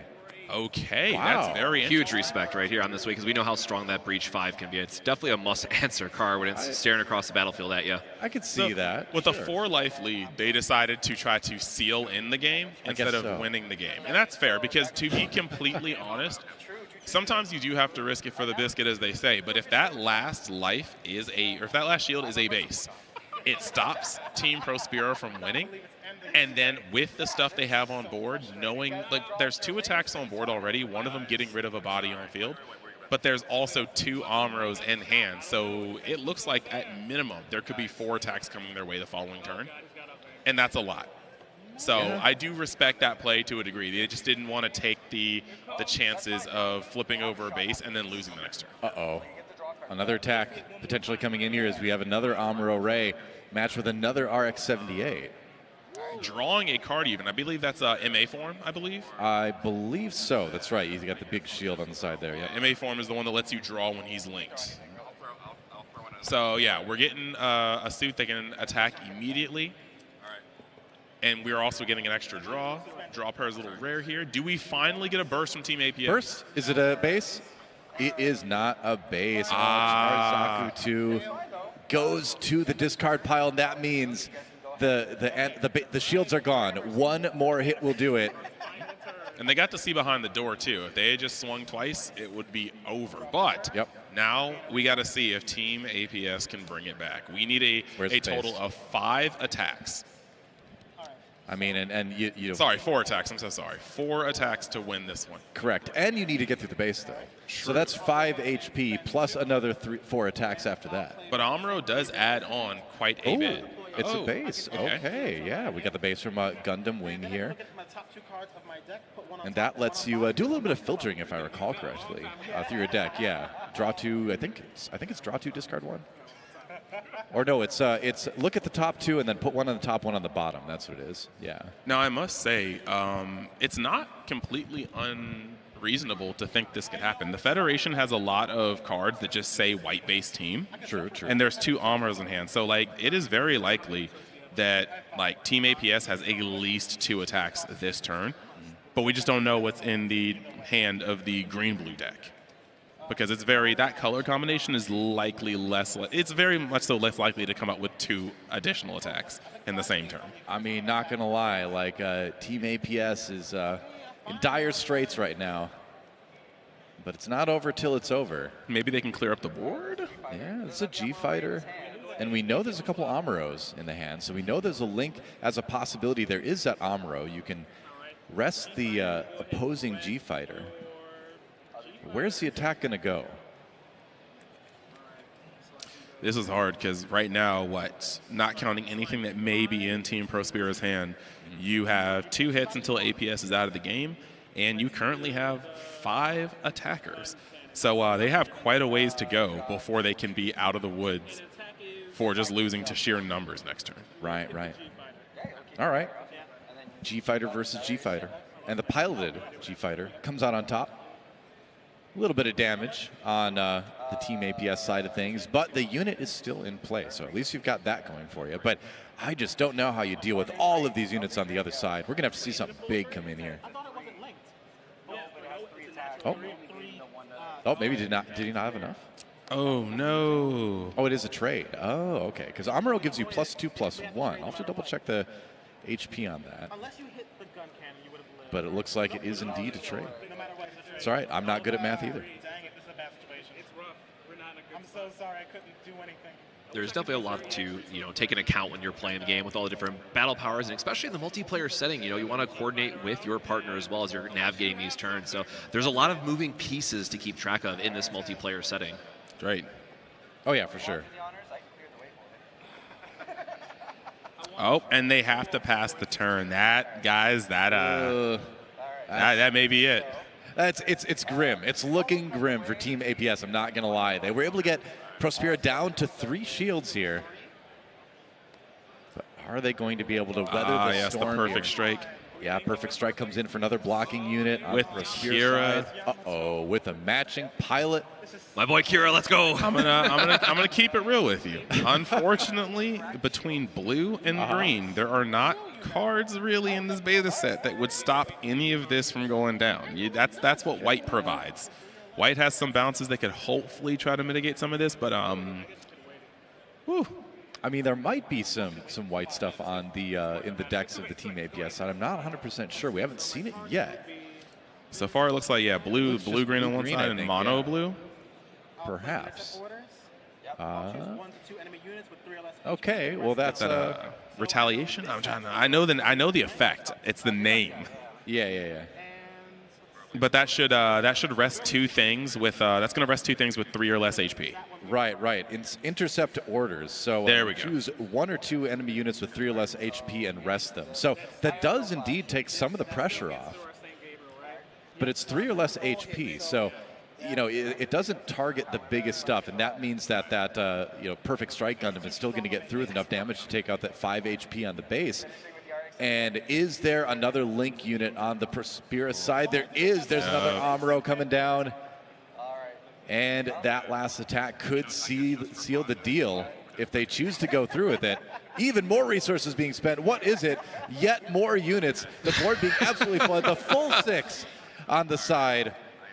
Flag on the play. Unnecessary amounts of force. The gang's all here. And that is the last attack coming through. The handshakes go around, and it's Team Prospera taking the Gundam card game show match. Great series. We got to see a lot of fun stuff in there. We got to see the Wing Gundam come out and do its thing. I thought maybe for a moment there, Team APS might be able to turn it around, but it just wasn't to be today. But great series nonetheless. Yeah, if there was any card that was going to turn that game around, it was Wing Gundam staying on the board for more than 1 turn. And I think that Prospera, they realized that, and they made sure it did not stay on the board for more than 1 turn.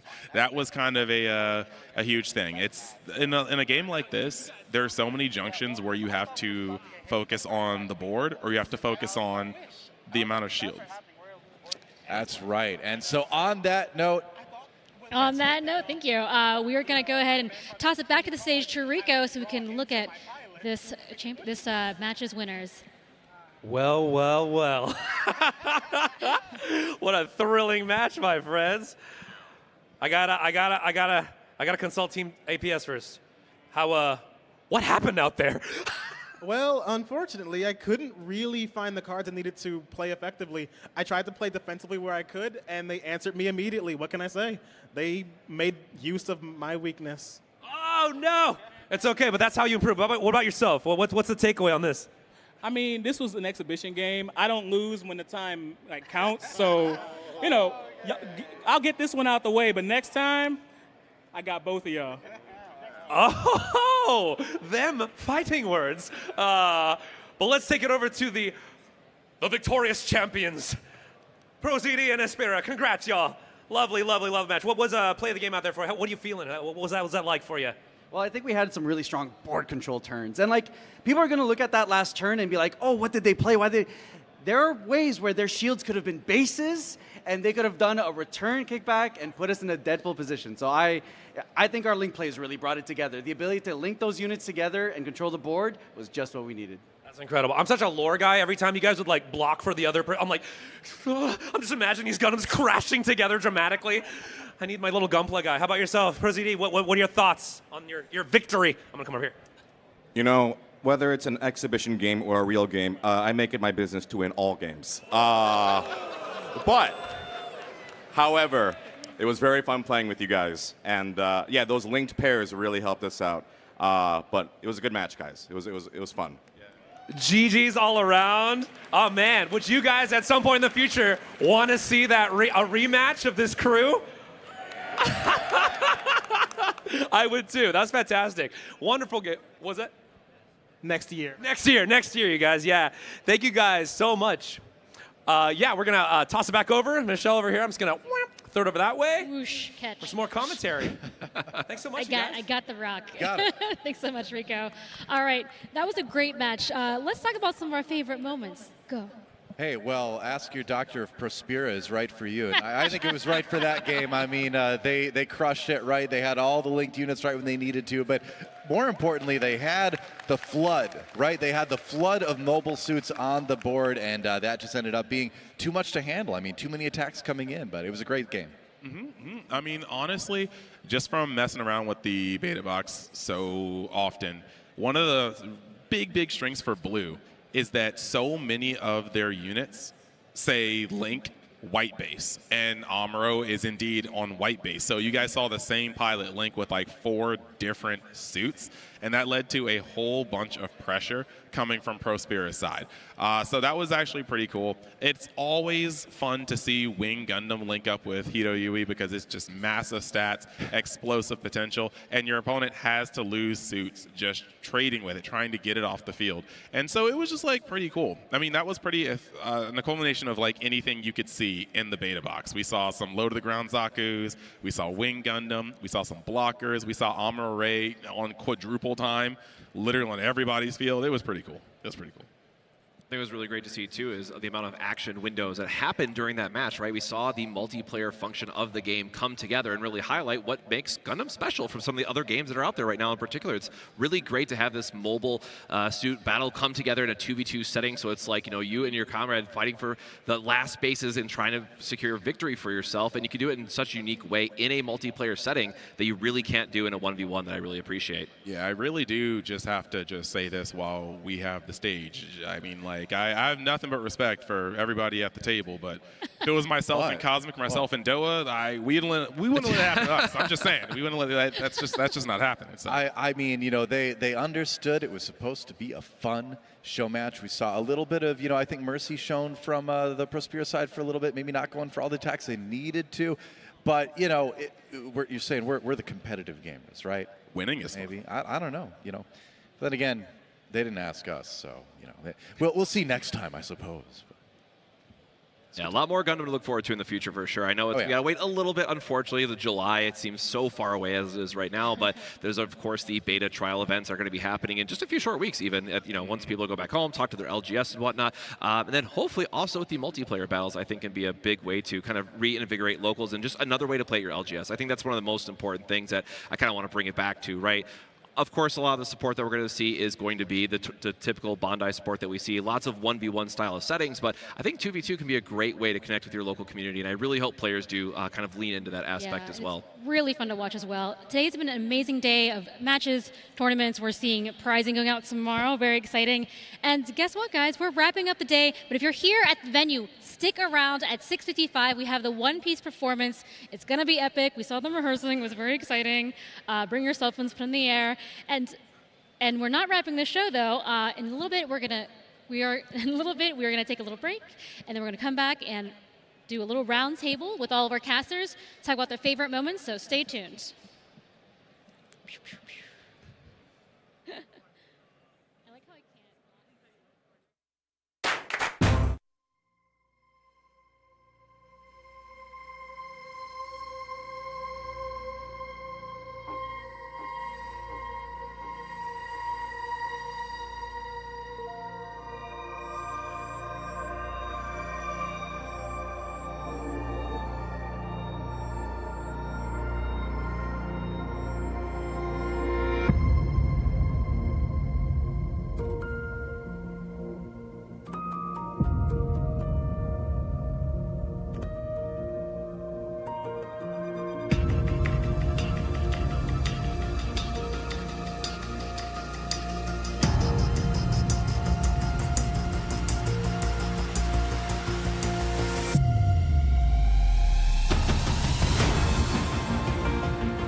And we are back one more time here at the desk here at Bandai Card Fest 2024-2025 here in Orlando, Florida.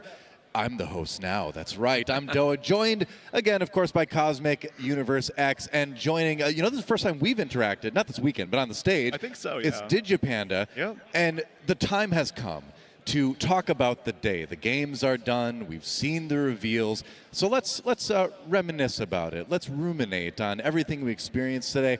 I don't want to go first. I'm biased, right? I did the One Piece thing, I did the Gundam stuff. I'm going to go to you first, Digipanda. All right. What were your big takeaways from day number 1 here? So looking at the top tables that I was just walking around, just checking out what they were doing, we saw the typical lineup of the Mirage, we saw the purple hybrids, we saw, even a lot of 3 Great Angels, and even the purple, in general, Leviathan, 7th Grade Demon Lord decks that are out there because they really wanted to just counter that Mirage meta.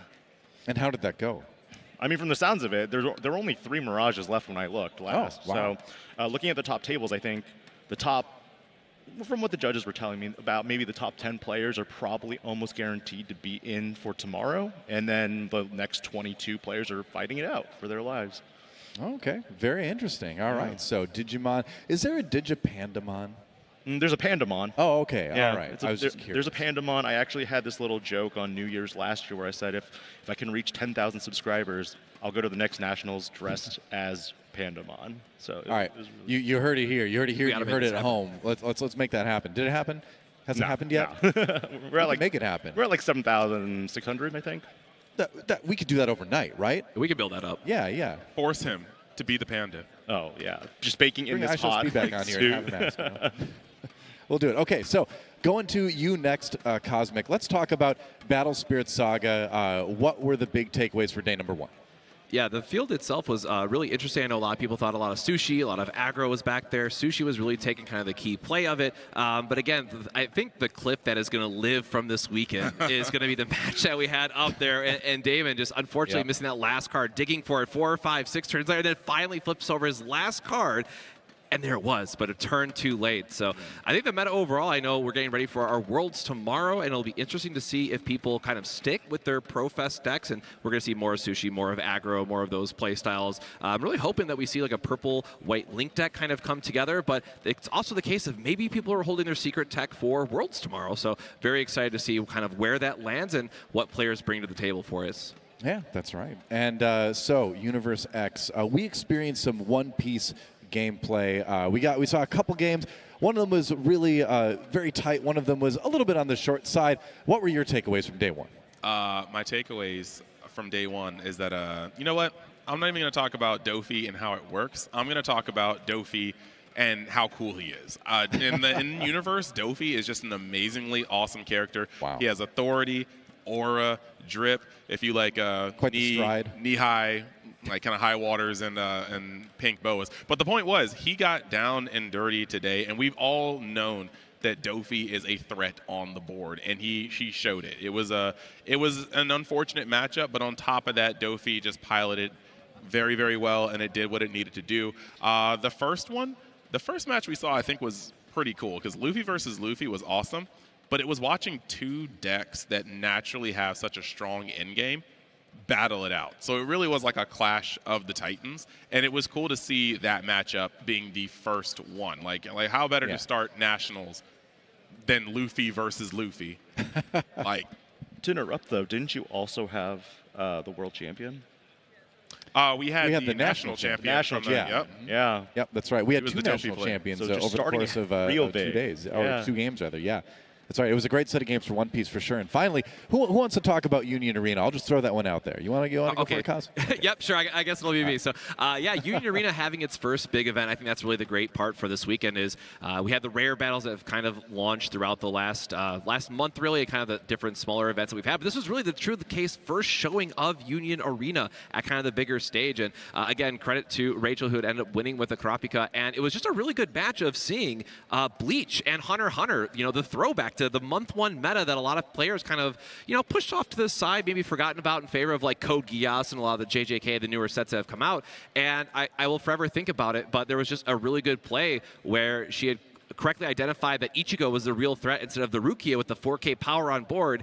hit the Ichigo with the impact, and right as we saw out of life, there was the Raid Ichigo, which would have been able to come into play and turn the tide of that battle. It was just such a soul read of what was going to come out of life. It was just so impressive to see. So, yeah, I guess we're going to actually get that exact play as well. So this was just such a great moment, because when you have players who are thinking about what comes from that match, like, how can my opponent get back in this matchup in particular? What key pieces are they looking for? It's really that Raid Ichigo that kind of comes into play and can, mill itself and remove a threat that really allows them to come back. And she was like, no, I know I had to take care of the Ichigo in that moment. It was the right play. And we just got to see that immediate reward for it come out that you don't always get to see, but it came out of life. It instead went to hand and was able to secure the victory from there in my mind. So really great showcase for, again, 2 decks that I think people kind of wrote off just because it's been so long and got to see for the first time on the big stage. So again, huge shout out to all our players this weekend, truly, with Across the Games. Yeah.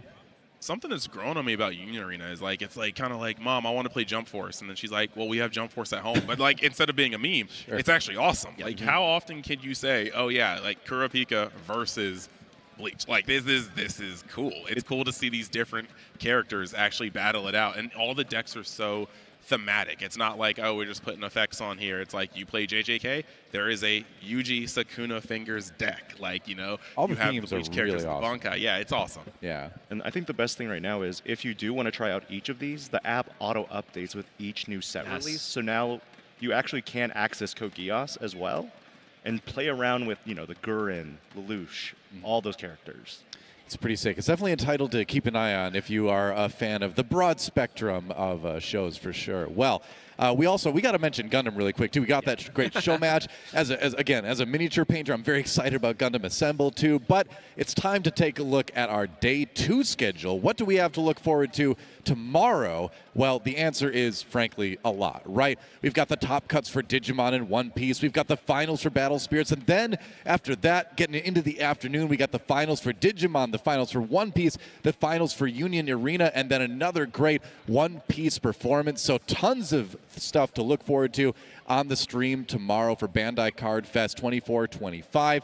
And so that's going to wrap it for the stream here. But for those of you still here in the venue in Orlando, do not go anywhere, because in just a little bit, we've got an awesome performance from some of the wonderful singers of One Piece, and it's going to be incredible. We saw them rehearsing. It's going to be awesome. You don't want to miss it. But for all of us at the desk and for everyone behind the scenes and the production crew making all this happen, thank you so much for all your hard work today. Thank all of you out there for watching, and we'll see you tomorrow.